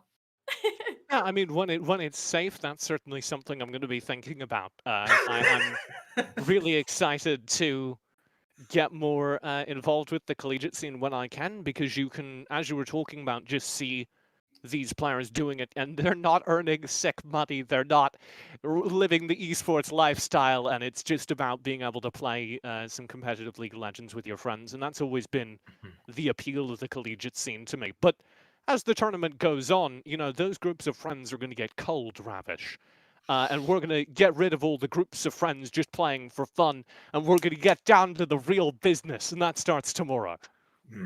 Undoubtedly it does, amigo. Now, Kari, coming to you last year, how does it feel to be the most correct person on this desk? Don't feed her ego like this, Robin. Come on, we know better. I tried to find a party hat earlier, but I guess I'll just have to settle for that one. So I guess you guys are gonna have to, try my technique of carrying an old woman up a hill, letting her drink the water from the top of the hill, and then just do a good act of service for a witchy looking old lady, and I think you might get your predictions right next time. I will never do that. That sounds like a bad time. You're telling me you ran into Madame Zeroni? Is that what I'm hearing here? You know what? Is this Maybe another I wrestling did. reference? No, this is not. This is a book reference. This is a literary reference. TJ, we'll stop. We'll stop with the reference. Okay, tomorrow will be better. What? One day, man. One day, I believe it. You're gonna be just fine, TJ. I promise you. His tag is esports TJ, not pop That's culture all I know. TJ. So I don't know. It's we'll give just him the break esports. there. That's it. Perfectly fine. But with all that, though, I do want to thank you firstly, our cash for today. Jolly Lock Battery early today, and of course, Joker and TJ for taking to the finals tonight. Clary, appreciate you being by my side for the entire day. And of course, we will see you back here tomorrow as well. Do not forget our production that made everything possible and made us always look good. This has been C Law. Remember, friends, support your local collegiate esports program. We saw here today how much these guys poured their heart and soul into everything they do. So honestly, why shouldn't you? I've been Ravishing Rabbits, the most ravishing man on the internet. We'll catch you guys tomorrow. Good night. That's deep. Wow.